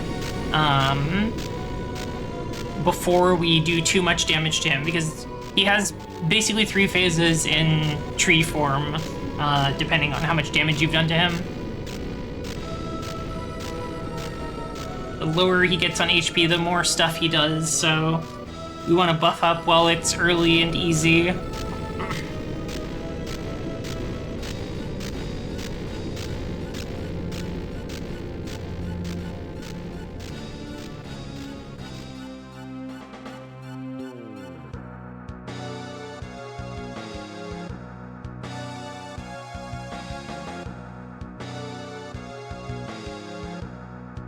Why don't you disappear into the void too?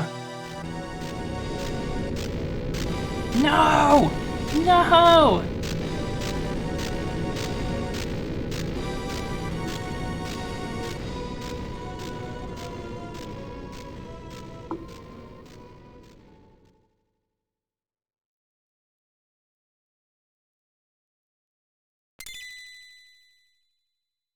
Chom.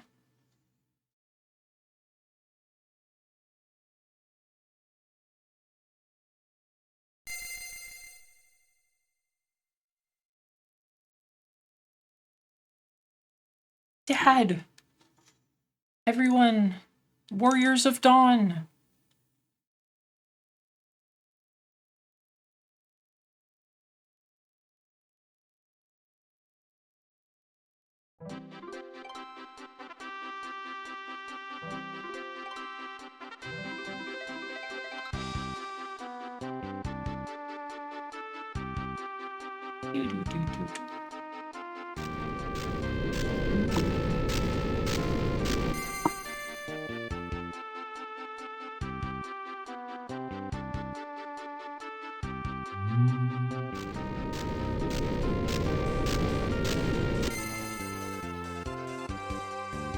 Oh, Father.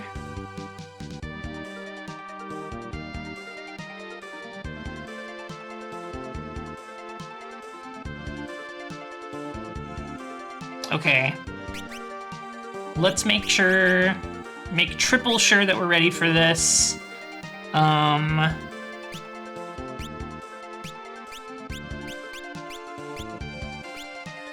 think keeping a dagger on for the agility is good, just to get those bard songs off fast, but I think later we are going to want to swap her back to the harp. It'll be actually helpful in the second phase. Okay. I'm actually a little nervous about bone mail in this fight, so I think I'm going to opt out of that. Yeah. Then I'm a big cheater, so I'm gonna save a state here.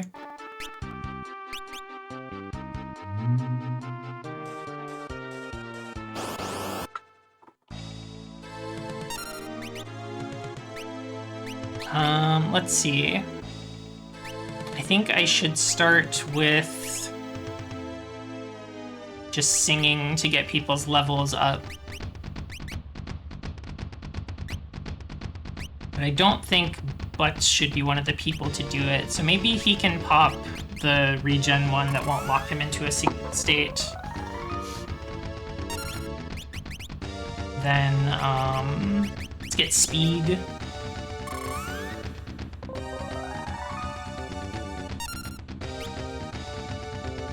Let's get, I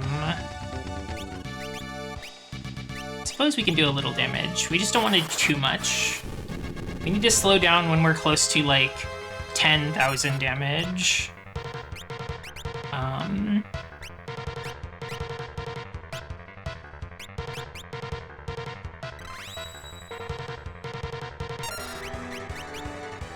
So we've got speed going. Let's get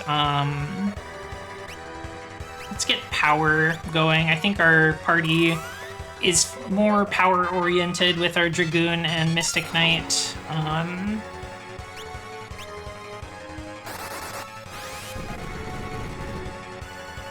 we're at about 6,000.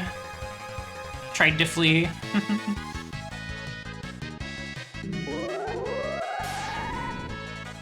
Yeah.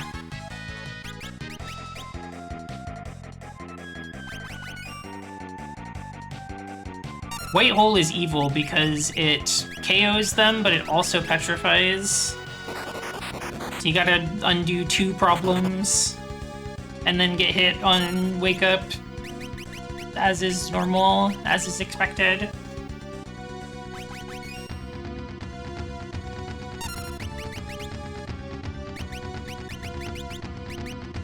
Another high potion to help you live. We're kind of just letting our songs tick up for a little bit.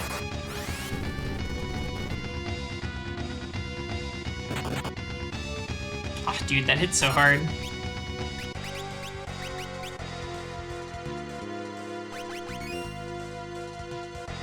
I like how weird and gross they made his tree texture, it's true. I like it, the sort of like body horror element of it, where he's kind of like sprouting his armor man form out of the top.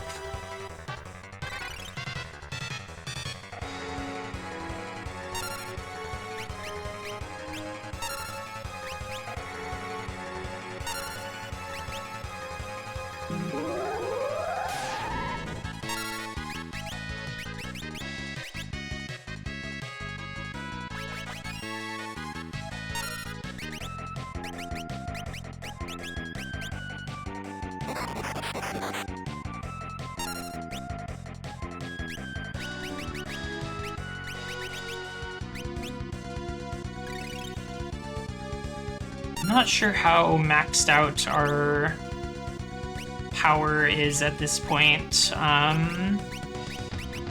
but it might be okay.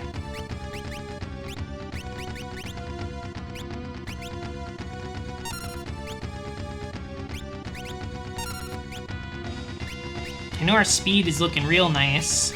Maybe I'll get magic going. They really took the concept of Evil Tree and ran with it. And I love this background where, like, the tree is, like, growing down and, like, twisting to the little platform you started at. The party's kind of, like, floating up here in space, but that's fine. It's cool.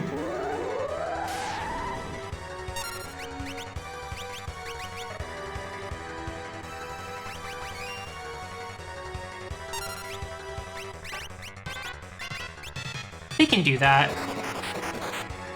It's for the final boss and all. It's the power of the crystals. They're the 4 warriors of light.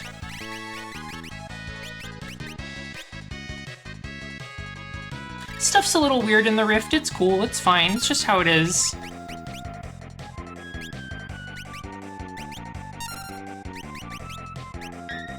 I kind of want to try to knock Ferris out of singing.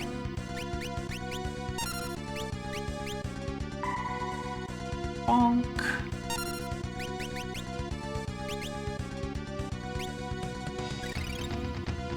Yeah, he's long, he's tall, he grew fast.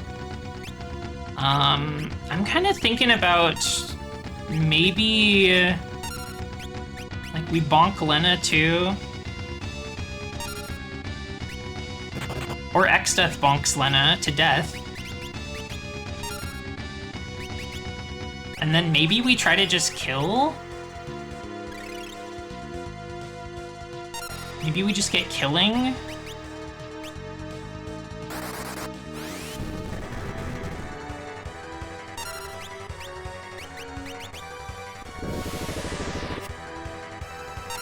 Or maybe we miss our attacks and don't kill.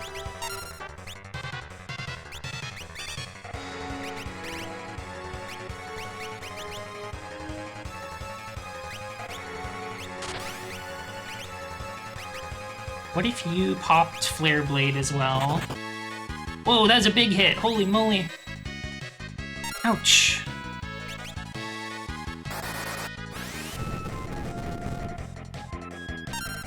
I don't know, I kind of feel like I didn't power up enough. But I could be wrong about that.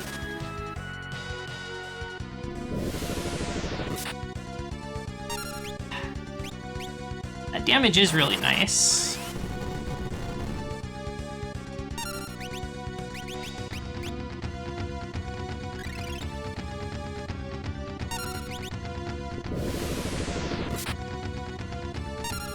It's all a bit funny down here, out in this crazy world.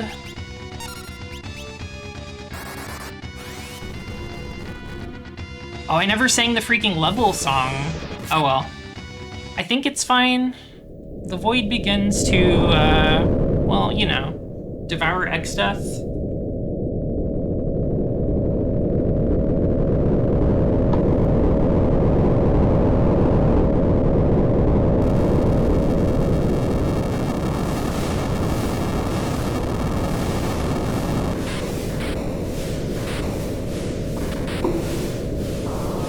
Now what happens to Ferris, who is jumping right now?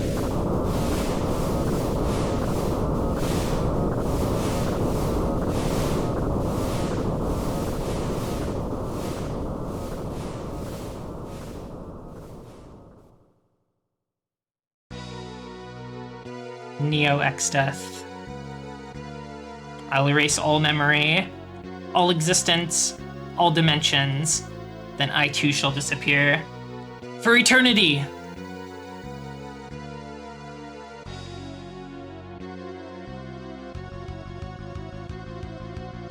Okay, we need to get Breakblade on, like, ASAP to somebody.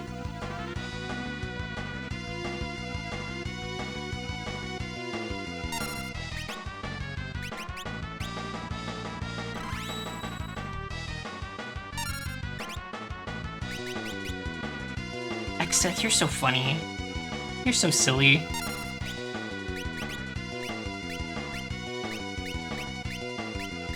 This one. What if nothing existed, not even me? Okay. Almagest is no more. Let's see. We'll switch to Flare Blade for damage.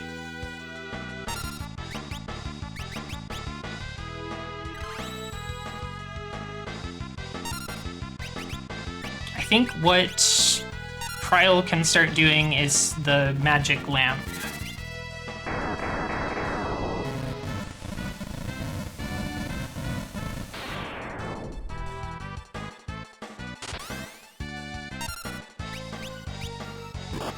Vacuum Wave, of course that'll take Lena out in one hit.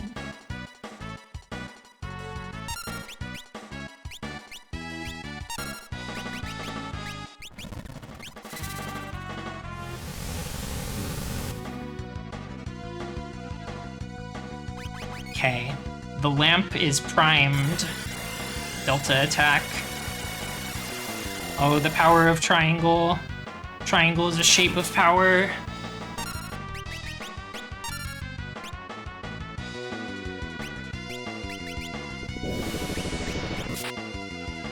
Ooh, that hits so good.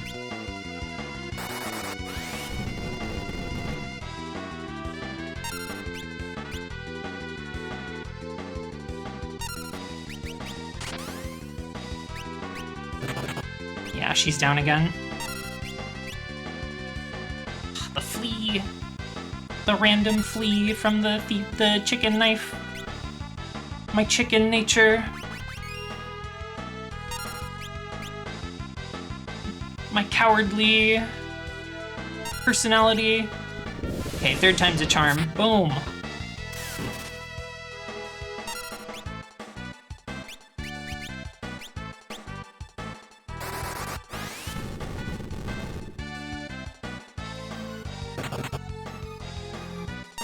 I should probably give Lena a bit more HP.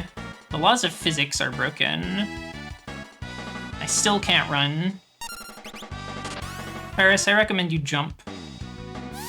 Trying to dispel my haste.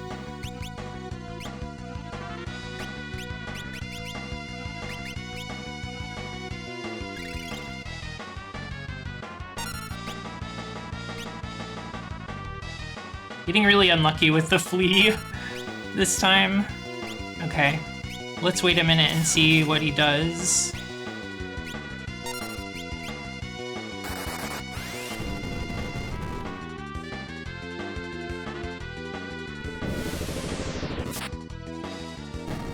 Okay, that part's down. Next up is the lion portion. Ooh, I forgot he knew Flare.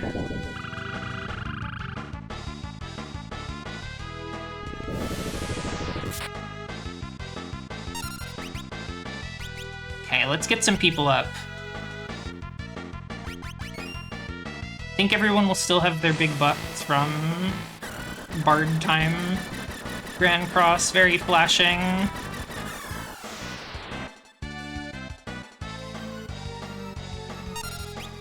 I don't think it really did anything, thankfully.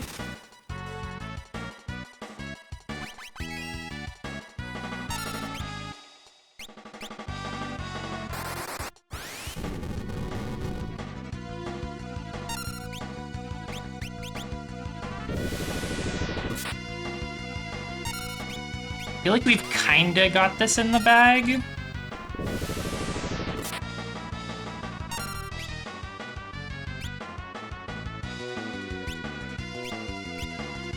of want to wait for Ferris to fall. Oh, we might need to heal that too. Yeah, definitely. Okay.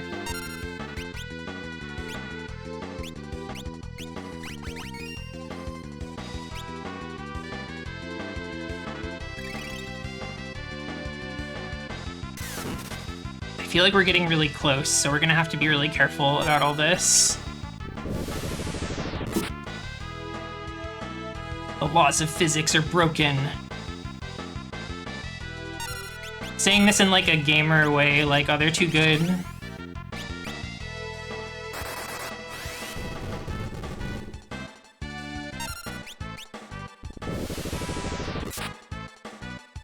Okay. Lamp.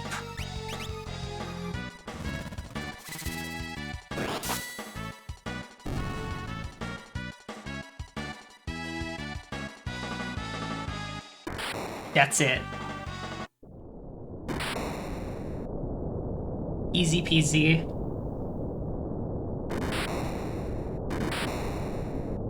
Good run this year. Fun party. It was nice to have AoE magic with Black Mage. It's nice to have Mystic Knight for all the really strong shit that it can do. Oops. I'll have to get my clear image from the VOD. I forgot to take a screenshot. The tree's down for good. It's over. In the beginning there was void. Then 4 spirits came together in this void. The crystals were born, and the world was created. Thus, hope gave the earth blessings. Courage lights the flame. Kindness makes water the source of life. And pursuit lets wisdom ride the wind. When that day comes, that void shall envelop the world again. If within people live the 4 spirits, light it shall again be born. 4 spirits wandering through void shall once again give birth to light.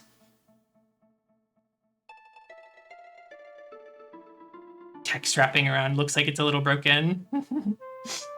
I think the Soul Cannon was the hardest part of this year's run, to be honest, just because it's really hard without healing.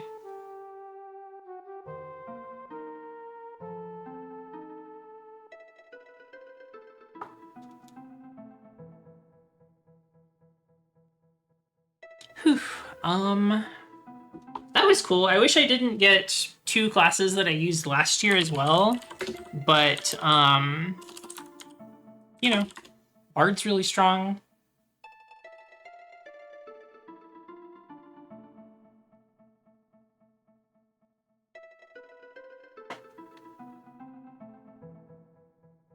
There is something I would like to do after the credits, once we're all through everything.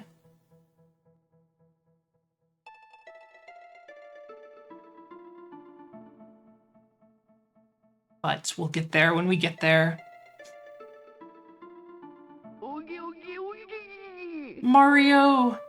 Thank you for the 12 months of subscription, the literally 1 year. Thank you so much. That's so kind of you. Hope you're doing well today. You came in right at the end. We just finished. But that's exciting. That means I've finished 2 games that I've been working on very quickly, so I've got new stuff coming up. I gotta figure out what I want to do. Got a lot of ideas, of course. I've already talked about several of them throughout the course of playing this game. We'll figure it out.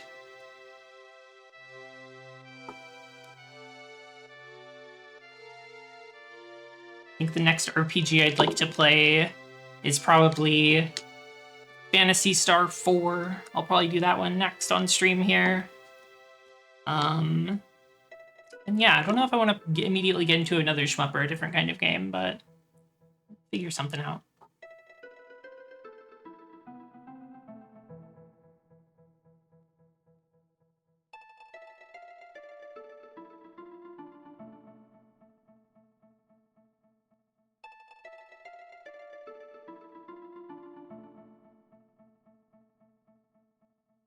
In the ending sequence, these crystals, like, reform. So I guess it's fine. They just, like, got better.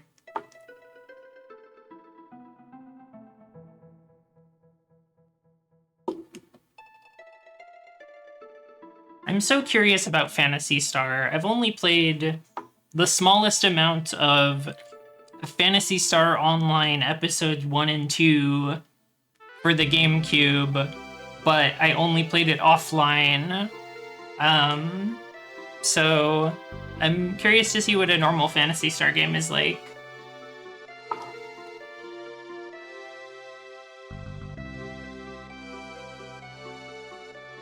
The world is healing.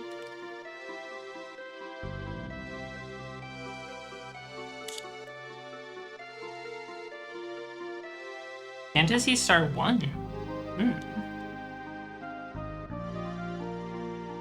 I'm picking up 4 because it seems to be the one that people recommend the most, have the most fondness for. Phantasy Star 1 has the first-person dungeons. That's cool.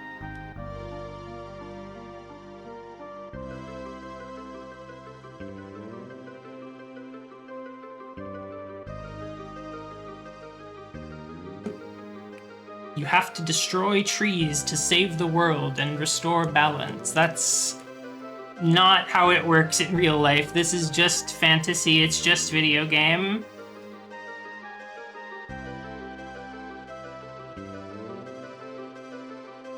It's just video game.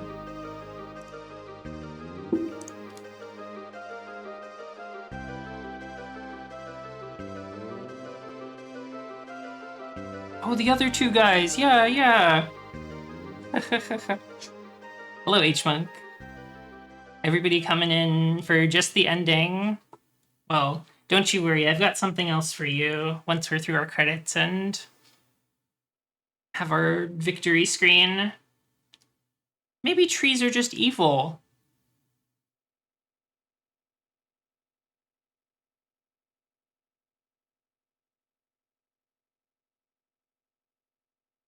The treasure chest in there is still closed because I never bothered to get it.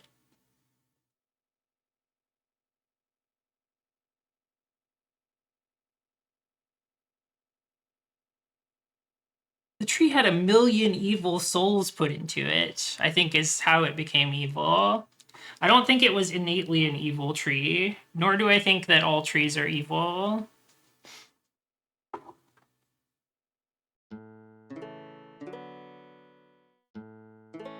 We even had all the characters alive at the end of the fight, so we get the full ending where everybody's okay.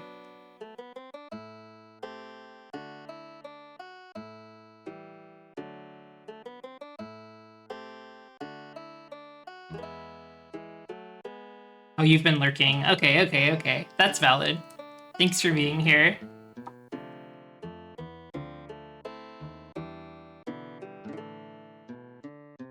Towards the end of the Requiem song grinding. I see. You know, it's funny that I did that because I realized, like, literally as I was finishing that grind, oh, I have Mystic Knight and I can just use Break Blade to kill the Almagest portion of Neo exdeath and not have to worry about the damage from Almagest. But that's fine. It gave me a little more wiggle room for other stuff.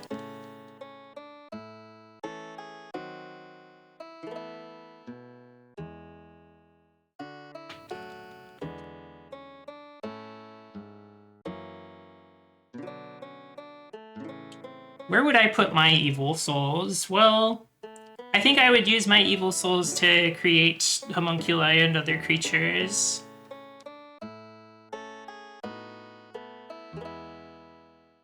I would try to help them not be evil, though, because I don't think necessarily that... I don't think a soul is inherently evil. I think that's a learned position. So I would try to reform the souls.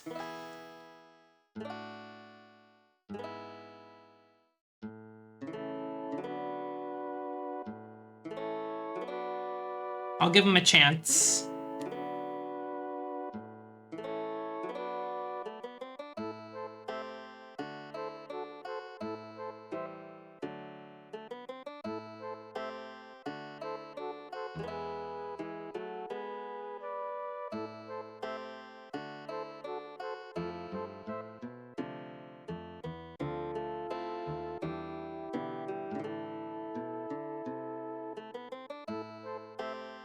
Ah, Boko's 3 children.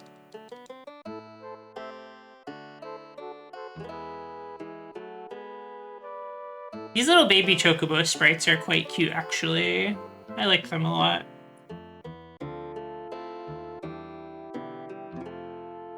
This mountain background is also quite gorgeous.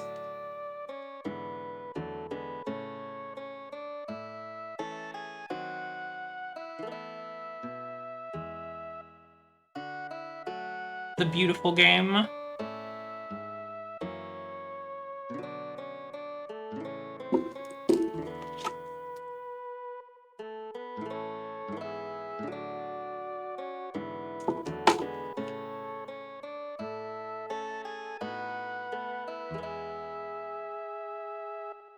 Kenster, you pranked me with this. I'm like, what was supposed to be here? It's not working. The invisible cube. It's an evil one. Evil emote. Evil emoji.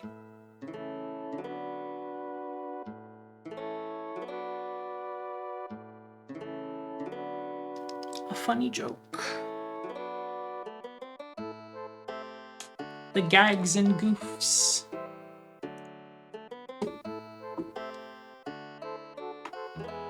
But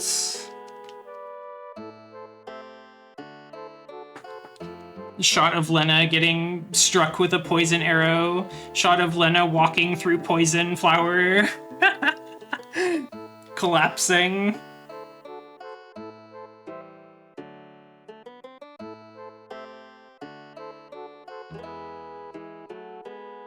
She loves poison. It's her favorite.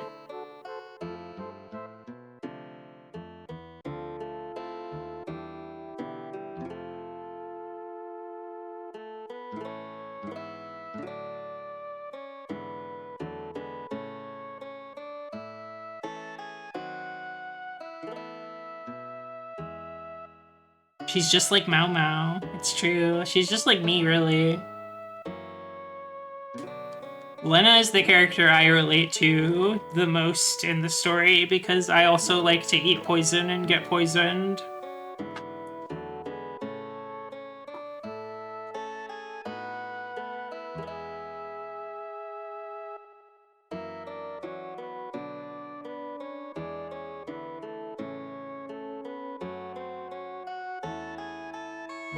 Wasn't there someone on co-host who drew a puppy girl getting tempted by chocolate? I wouldn't be surprised. That sounds like something that would happen on co-host. But I don't know if I've specifically seen it.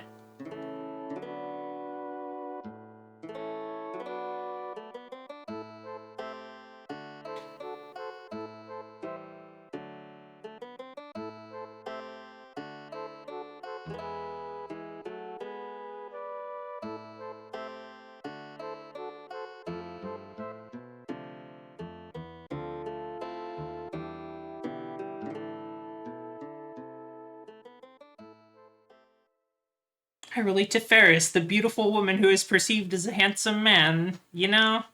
That's very valid. I like her a lot, too. If I'm being serious, she has always been kind of my favorite of the 4 or 5, so...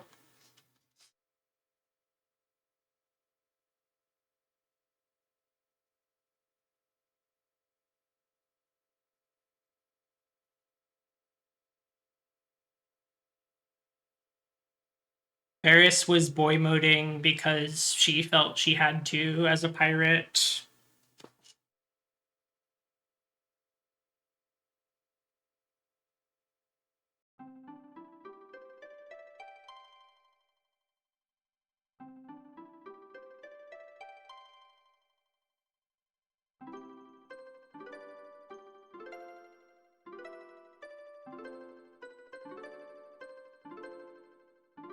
Oh, Grandpa. We can't forget about him.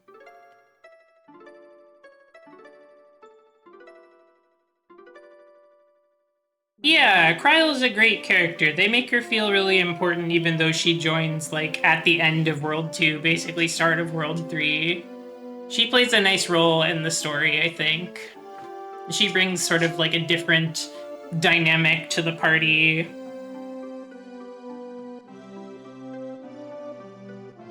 Like, I think Bartz and Galuf has this thing where they sort of like rib each other, but then the way that Kryl and Bartz sort of rib each other and harass each other is like a little bit different. But it's, you know, similar. The cast in this game is pretty good, I think. It's like, it's not a game with like a super serious, like heavy story, but like what's here is really fun and good. So I like it a lot.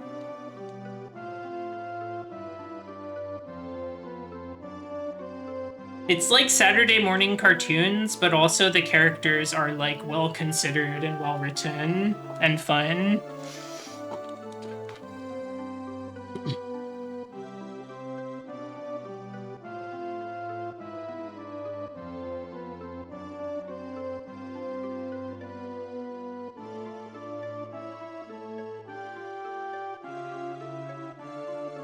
Sense of levity, but it indulges in many other moments.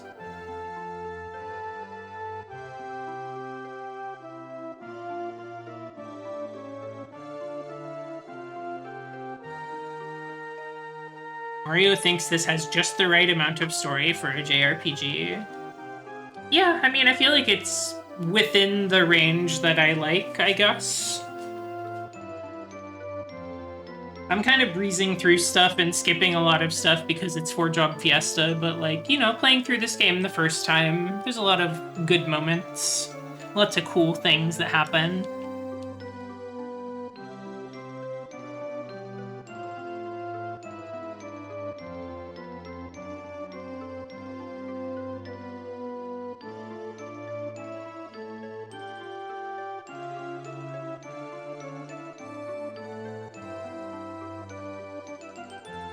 Hello, Josh. Yes, you're here just in time for the classic Final Fantasy tune. We're in the ending of the game, so kind of wrapping things up for today.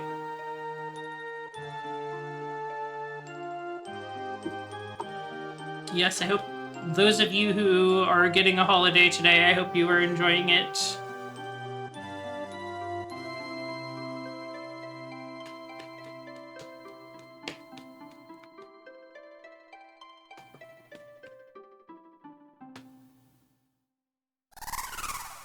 Oh, the dragon sound. I think I mentioned on a previous stream, I want to steal the bio sound from this game and use it in my little game project that I'm working on. But when I went to collect it, there's actually a lot of really good sound effects in this game that I might also steal.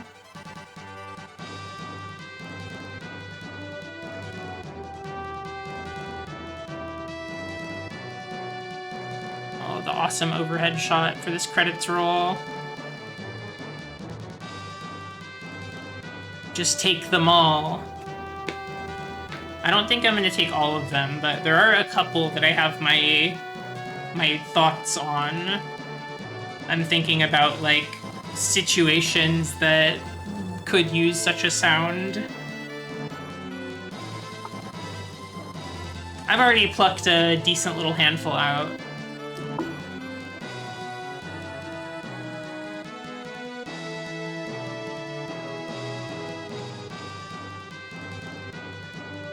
But bio is for sure in there. I think the Hear You sound I'm probably going to use for something.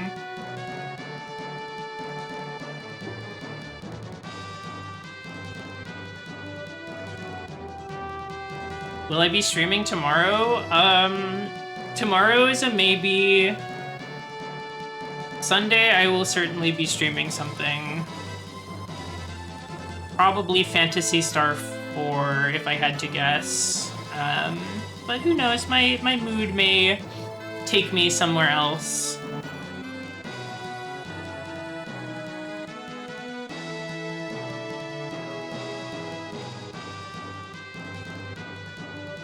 We're not completely done here. I've got another little something planned after we see through the end credits here.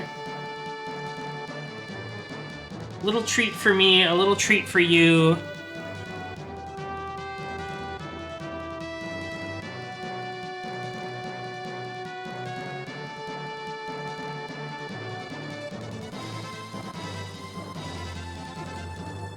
Speaking of Final Fantasy V, do you know Crystal Project?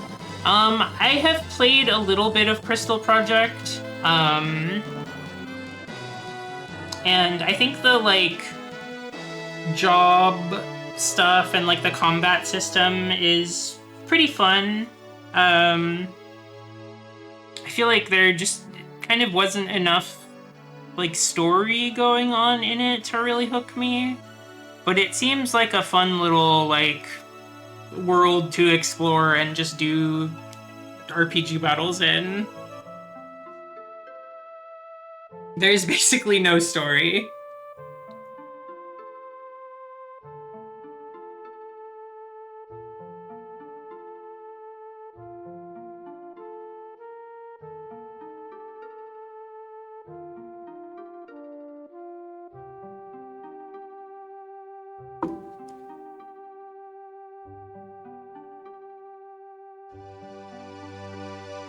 Building your party, exploration, and fighting bosses. I guess the story is what you make of it.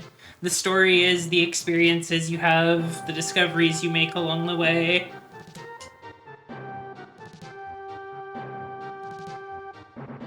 But I generally prefer things that have a bit more going on with the story.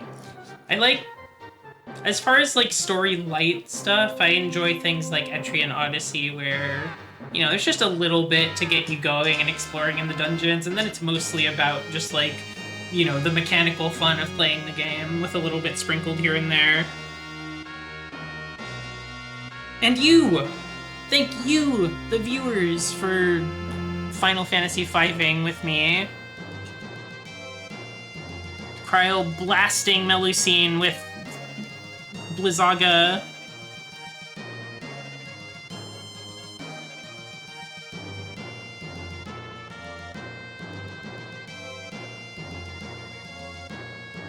"15 abilities.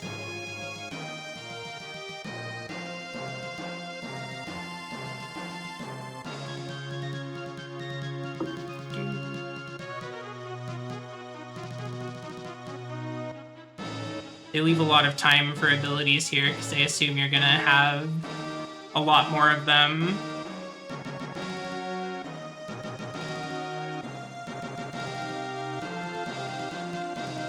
The gang has come so far. Dragoon jump on Gilgamesh. Varys, get his ass. I like when they blow up the sprite really, really big and center them for the stats.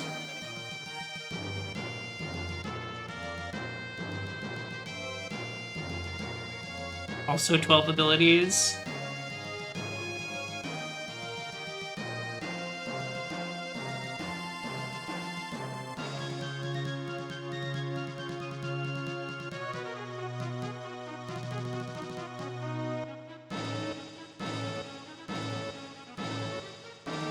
I kind of came into this knowing that Mystic Knight was going to be really strong, but it really does just, like, completely disable some bosses. Like, I feel like Neo exdeath was not even scary with Breakblade. Oh, just sing a song to a panda, to Byblos.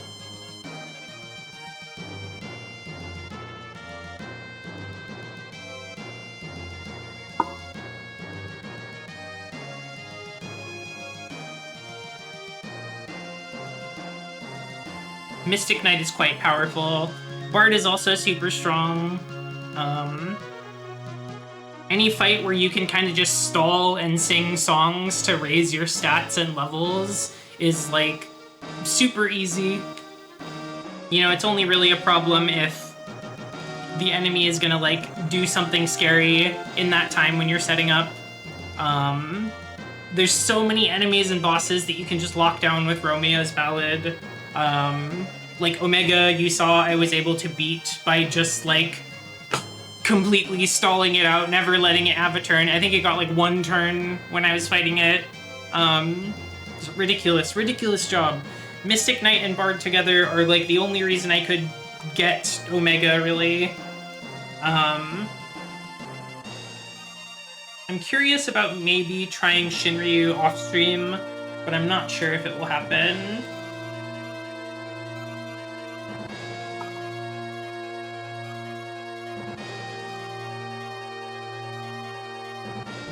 feel like if there was a year to go for the super bosses, this is like a pretty good one. I mean, obviously I already beat Omega.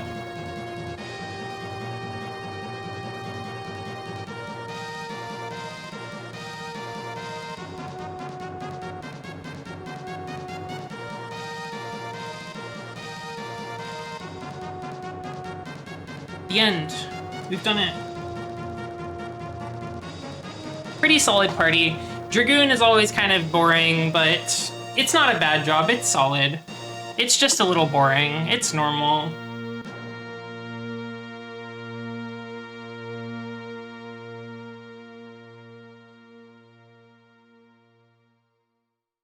Great.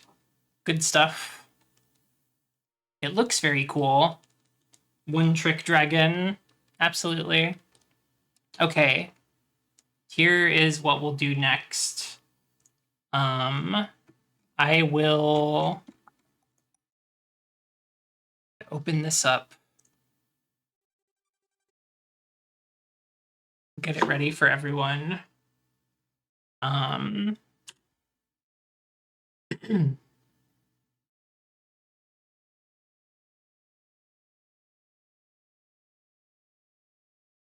Sorry, give me a moment. This is adding so much more suspense than I really wanted it to. Let's see. This is not the right kind of source. I bungled it. As you can see, this is a OBS browser source.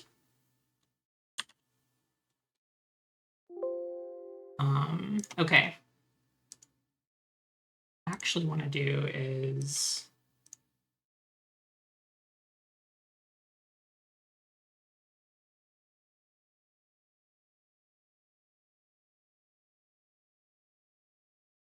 okay.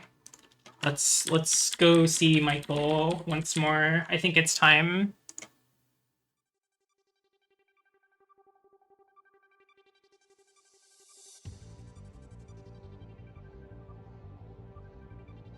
Sikamako made this many, many years ago. I think about it constantly. The reason this is relevant will come up later.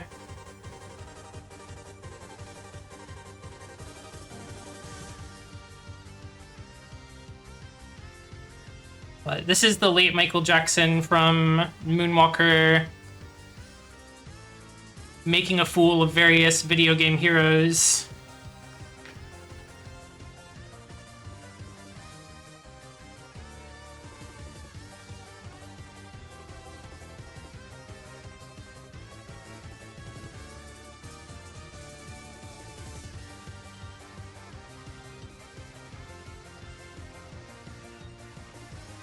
He became a power-up for Mega Man. One of the kings of Mario 3 got turned into Michael Jackson. Little Lode Runner guy sought help from him, but then was betrayed. The Mahjong hand had 13 Michaels.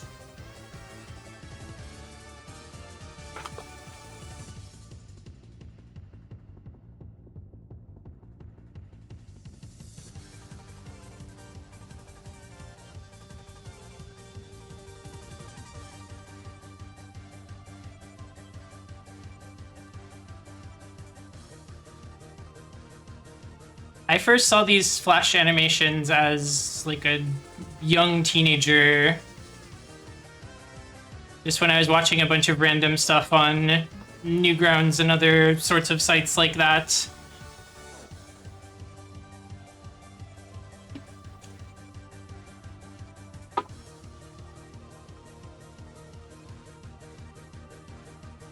I was a little bit of a gamer. I was watching the gamer content.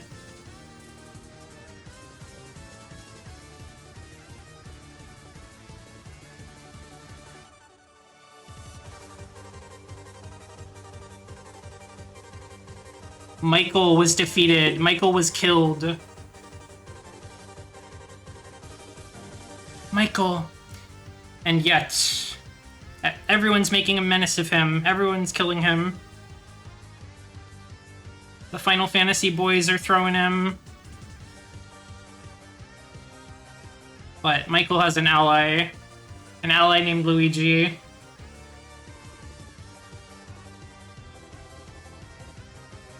Whom he immediately betrays.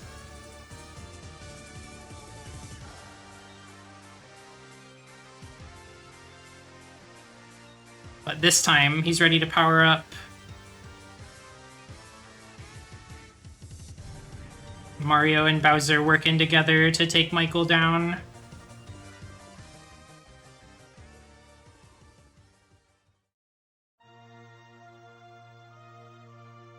Part 2. This is Act 2 of the saga. This is why we're viewing this today. Made for Sunfesta 2005.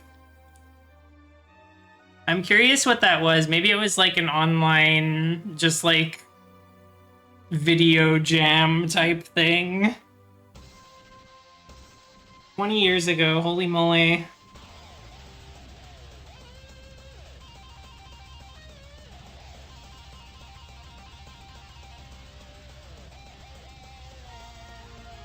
The people are not happy with what Michael has done in the past.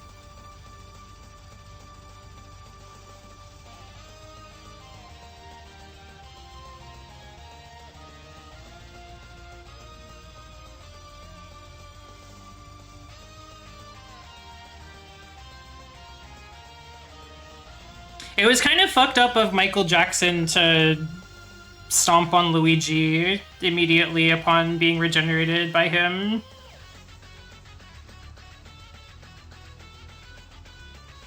Ah, oh, that was so rude. They had the perfect setup for Tetris.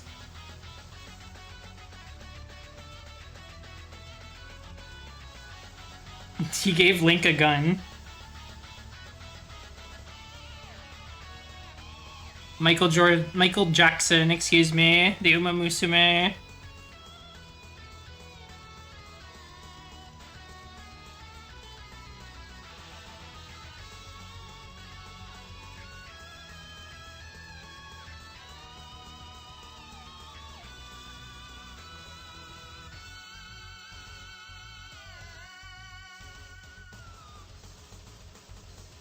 It's so awesome that Sika Mako made 3 of these.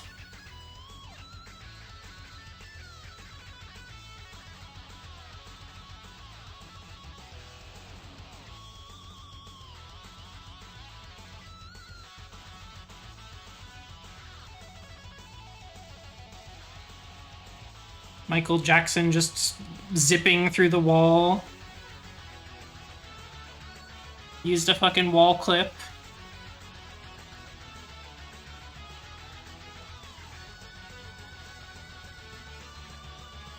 He kicks Luigi again.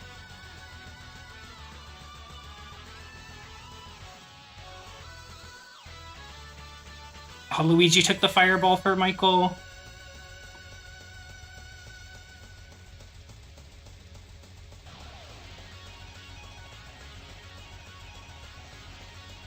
The big Zangief meteor being piloted by Princess Peach. Ah, it was only a dream. Telling everybody about it to prevent it. We have to do what we can to stop this from happening. Why would Zangief do this? Baseball wasn't enough. Javelin... Excite Bike, no.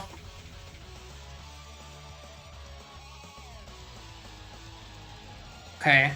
We'll all shoot ourselves into space to stop him.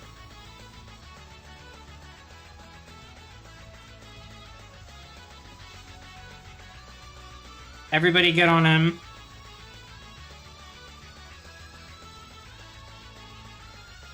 All the shmup guys coming in.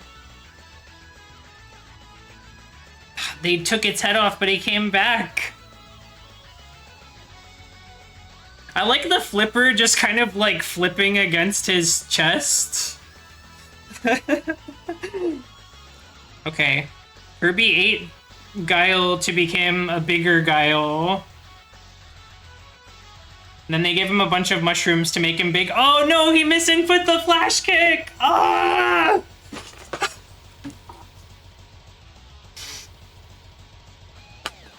I think the missed flash kick, like the jumping kick, is like the funniest gag in this whole thing.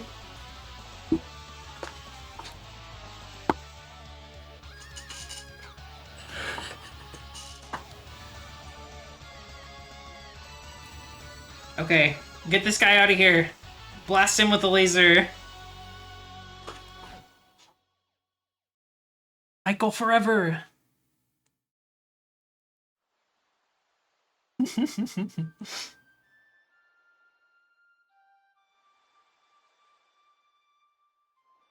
The final chapter of the saga.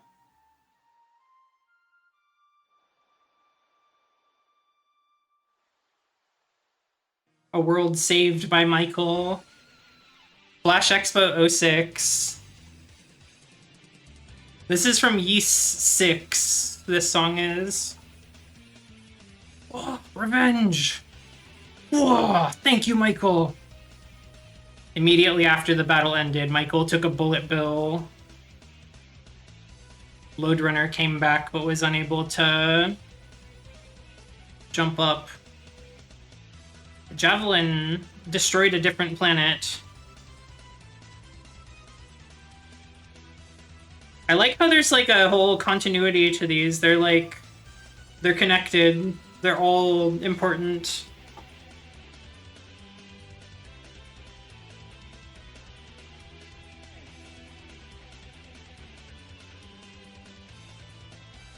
Michael is collecting the Dragon Balls to revive someone. Revive a lot of people, actually. He's bringing back everybody who died in the Zangief incident.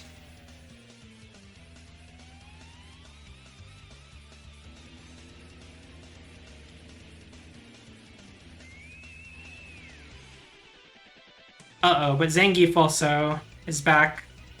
Let's give him some mini mushrooms.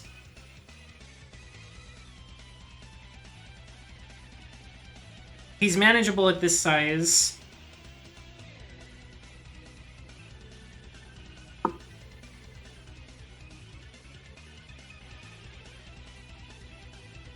What are these guys up to?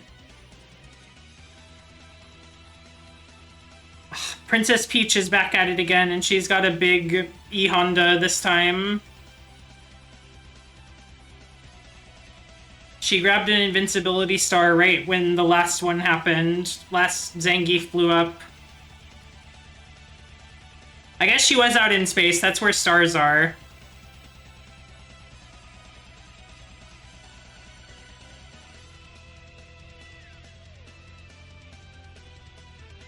That's scary. Thank you, E-Honda. But your quest is over. We present you a new quest. Peach has overthrown everything with her E-Honda. Michael! Oh, Doraemon remembers seeing Princess Peach kill everyone. So he goes back in time to warn them.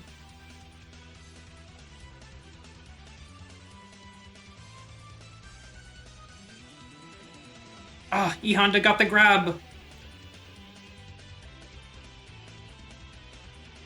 Okay, Bowser and Doraemon helped him get free. Throwing shit at Peach so she can't grab another star.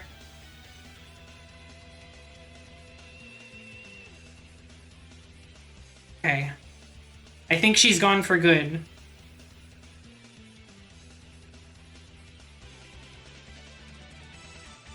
Okay, all is peaceful in the world. Well, who's bad?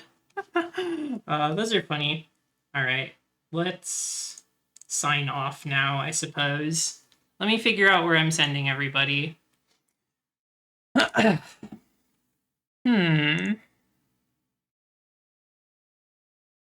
Well...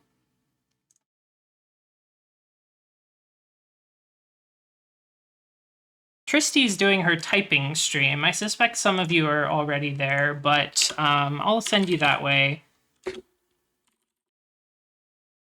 If you've ever wanted to see Tristy Alacria's hands on camera, you can head over there. All right. Well, thanks for being here, everybody. It was a really fun run again this year. I will be back on Sunday with Fantasy Star 4. Until then, you all have a great day, and I will see you next Catatonia. Goodbye.